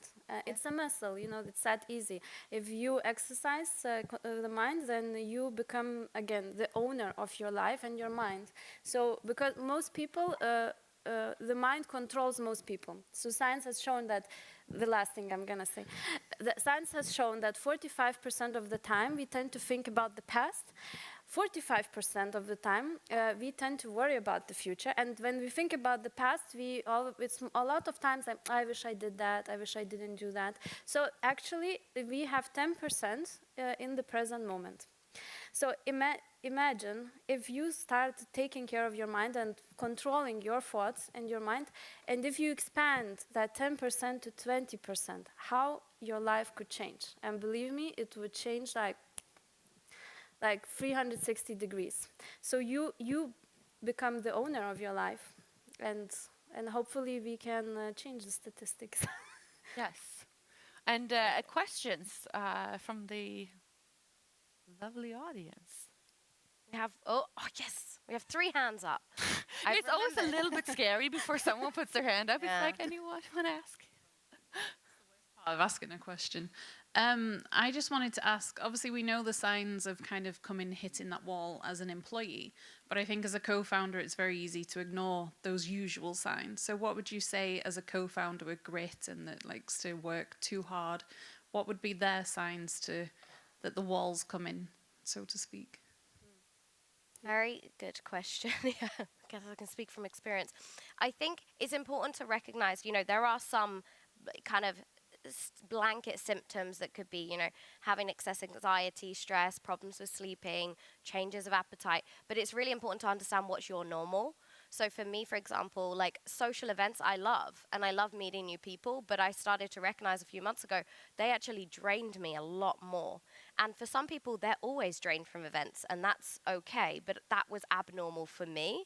So it's really important to understand, I, don't often have like brain fog. I got brain fog so often, and like I said, I'm good at doing the organization or the admin stuff. Those tasks took me, I put off with doing something for 1 week that would have taken me 5 minutes, or I would be drained by things that used to give me energy. So it's really important for a co-founder as well. I mean, we feel stressed and overwhelmed at times, but if you feel a very big change in, your behavior, or maybe you're more short-tempered than you used to be, you're more drained, you notice things, your body, is it Gabor Mate that says the body keeps the score? Your body will show it, I can feel like, I actually can't, like, I can breathe, don't worry. But I get like, I can't take deep breaths when I'm very stressed, and that happens over a long period of time. And so I know I can breathe day to day, but when I notice it's been like a week since I felt like I could really breathe to capacity, that's a big warning sign for me. For other people, that may not be. So it's really important to understand, like, when you start to see differences in your behavior or things affect you more than they used to, then it's warning signs, and kind of really try and keep up to date on that. People that you love might recognize it, actually, that, hey, you're sleeping more than you used to, or hey, you're a bit more irritable than you used to be, or are you okay because you seem distant, or you phase out in social settings whereas you used to be really present. So really, it's very small things, because there's like a war going on in your head, but on the outside it's very hard to tell. So start to kind of keep track and own up to it as well. I don't know if you'd add anything else. Well, you said everything about the signs. So I'm just going to give you one tool. So if you go on the website called Recipes for Wellbeing, there is an amazing tool called Burnout Scale. So if you do this test every 3 months, you most likely will never end up burned out, because it's going to clearly show you at what stage of well-being, at what state of well-being you are. Are you like kind of close to burnout? Are you kind of like in the burnout? Or so it's like, I think, you know, if you constantly check in with yourself, then you will prevent yourself like hitting that place. What was it called? Can you say it again? So the website is called Recipes for Wellbeing, and it's an open source. I can send it afterward. And the tool is called Burnout Scale. That's going to be the most important metric. And there's a tool as well for, like, you know, investors to suggest that founders do it, and suggest if they want to give it in. Yes. Yeah.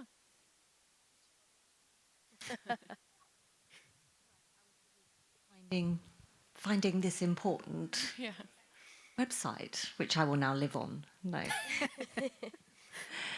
Having burnt out.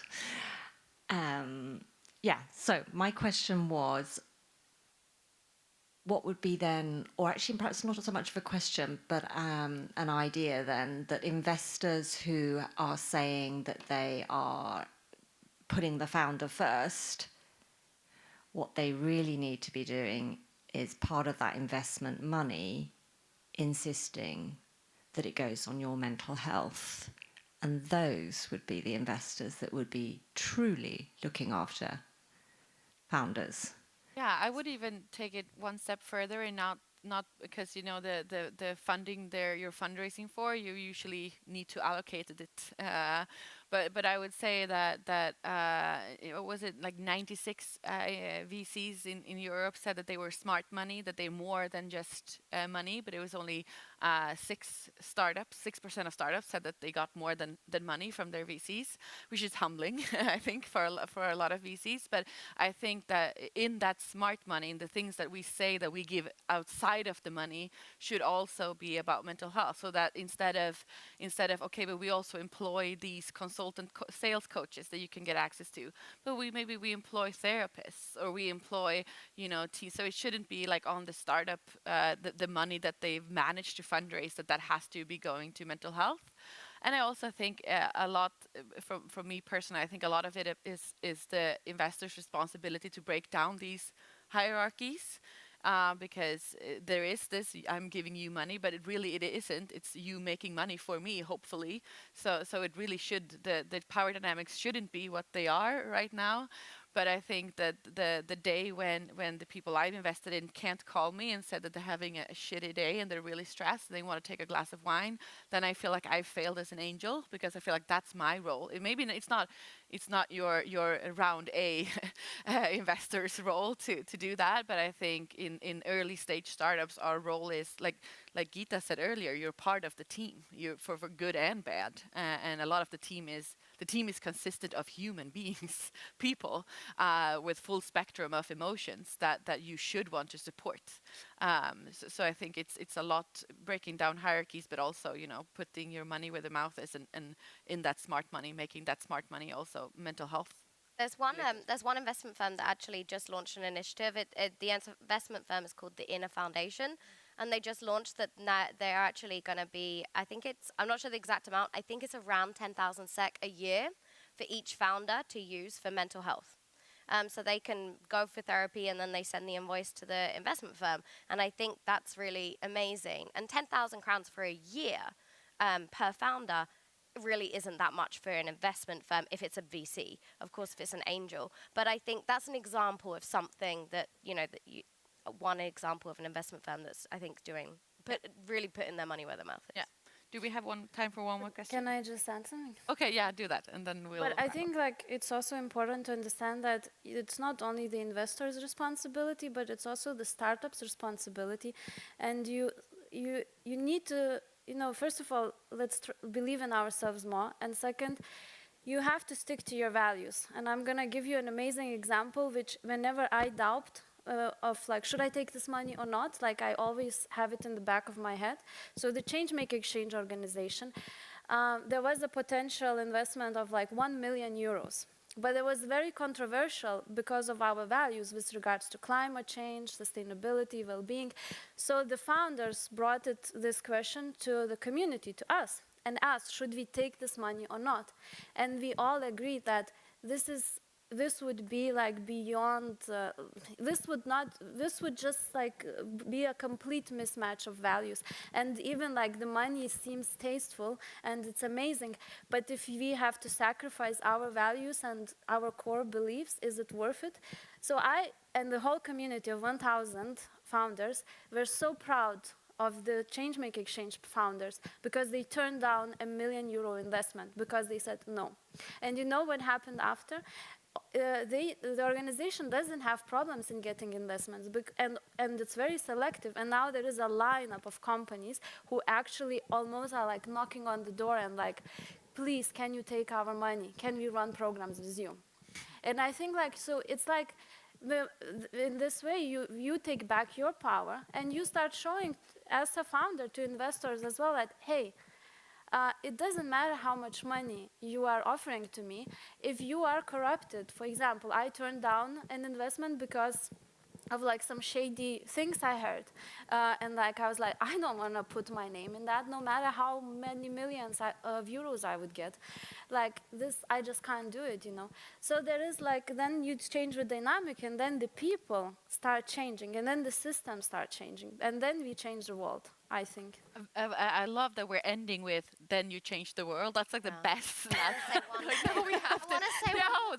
No, I was just going I'm to getting this from the front. I was just going to say that we speak so much about like, you know, the investors should do this, systems should do this, they should. But don't forget to also be human with yourself. Yeah. Be human with your own well-being as well. Yeah, and that's also a great way. It's not changing the world, but it's also a good last word. But thank you all for allowing us to be very candid and open. And I think let's continue in this style when we have mingle. And if there's more questions, we all will be around.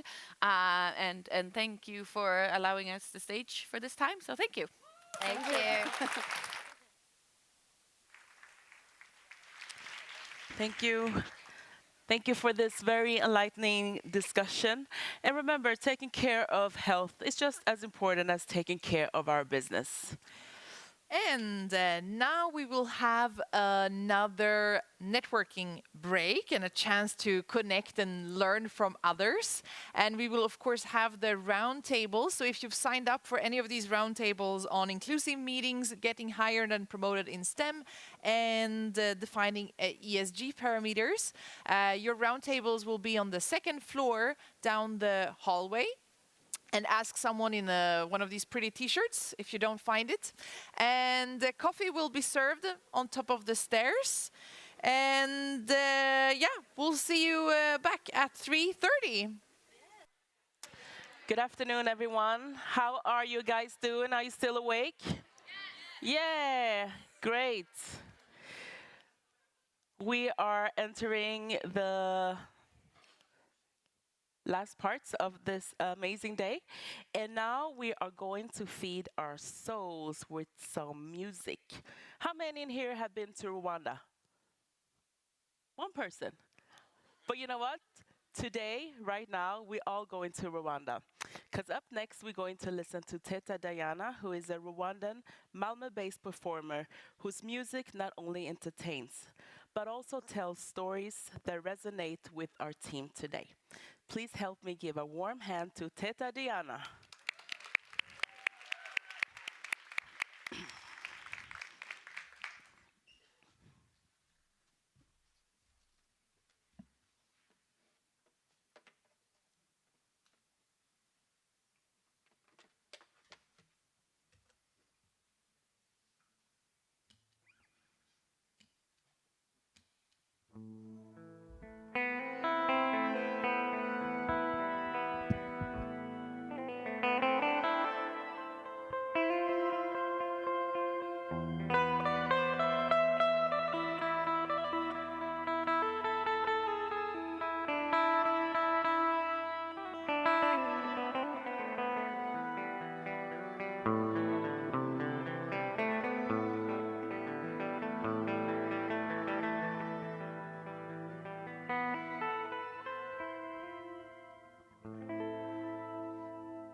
Iwanyu, iwanyu sewe,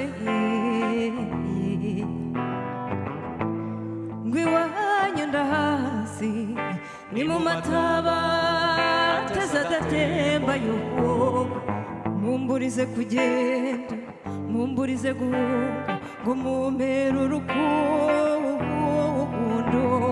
umumburize kugenda, umumburize guhunga, ngo mumpere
ugiriye wavutse wewe w'amahanga arahandi rungurika kwica umutima ukazonga iyo wewe ugiriye waraye ugiriye washatse ugiriye wavutse w'amahanga arahandi rungurika kwica umutima ukazonga wewe yo yo wewe yo yo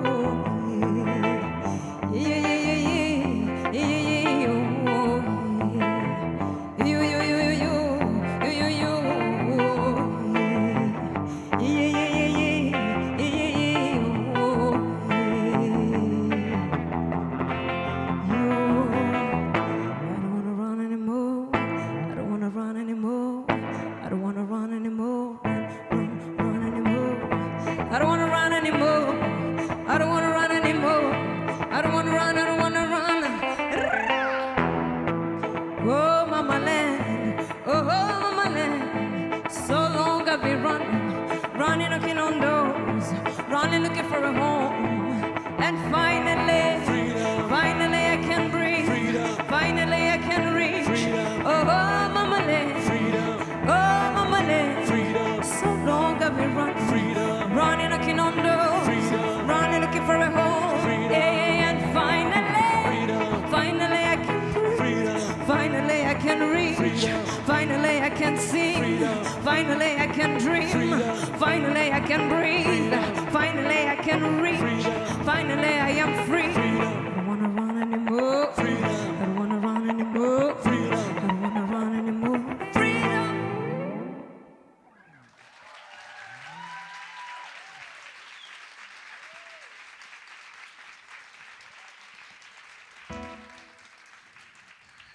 I was sitting in the back of the room, admiring this amazing sisterhood you have created. And I couldn't stop thinking to myself, what a great time to be a girl. So when I sing about freedom, I hope everyone in this room is free and feels free and ready to get what you want, what you deserve out there. So my name is Teta. I'm a Rwandan singer-songwriter. I'm based in Malmö. I'm a curator, but also I'm a UX designer. So for those who don't know, we musicians, we like to spend our time observing our emotions, our thoughts, and then put them in a song or a poem. And to be honest, tech and business is often a foreign language to us. And that is why some of us sign deals with record labels to be able to make it in the music business. So the business aspect of things. Musicians are a little bit far from it. So you can imagine in such a highly, like a male-dominated industry, you can imagine what it takes to navigate it as a woman, as a girl. And that's what I do. I run my music as a business. And all of the things you shared here were nothing but inspiring to me. So thank you so much for doing this.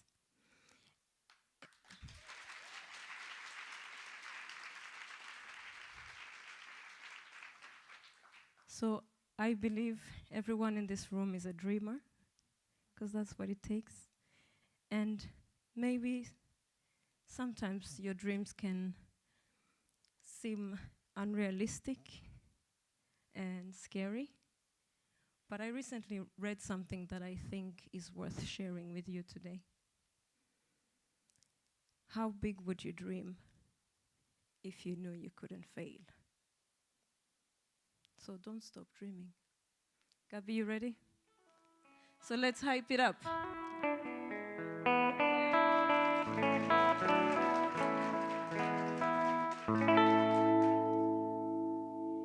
Elange, lange, lange, elange. I want you to sing with me.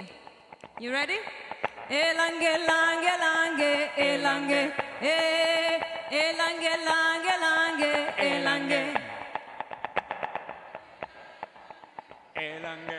Yeah, come on. Elange, lange, lange, elange. Everybody, elange, lange, lange, elange. Clap your hands, come on.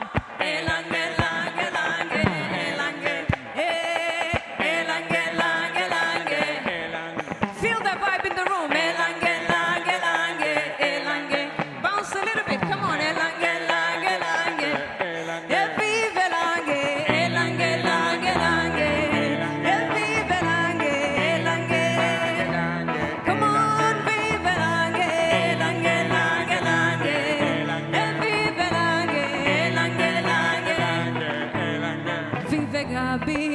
Oh Malmö lange, oh Minc lange, everybody lange, Sverige lange, oh Rwanda lange, Kigali lange, everybody lange, come on, vive lange, lange, vive lange, lange, lange, lange, vive lange, lange, lange, come on, vive lange. Stand up, come on. Vive lange, lange, lange, lange. Vive lange, lange.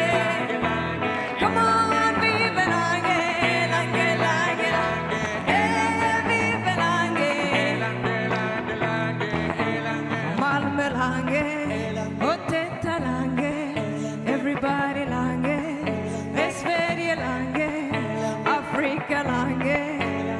You lange, everybody lange, Malmö lange, come on, vive lange, lange, lange, come on, vive lange, lange, vive lange, lange, lange, vive lange,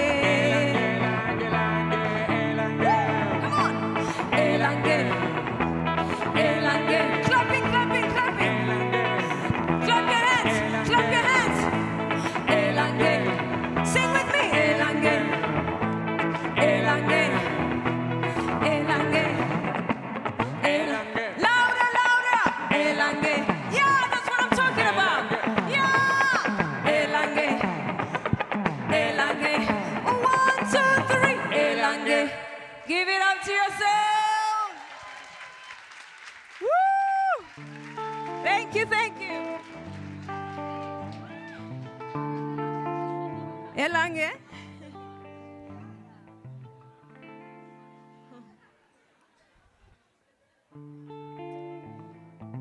Are you enjoying it? So Elange means it's the music, it's the language of music that we all speak. Isn't it amazing that I come from Rwanda? Some of you are from Sweden, others are from different parts of the world, but we speak the same language, music. So music is a language. And this song is a celebration of one universal language, right? By embracing our differences, we have so many things in common.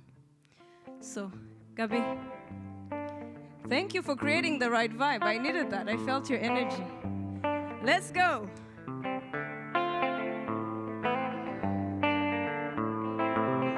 Okay, so where I come from, we're taught that a girl should wait. I mean, I'm talking about boy and girl kind of relationship. You wait for a guy to approach.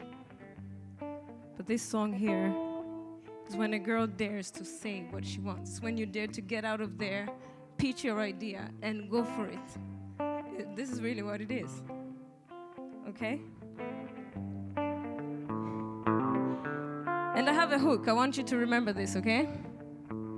Say, ko ko ko bala, ko ko ko bala, ko ko ko bala, ko ko ko bala, ko ko ko bala, ko ko ko bala, ko ko ko bala, ko ko ko bala. Yeah, that's what I'm talking about.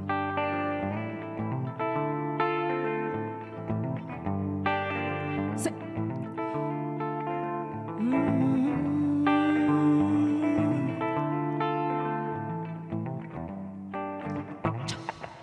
excuse me, mister, can I get your number? And maybe later we can dance to samba. Excuse me, mister, can I get your number? Where you go is where I go unless someone is waiting for you.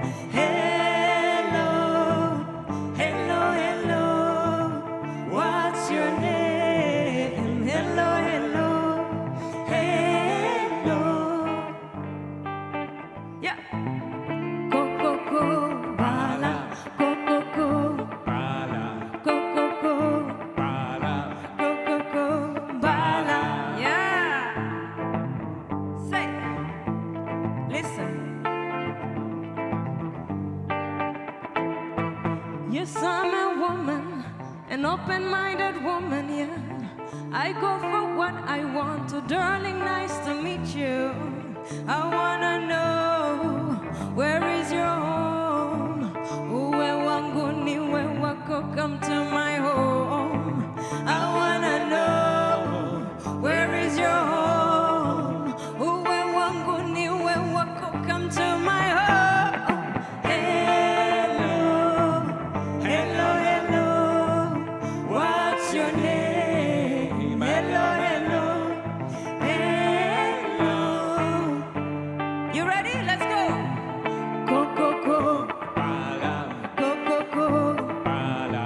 Go, go, go. Bala. Go, go, go. Bala. Yeah. Okay, so we will do a competition now, okay? We want to see who's louder than the others. Say. Come Kigali, usiende mbali, umwone baba na mama wala usijali. Come Kigali, usiende mbali, umwone baba na mama wala usijali. Hey! Come Kigali, usiende mbali, umwone baba na mama wala usijali. Come Kigali, usiende mbali, umwone baba na mama wala usijali. Come Kigali, usiende mbali, umwone baba na mama wala usijali. Come Kigali, usiende mbali. Yeah, yeah, yeah, yeah, yeah, yeah.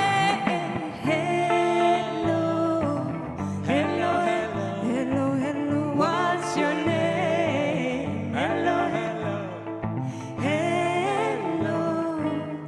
Are you ready?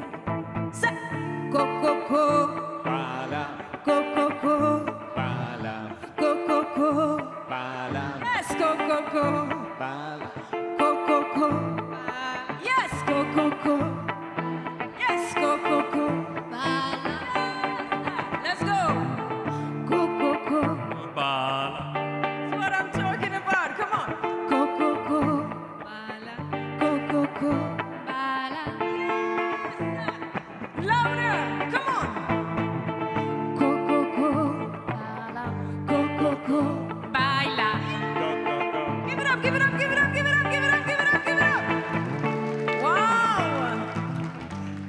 Let's try this. Come on. Go, go, go. Bala. Go, go, go. Bala. Go, go, go. Bala. That's what I'm talking about. Who's ready to make it the most loudest voice, okay? Go, go, go. Bala. Okay, you can do better than that, right? Okay. Go, go, go. Bala. Come on. Go, go, go. Bala. Go, go, go. Bala. Go, go, go. Go, go, go. Go, go, go. Go, go, go. And to the left, and to the right, and go, go, go. Go, go, go. Bala. Go, go, go. Go, go, go. Go, go, go. Go, go, go. Go, go, go. Thank you.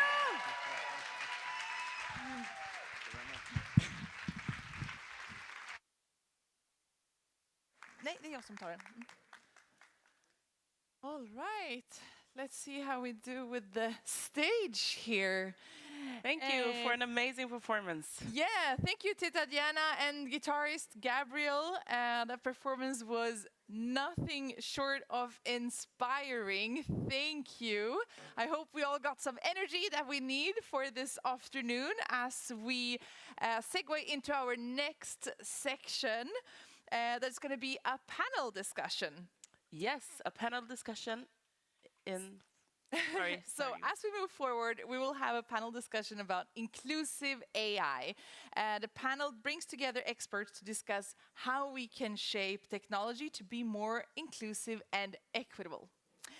Our host for this panel is Gertrud Westrin, who is a developer advocate at Click and the host for the Tech Girl podcast.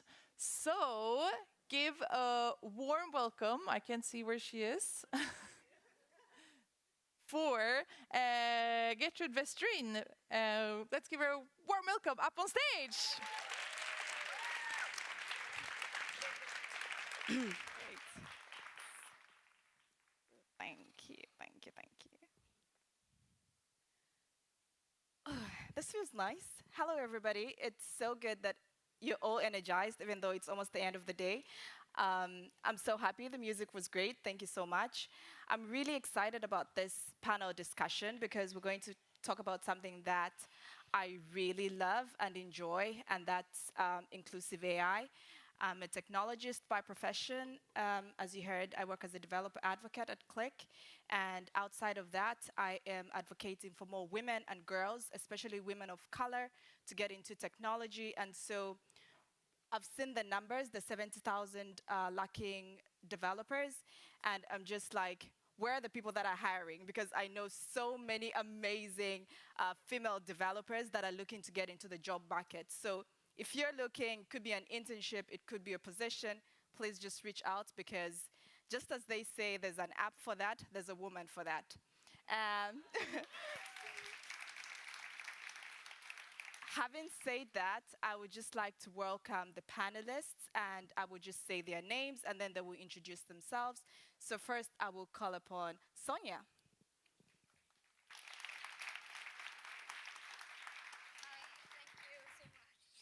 Yes. Kenneth.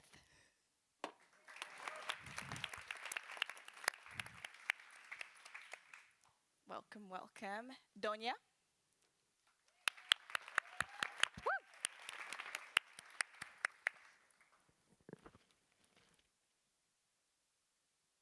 And Gotami.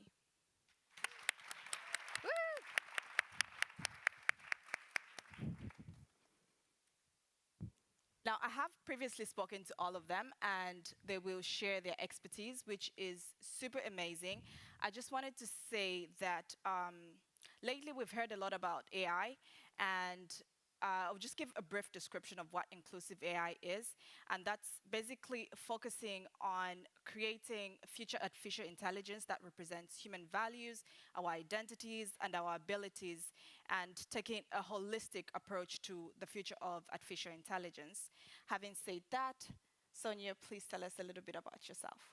Hi, I'm so happy to be here. I've been extremely inspired by everything that I've heard so far, and I'm very happy to talk with this amazing panel. I am a design researcher, so I'm a designer and product strategist, and I'm also doing a PhD in AI ethics and design in Copenhagen at the moment. So I am focusing at the intersection of technical practice and how we translate principles and values that are currently discussed everywhere in like AI under the term of value alignment into the actual everyday interactions that developers and designers are facing when they're working with systems or designing systems that use data and are data driven. I mostly work from a very critical perspective, bringing in a feminist care angle to the philosophical angle that comes into play when we talk about norms and values and equity and parts like that. Yes. So I'm bridging those two sides at the moment between industry with a big background as head of design and academic research. Do you use AI in your everyday life? Well, I have to admit that I'm using ChatGPT for quite a few for quite a few mails because it's just really useful. It has a lot of utility, but mostly my focus on AI is on understanding how it is being built, doing a lot of education around how it might be built better, and basically increasing the literacy around the ethical components that go into designing this technology. Yes. So, yes, it's more my work with it rather than using it for my work. All right, that's really good, and I'll get back to that. What you just said, Kenneth. My name is Kenneth. I'm a principal at Dreamcraft, where I cover data and analytics, which is what's brilliant for this panel. And then before that, I was heading up the data team at AirHelp, so revamping the data stack to the modern one, and we're using machine learning at different points in their service as well. So that'll be interesting to dig in a little bit later. Okay. And are you using AI in any way in your everyday life? Of course, there's the personal productivity, so ChatGPT, Midjourney, but I also think that some of the services that we use already have AI or ML implemented already, even if we don't realize it. And then on the sourcing side at Dreamcraft, we are using data pipelines and maybe more rule-based modeling at this point, but over time, I hope we can move into more advanced modeling. Okay, great. Donya? Well, hi everyone. My name is Donya, and I am an organizational psychologist. I have been working with diversity, inclusion, and equality in different capacities, like HR or organizational psychology for about 13 years. And I am currently working on bringing a theoretical framework from organizational psychology research to a practical level that can work as a filter for machine learning algorithms to make the results and predictions less biased, and on 3 different levels of bias: conscious, unconscious, and subconscious. Yeah. Thank you. And Gotami? Hello, everyone. My name is Gautami, and I work as a data and AI consultant for a startup called Substorm.ai. So among many things I do in my work, I predominantly work with AI algorithms. So our main focus is to reduce bias in the AI algorithms. As of now, I could imagine around 200 people are in this room. I think 30 to 40% of us are affected by algorithms, AI algorithms, unknowingly. This is because you might be rejected from your dream job, not because you're not qualified for the job, it's because of the algorithmic bias, because the screening tool is not designed properly. There is a bias in data, there is bias in how the code is written, everything. It's not only about that. When you apply for loans, you might have to pay higher interest rate because there is a bias in the algorithm. So I work on algorithmic bias, and I employ methods to reduce bias in these algorithms so that it's more more beneficial for the society as a whole, not only for few. So thank you. Thank you.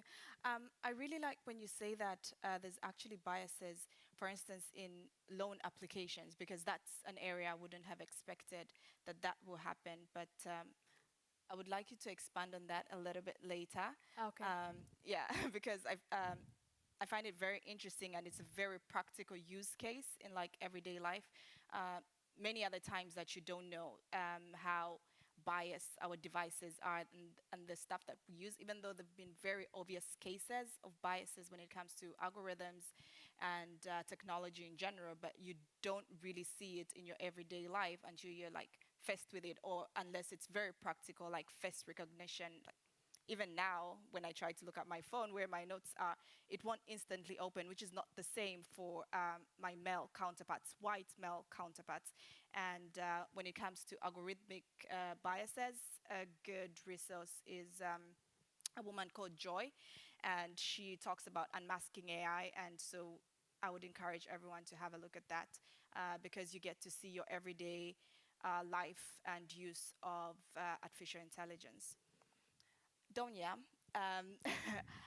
since last year, the growth of artificial intelligence and conversation around AI in different organizations has exponentially grown. And the statistics are that 35% of companies and organizations have implemented some type of AI solution, while 47% are considering or doing the research. How would you encourage, or how do you see it panning out from an organizational and psychological perspective of how employees can either move forward, or how can they incorporate that within the organization and not just feel like it's forced on them, if you know what I mean? Yes, I think the best way to go forward is for organizations to take diversity, inclusion, and equity seriously. For example, it happens a lot that a lot of companies just use this as a fuzzy word. But for example, if you want an accountant, you won't go to a person that has just a bank account, right? So exactly the same goes for diversity, inclusion, and equality. If you want to embed those values into your AI, that will help your culture within the organization to foster, bloom, or change in any way, you have to ask for experts. Somebody that can define bias for you and then work based on your unique needs concretely to show you how to move forward. It's not going to be easy. It's hard work. It's going to take time and effort and money, but we have to do this. Otherwise, AI is just a mirror that will show our biases to ourselves again. I just want to Yes, to add yes. a point that so as of now, most of the products are designed by male because women workforce in these related to technology. So we are already suffering. Women represents 52% of the world population. So do you know the cars are much safer for men than women because seat belts are designed for average male bodies. So it's riskier for women.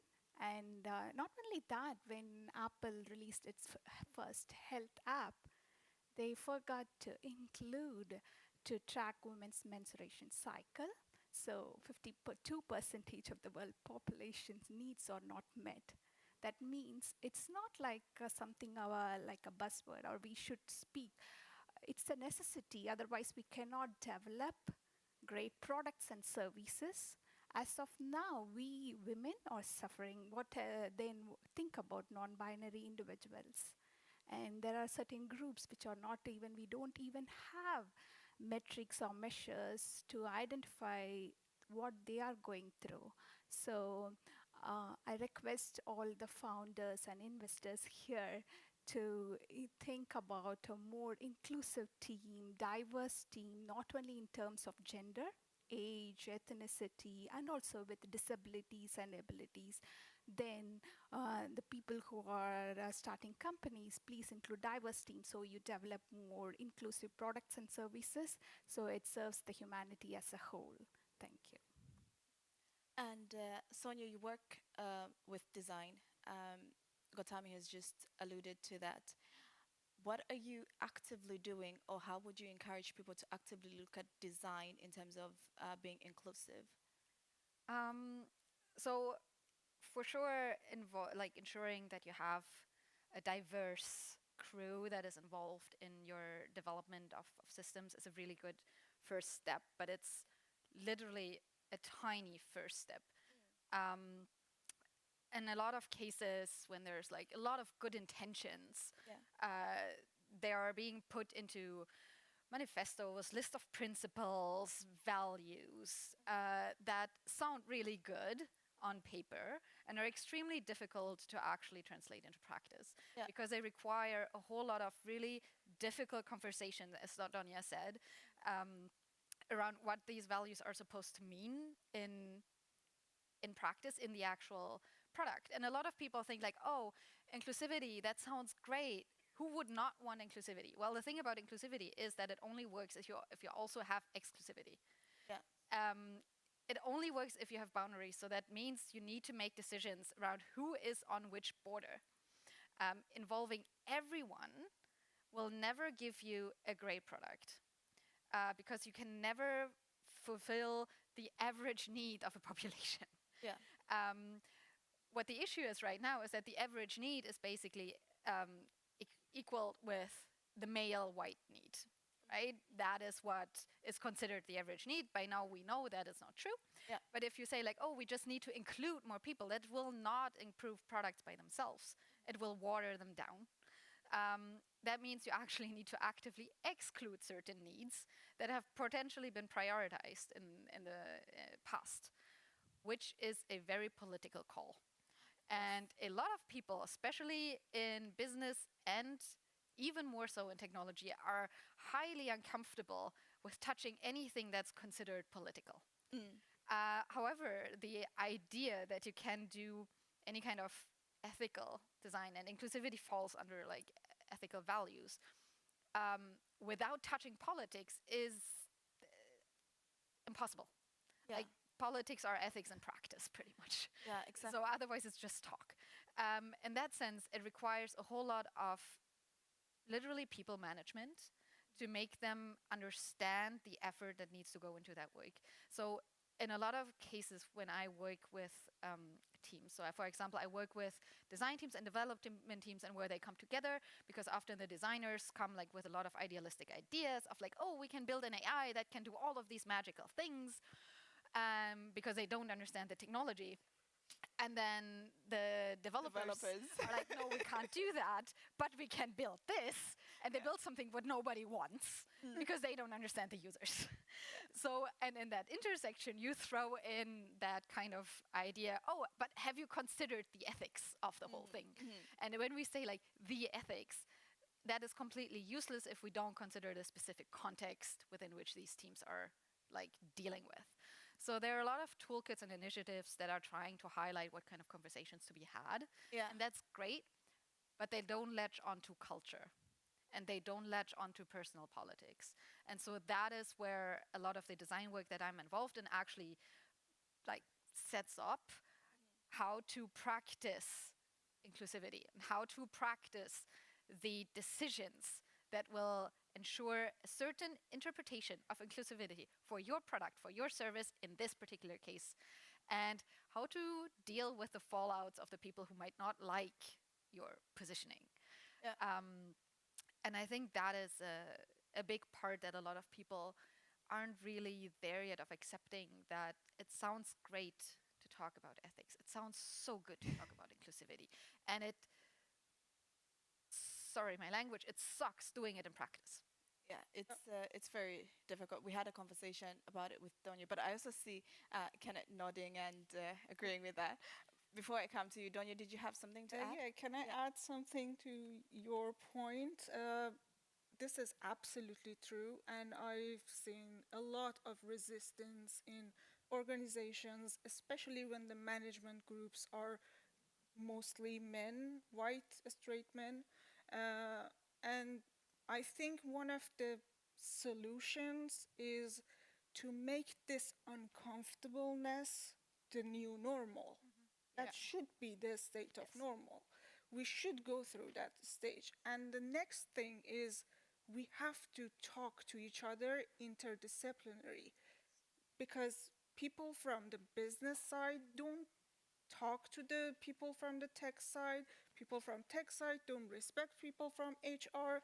We need to work together. Otherwise, this doesn't, it's just going to continue as it is. Yeah.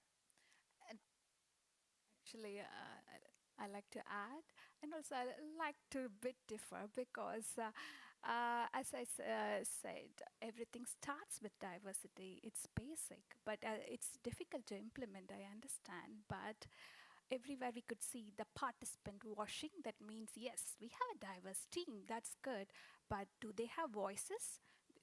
Is their voice heard? Do they have decision making power? So like we are building a framework, so only if we have starts with diversity, then trying to avoid participant washing, so that people can come and speak. Yes, without a diverse team, how can we identify the blind spots of each other? I may not know what a disabled person go through, what a people with color blindness needs. So it's important when you are developing a product or service for masses. I am talking about the products and services which serves to large audience. It's not about designing app for particular niche area. So there are everywhere, like as she pointed out, from face recognition systems. You pointed out rightly that only the face recognition system doesn't work initial days for people of color, because they don't have clear data or the images. So when then we collected data with people of color, then we redesigned and tested. Now it works better. Yes, there are flaws in the algorithm, we accept, but this can be reduced, bias can be removed only if we bring people with diverse background and everything, and then we remove participant washing.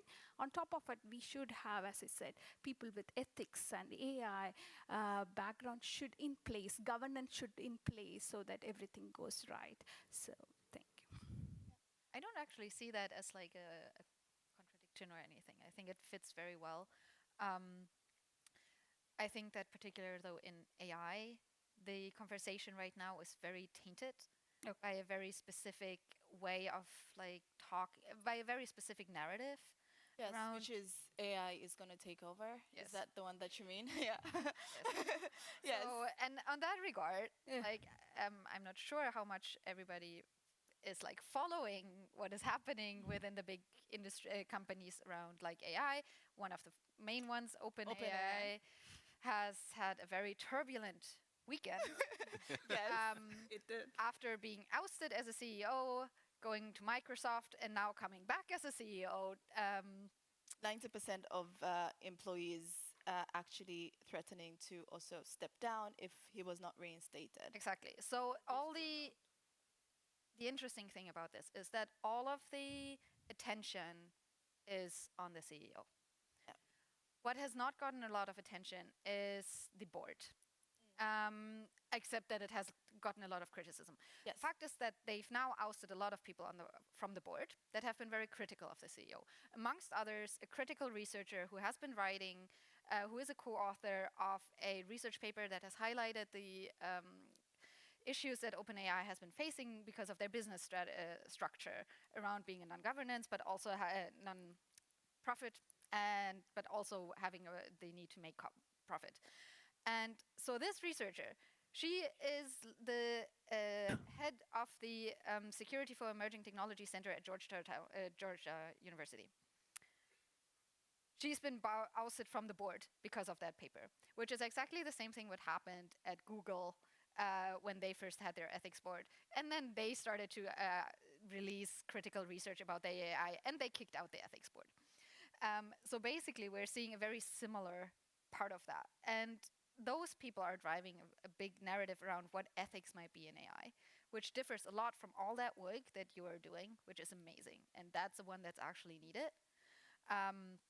And I find it so important to highlight that we need those experts, because a lot of people within tech, sorry to say that, are calling themselves now experts without having actually really dug into the intricacies, the social and political intricacies of aspects like diversity, equity, generally the umbrella philosophy under ethics. Like, it's not a component that you just integrate, it's a process. It's like, yeah, there's so many layers in it. And it's an umbrella. Yes, yeah. So I want to hear your thoughts, Kenneth. Yeah, so first I got quite sad when Sonia said this is down to politics, because that's perhaps the slowest moving body we have in the world. And a lot of founders are going to ship a lot of product before anything gets done, and a lot of investors are going to put in a lot of euros before we get there. So I think there's a big responsibility on both sides of that. So both, what is it that investors do fund, but also what do the teams look like Gautama mentioned before. Who is the team? Who's writing the code that very much influences at least the bias of the model itself? But also what kind of data sets are we using for the modeling and for the training also creates a quite significant bias. So some of the things that we do is we spend a lot of time analyzing the team. So we have one person who doesn't vote on the investments, who's the champion of diversity internally. And he interviews every founder individually, one-on-one before, and then that goes into the decision that we do. So it's one of the things we do to try to understand the team, toxic behavior, and so on. And then following the investment, we spend time helping them understand the gaps, also again on sort of the team side, both culture, values, and the gaps and competences in the team. What is it that we need to hire for? And this is also where we try to empathize, that we need diversity in the team from the get-go, otherwise you're going to hire people who look like you. So I don't know if I entirely agree with that ethics sucks in practice, but it certainly takes more effort.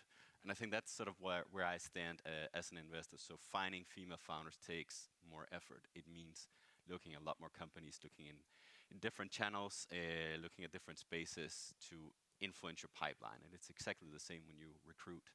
If you just put up a job post and I write it because I'm a white male, well, the last one I did, it was like 3 out of 100 applicants who were women, right? And then what do I do then? Then I start reaching out, finding profiles that I think are interesting, to sort of skew the pipeline, essentially, so I can get a 50-50 split on the candidates for the recruitment process, essentially.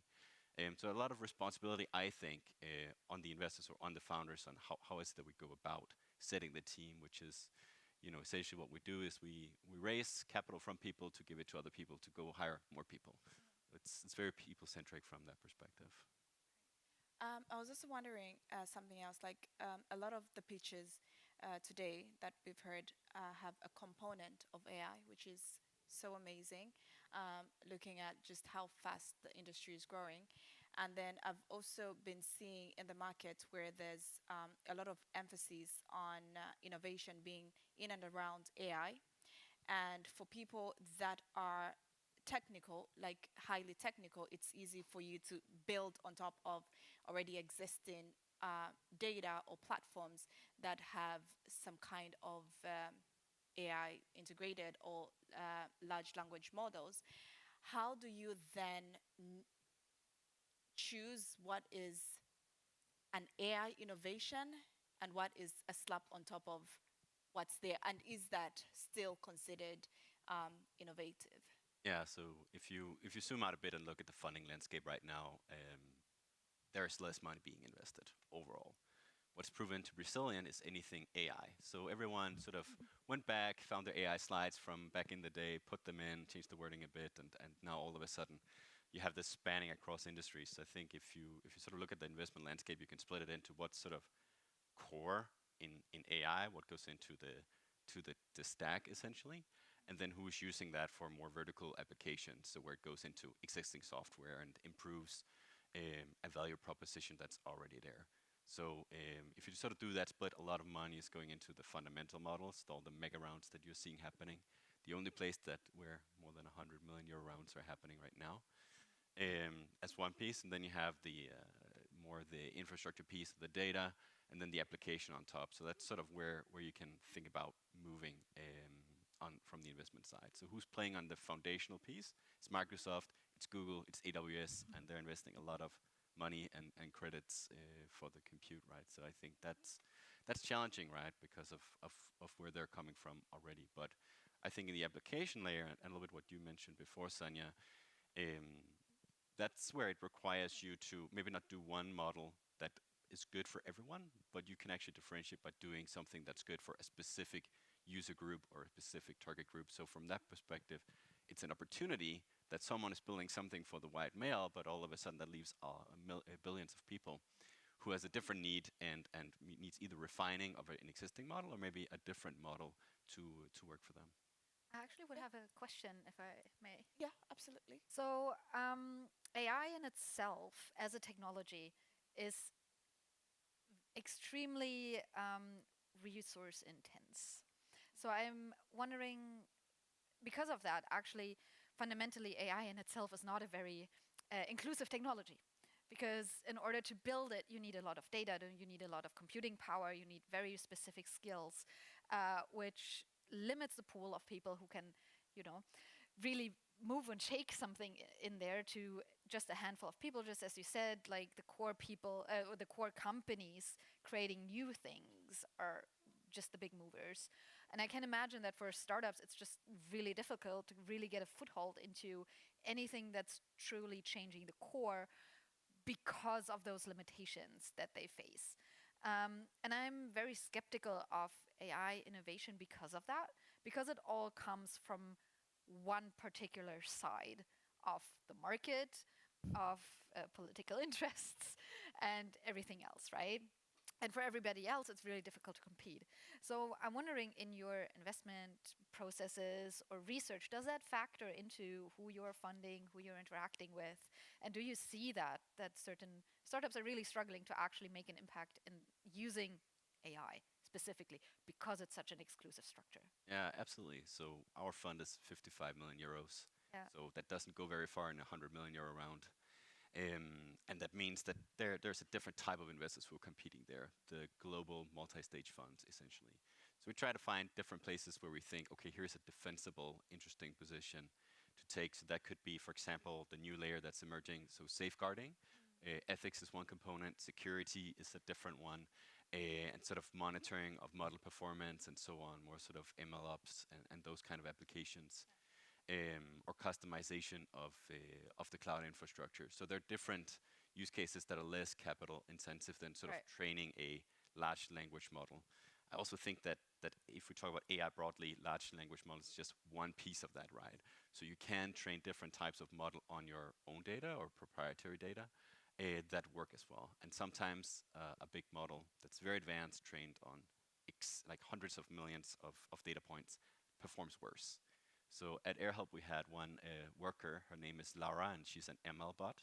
She decides where to sue an airline. So she sort of looks at 500 airlines, 27 jurisdictions, and she makes up her mind on of what's the probability of being successful, where we win faster, and so on. And we started pushing legal cases into the court system to sort of test the boundaries of the law and maybe even expand the law on behalf of the consumers. And she saw those cases being progressed to court and decides then to emphasize this bias that we introduced. So all of a sudden we saw losing cases just being passed through to different jurisdictions. And we had to take it offline and introduce more of a rule-based approach, which end up performing better, right? So sometimes shooting sort of birds with a cannon is not necessarily the right tool for the problem. I actually think. Sorry. Sorry. Since we'll soon be running out of time, you can talk to the panelists as much as you can. I was just wondering if there's an audience question. There we go. Thank you. Thank you. Super interesting. And I want to talk to all of you afterwards because I have like 500 questions, but I'm not going to bother everyone with them. But one question I have is there is this new regulation coming from the EU with the EU AI law, and I kind of feel a little bit like you, Sonja, that I also think that this law is going to consolidate the market even more because it puts a very heavy regulatory burden even in very, very small startups with very, very low-tech machine learning algorithm if they are in health or finance space. And one thing that I've been struggling with as an investor is none of the startups really know this is coming or preparing for it. And we've tried like have lawyers talk to them and prepare them, but no one really wants to think that this is actually going to happen, even if it is happening.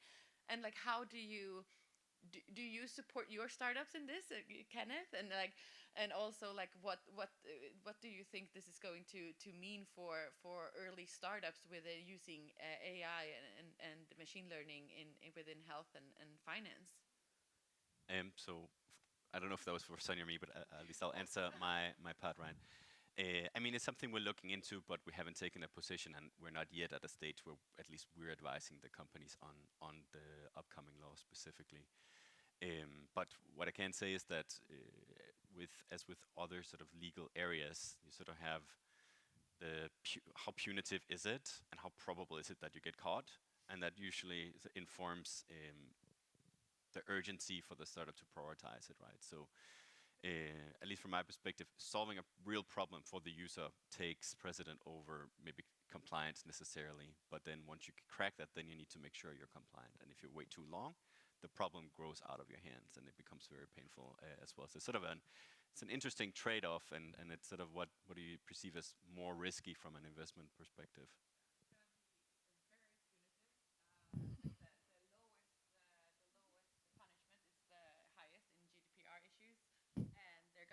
EU is going to have their own department enforcing it, so it's not just going to be national. And it's very, very small use of very low-tech machine learning is going to be implied at the same. It's based on the theme, if it's health or finance, not how deep tech it is. So I think it's going to be not to be. I like it because it's supposed to reduce bias, but it's also gonna make it really hard for startups in the future, near future. So for startups, founders, investors, everyone, please start looking into it. Don't be caught off guard. So, yeah. As we wrap up, final words. Looking into the future of artificial intelligence and being inclusive. What would you say about that? Starting with you, Gotami. So it's more I think in future we will do less work. We'll be more relaxed with AI. We should work on different economic system because if we didn't work, we couldn't earn. So every money will be in the hands of few, but maybe the policymakers should design changes in how we earn the economic system. So I think future is bright. Awesome. Donya? I think the most important thing is that change comes from above. It's structural. So policies like that can be very helpful to encourage new generations of people who are coming into business to be open about incorporating inclusivity within their algorithm from the beginning. Yeah. And I think if that happens, little by little, the society in general starts to change. So the data that is available for the AI algorithms will change. And that will make the final change happen. Kenneth? So I'm also in the positive camp that it means that all of us will be doing more meaningful work. It will help just take away some of the things that bots do more efficiently, and we actually might not want to do ourselves. And then it's definitely transformative technology. I'm quite excited to see what will happen, but it's also very expensive to do the compute. So it kind of contradicts the other megatrend we're seeing, which is saving the planet. So how these two will interact will be kind of interesting. Hopefully we can bring down cost and the CO2 footprint on these models and the massive server parks that are operating them. Nice one. Sonja? Well, I'm probably then the only one not so much in the positive camp. I would so hope that a boom in really smart, great AI startups, and hopefully maybe many founders here in the room can, prove me wrong. But I don't believe in AI as the change in technology that will bring us a easier, simpler, happier life with more meaningful work. That did not happen for the internet. That did not happen for mobile phones. That did not happen for cars. That did not happen for anything. Like, of course, there is improvement in society, but we do work more than ever. And in the 80s, they already predicted that around this time we're just going to have like 15-hour work days. And also that did not happen. So if something in that regard happens, it won't be due to AI. It will be through, I don't know, somebody finding a cure to capitalism.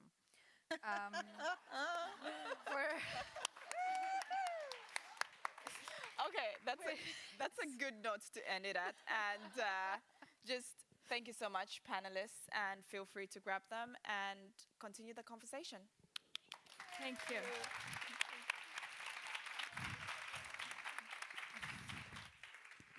Thank you. Thank you so much. This is definitely a discussion that sets the bar high for the future of AI. Inclusivity in tech is not just a goal, it's a necessity. And now for something special. The session called Unpolished Stories, presented in the dynamic Pecha format. Now I want you to really take time to get into yourselves and prepare to be captivated by stories that are raw, real, and inspiring. And we have some people who will share very intimate stories. First out, I would like to welcome Samantha Weber, lead developer at Anecdote, who will share her story about imposter syndrome, loss, and about owning your narrative. Please welcome Samantha Weber.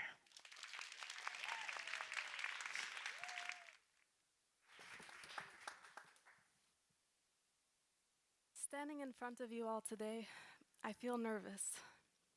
I feel self-conscious and I feel vulnerable. However, I feel adequate. And one thing that I don't feel is like an imposter, which is a very big deal for me. So, how did I get here? To start from the beginning, this is my father in his youth. He's no longer with us. He was a brilliant computer scientist. At the height of his career, he worked for places like NASA, the White House, and the World Bank. He had an intense curiosity about the world around him. However, even since my youngest childhood, I can remember that my dad seemed haunted by some external pressure. I believe that my dad struggled against a narrative that he allowed others to give him. And what was that narrative? It was the narrative of all the times he had messed up. The time, for example, he failed advanced calculus in his first year of university, or the time that his application to the Naval Academy was rejected. And why do I know all these things in such detail? It's because even 20 or 30 years after they happened, he still spoke about them with such tension. My father's personality seemed forged by his determination to prove this narrative wrong and to live up to the narrative he believed others expected of him. Something he often told me in my childhood was that I needed to live so well, so perfectly, that any criticism anyone had of me would be a lie. So I followed in my father's footsteps. I too studied computer science. I too strove to fulfill a narrative that was infallible. However, a strange thing manifested in my career. I too seemed haunted by an external pressure, even though I loved to tinker and to build and code in my spare time. At university and at work, I felt like an imposter, a fraud. I was too painfully aware of all the ways in which I did not live up to the narrative that others seemed to expect of me. The more I strove to embody the narrative others seemed to expect, the further from myself I felt. And the question of whether I was sufficient or whether I belonged in tech, in computer science, always laid in the hands of everybody else but myself. And I can tell you, especially as a woman in a male-dominated field, there will be no shortage of people who agree with your doubts about yourself or who tell you that you do not live up to expectations if you leave that question up to them. So my desperation to, I had a desperation to prove to others, and I believe through others myself, that I really did belong. And this desperation led me down some pretty interesting paths. I believe the pinnacle of embarrassment in my career is when my employer encouraged me to attend a tech conference. And I was so eager to prove to everybody, including myself, that I was competent, that not only did I attend the tech conference, I applied as a speaker. The problem is, I only had less than a year of experience in the technology that I applied to speak about, and to my shock, they accepted my application. So standing at the podium in front of a crowd of engineers with over a decade of experience in this technology, I felt like someone who had just read an article about the heart on Wikipedia and was presenting in front of a room of cardiologists. It was devastatingly, painfully embarrassing. I felt like her. I felt like the most famous imposter of our age. Later, watching videos of Elizabeth Holmes, I recognized myself in her terrified and guilty expressions.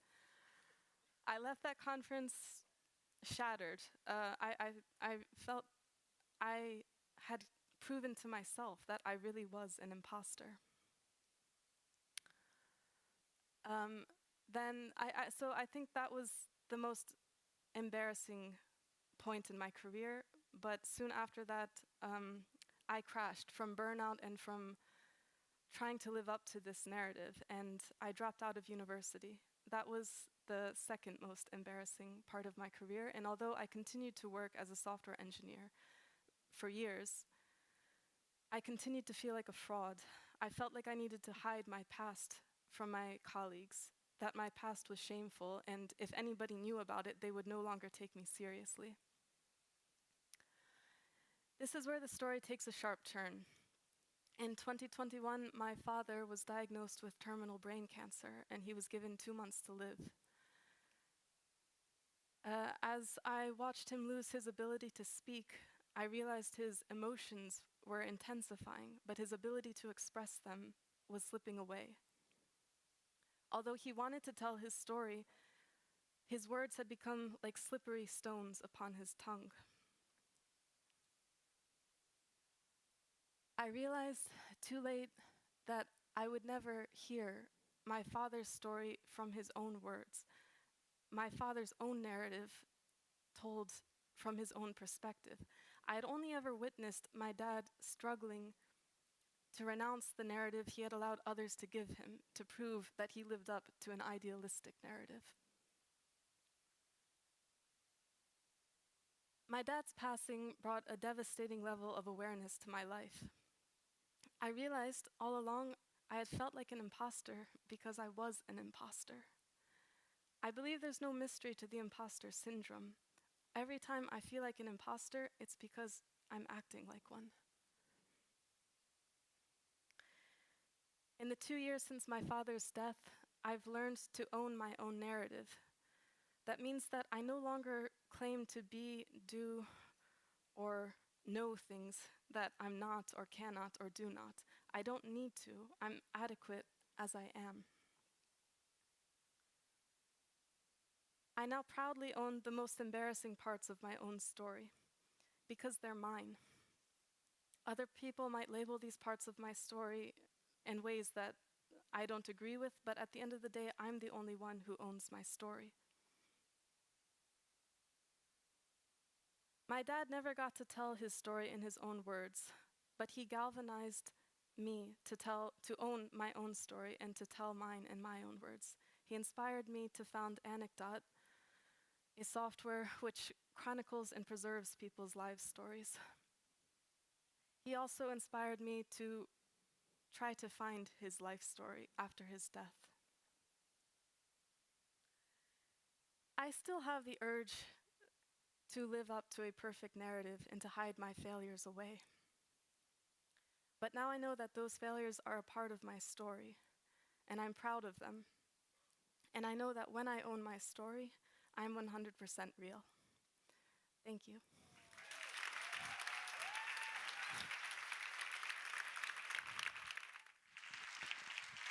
Samantha Weber, thank you so much.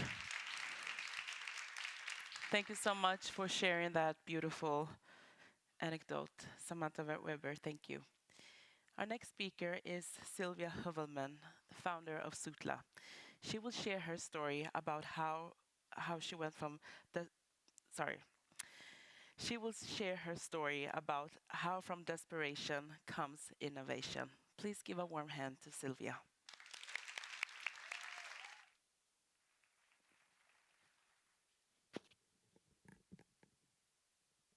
It's 3 a.m.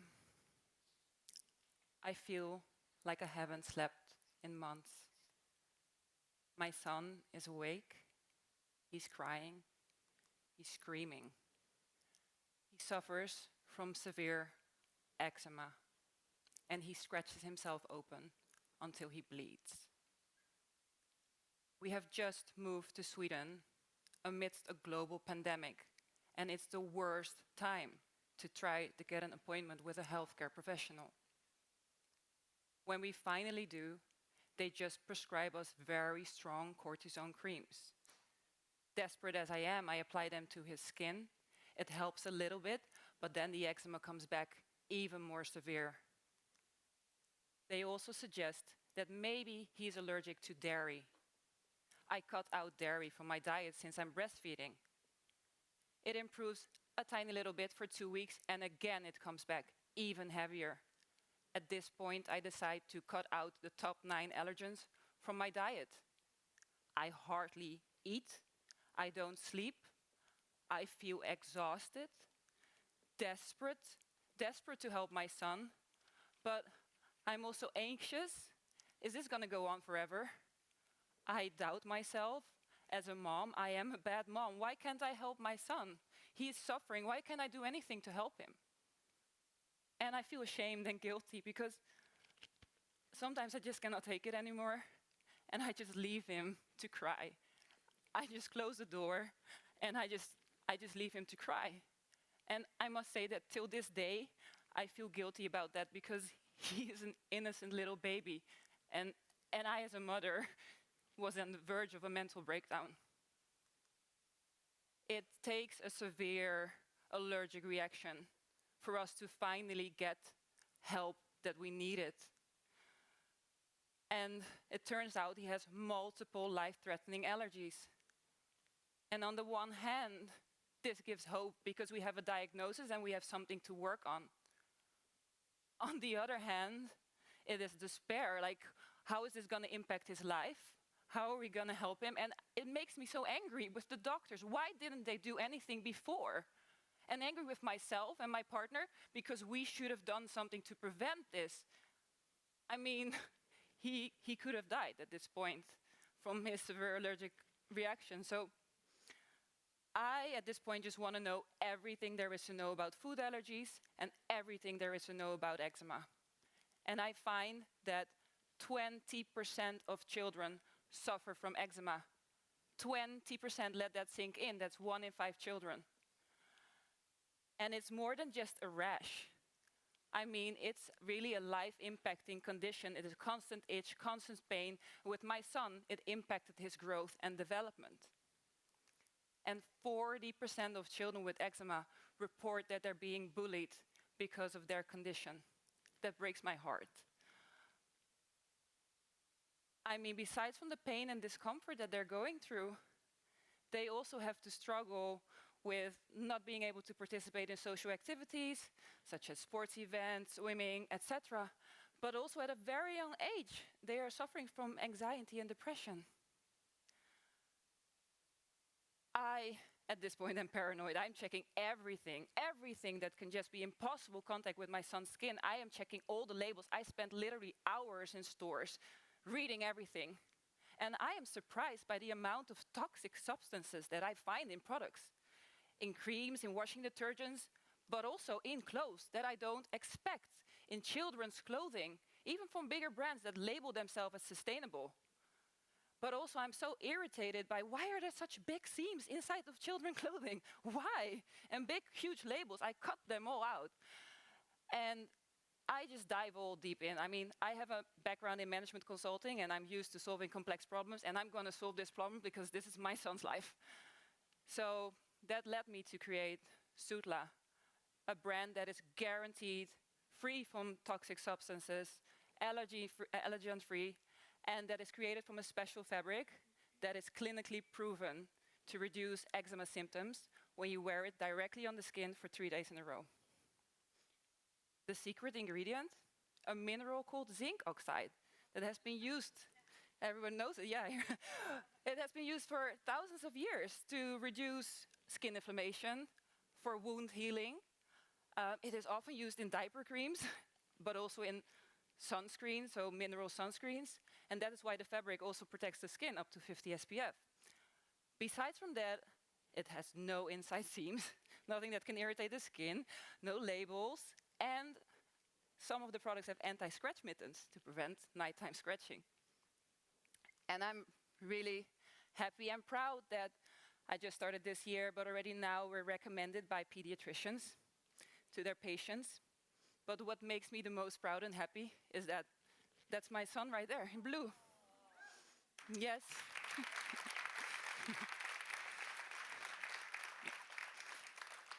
And to see him now running around in the clothing that I created for him makes me so happy. And as you can see, his skin cleared up and we have his eczema under control.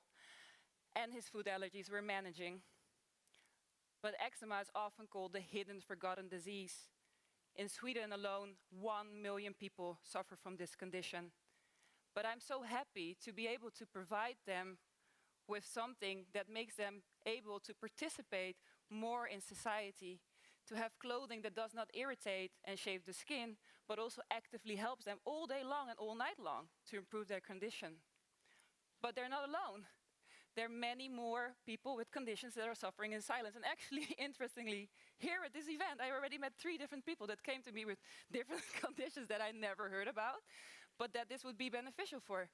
But since starting Sutla, I have been approached by parents of children with autism that struggle every day to put clothes on their kids because they cannot have any seams on their body. They're like, I don't want to bear this.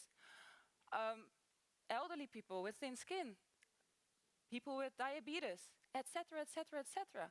There's so many people that are currently not catered for in the apparel industry, for which clothing is such an important aspect of life because your skin is your largest organ. What do you have on you all day? Clothes. That's why with Sutla, I want to be the brand for those people that are now not catered for, that are hidden and forgotten, and to just make their lives a little bit easier and nicer. And I ask you to join me in this and reach a helping hand. Thank you very much.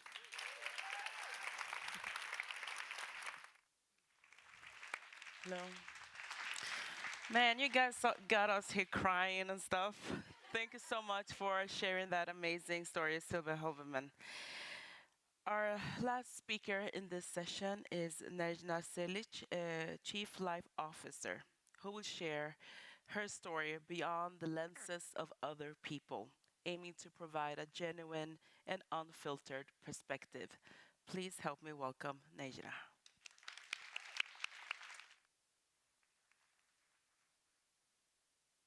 everybody.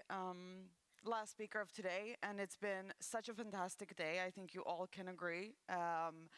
This last part, really emotional. So I think if you guys can help me just center myself, if you all just stand up and we can take a deep breath together. Good. So like just hands up high, breathe in, and okay, good.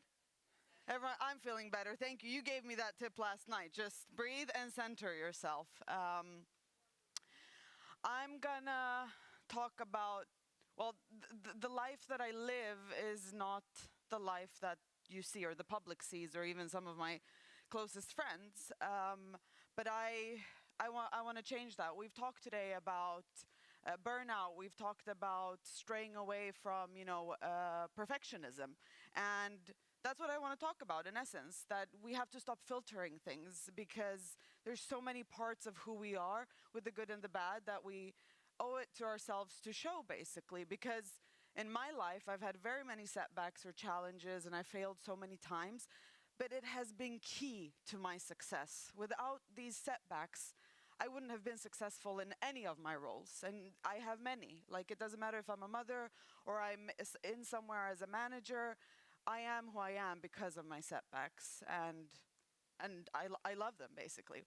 But just to begin, start of my life, I was born in Bosnia, and right after I turned 1, a war broke out, and the life that we knew just was turned upside down, and we had to flee, basically. And I was separated from my mother at this time, had to flee with my father, and war is horrible in so many ways. I don't even think I need to go into that, the horror that it brings. But it taught me, even though I was so young, but through everyone around me, it taught me perseverance. And I carry this with me every day, that no matter how tough things get, the only way onwards is forwards, basically. And that's just what it is. Came to Sweden. This is one of 3 refugee camps, like 30 strangers sharing a bedroom and facilities. But I was safe, and safety and love is what a child needs, basically. And here at least I was safe, but it was a tremendous struggle, basically. There's uncertainty. You don't know what your life is going to look like. And this taught me then, and is very relevant today in the world that we live in, the importance of humanitarian aid. Without that, I wouldn't be where I am today, basically. Fast forwarding a little bit, my first home in Sweden, a stable point, and that's Malmö, and that's where I am living still today. But this was such an important part of my life because this is where my earliest memories stem from, where I had to navigate a new culture, new languages, international school, learning English, learning Swedish. I went to swimming class. I'm there in a bathing suit, and then I'd go home and I'd change so I could go to the mosque with my grandmother and pray. So it was just navigating and learning about so many new things. And kids are sponges, just soaking up knowledge. And this is our most valuable asset, our knowledge. We have to take every opportunity we can to educate ourselves in all shapes and forms, and we're doing that here today. But it's also that one asset that you have that no one can take away from you, not even a war.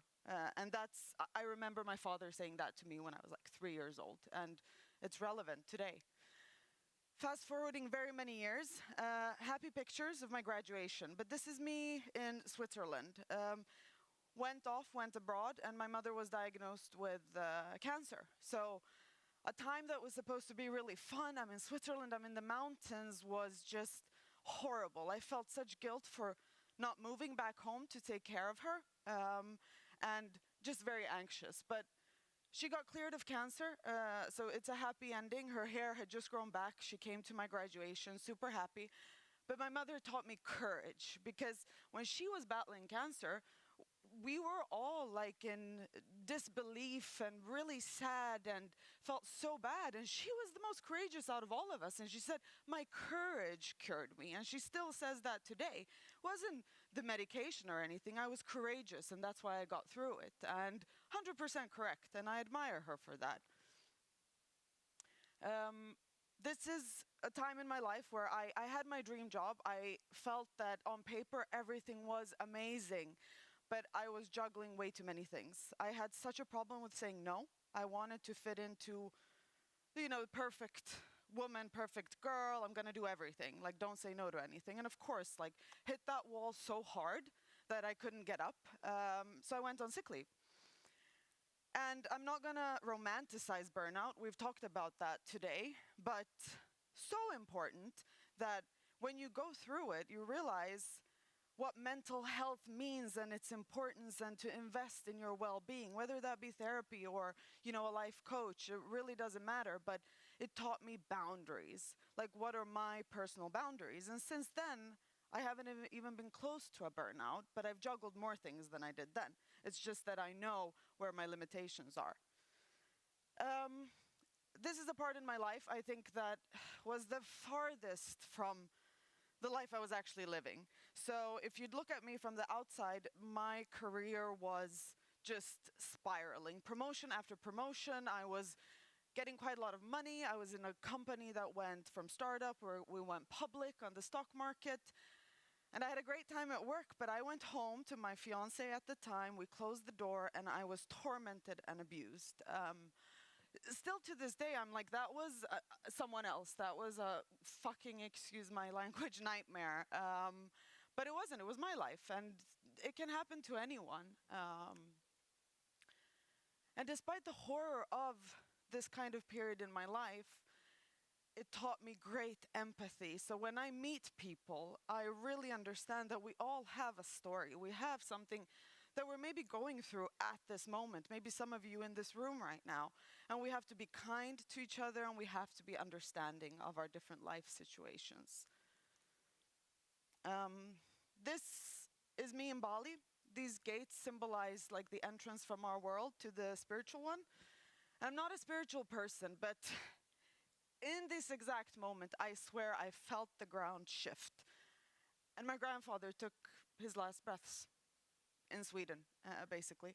And it was the first time, not that I experienced loss, but loss in sense of a part of myself. My grandfather was so crucial to me as a person, and he still is today. So this grief, like, this is years ago, but I carry it with me. It feels so fresh still. And someone dying and losing someone, it's horrible, it's almost like a physical heartbreak. But I took from that the lesson my grandfather always taught me. It's emphasized, and that's gratefulness. He would always teach me to be grateful for just enjoying a nice cup of coffee or a walk, the simple things in life that we just tend to dismiss, to big things like launching your own business. And that is much stronger in me now that he's no longer with me. Motherhood. I became a mother 2.5 years ago, to be exact. It's the most important role that I have and ever will have. But it wasn't what I expected. So I was hit with postpartum depression, completely unexpected. And I rushed back to work as an escape, basically.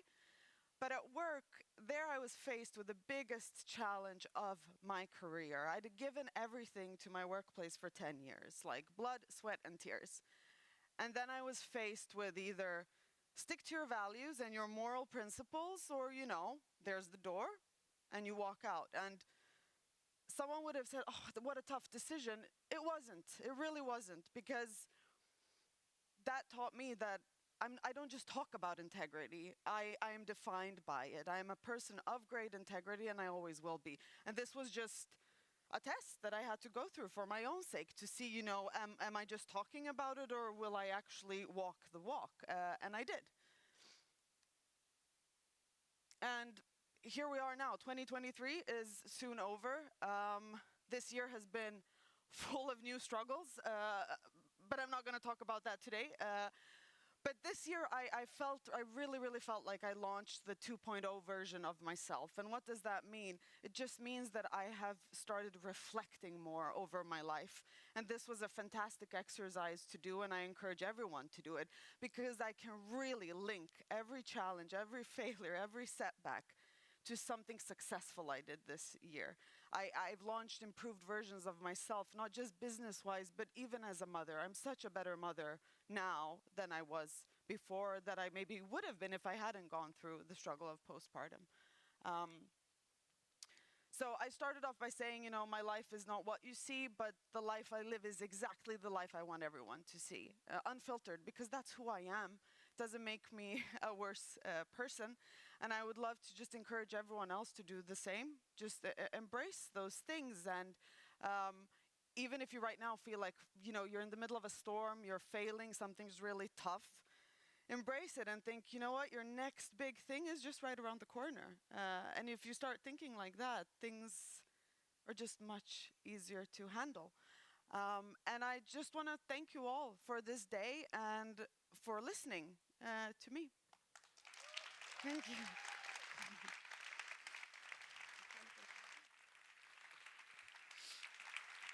Wow, wow, wow. Thank you so much. Thanks a lot for those truly honest and undeniable, powerful stories. And as we draw near the end of this amazing day, it's time for announcing the Nordic Female Founder of the Year. And yeah, I don't know if you can feel it, but I think the anticipation is really unbearable. Let's first check that all of you are here who pitched in. Are you all here in the room? Yes? 1, 2, 3. Yeah, maybe someone can help, but it looks like most of you are here. Very good. And to announce the winner, we want to welcome up Alina from the esteemed jury. And also, I want to welcome Daniel, who will be giving out the prize. Welcome up on stage.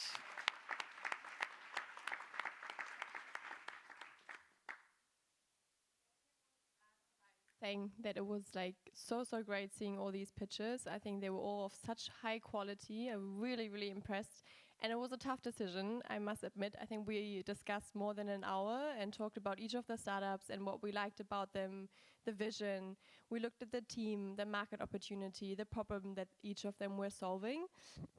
And it was definitely a tough one, I can say the least. So the one that we did choose, we really liked the pitch. It was such a compelling vision that the founder that presented this brought across.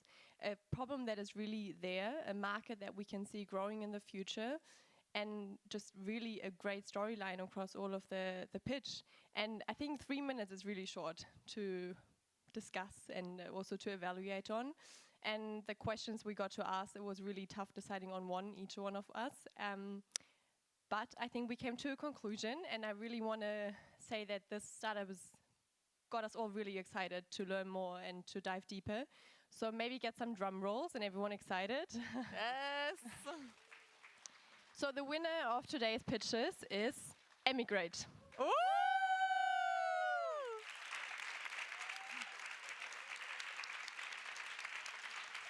Huge congratulations.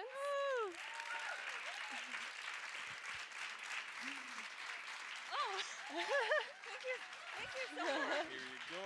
Thank you. A warm welcome. Congratulations. Congrats. Congratulations. Wonderful. How are you feeling? How are you feeling? This was unexpected. So, this is amazing. Thank you so much. I'm kind of at a loss for words right now, because I thought, God, all the pitches today were so amazing. I was so compelled by all of them, and they actually had me really buying into and really being invested in all the problems that they're trying to solve. So it was an amazing day. Well, congratulations for being the winner of the Nordic Female Founder of the Year. Your journey is a big inspiration to us all. And we also would like to thank our prize sponsor, Nudging Capital, Tasaka, Skabholmen, Invest, and of course, Minc. And we would like to thank you all for being here, for your presence today that have made this event a success. Thank you so much. Thank you. Yay, wonderful. Thank you. But lucky for all of us, the conversation doesn't end here because we want you to join us at Minc, that is right across the street, where we will have an after-work session, which is sponsored by our dear friends at Molvendén, experts at law. So thanks to them. So let's head over there where we can relax and continue building connections over sushi, drinks, and we will have a little DJ set by Teta Diana that we heard from before. So she's coming back with her amazing music. So looking forward to seeing you all there, and huge thank you for today. A big applause. Woo. Thank you.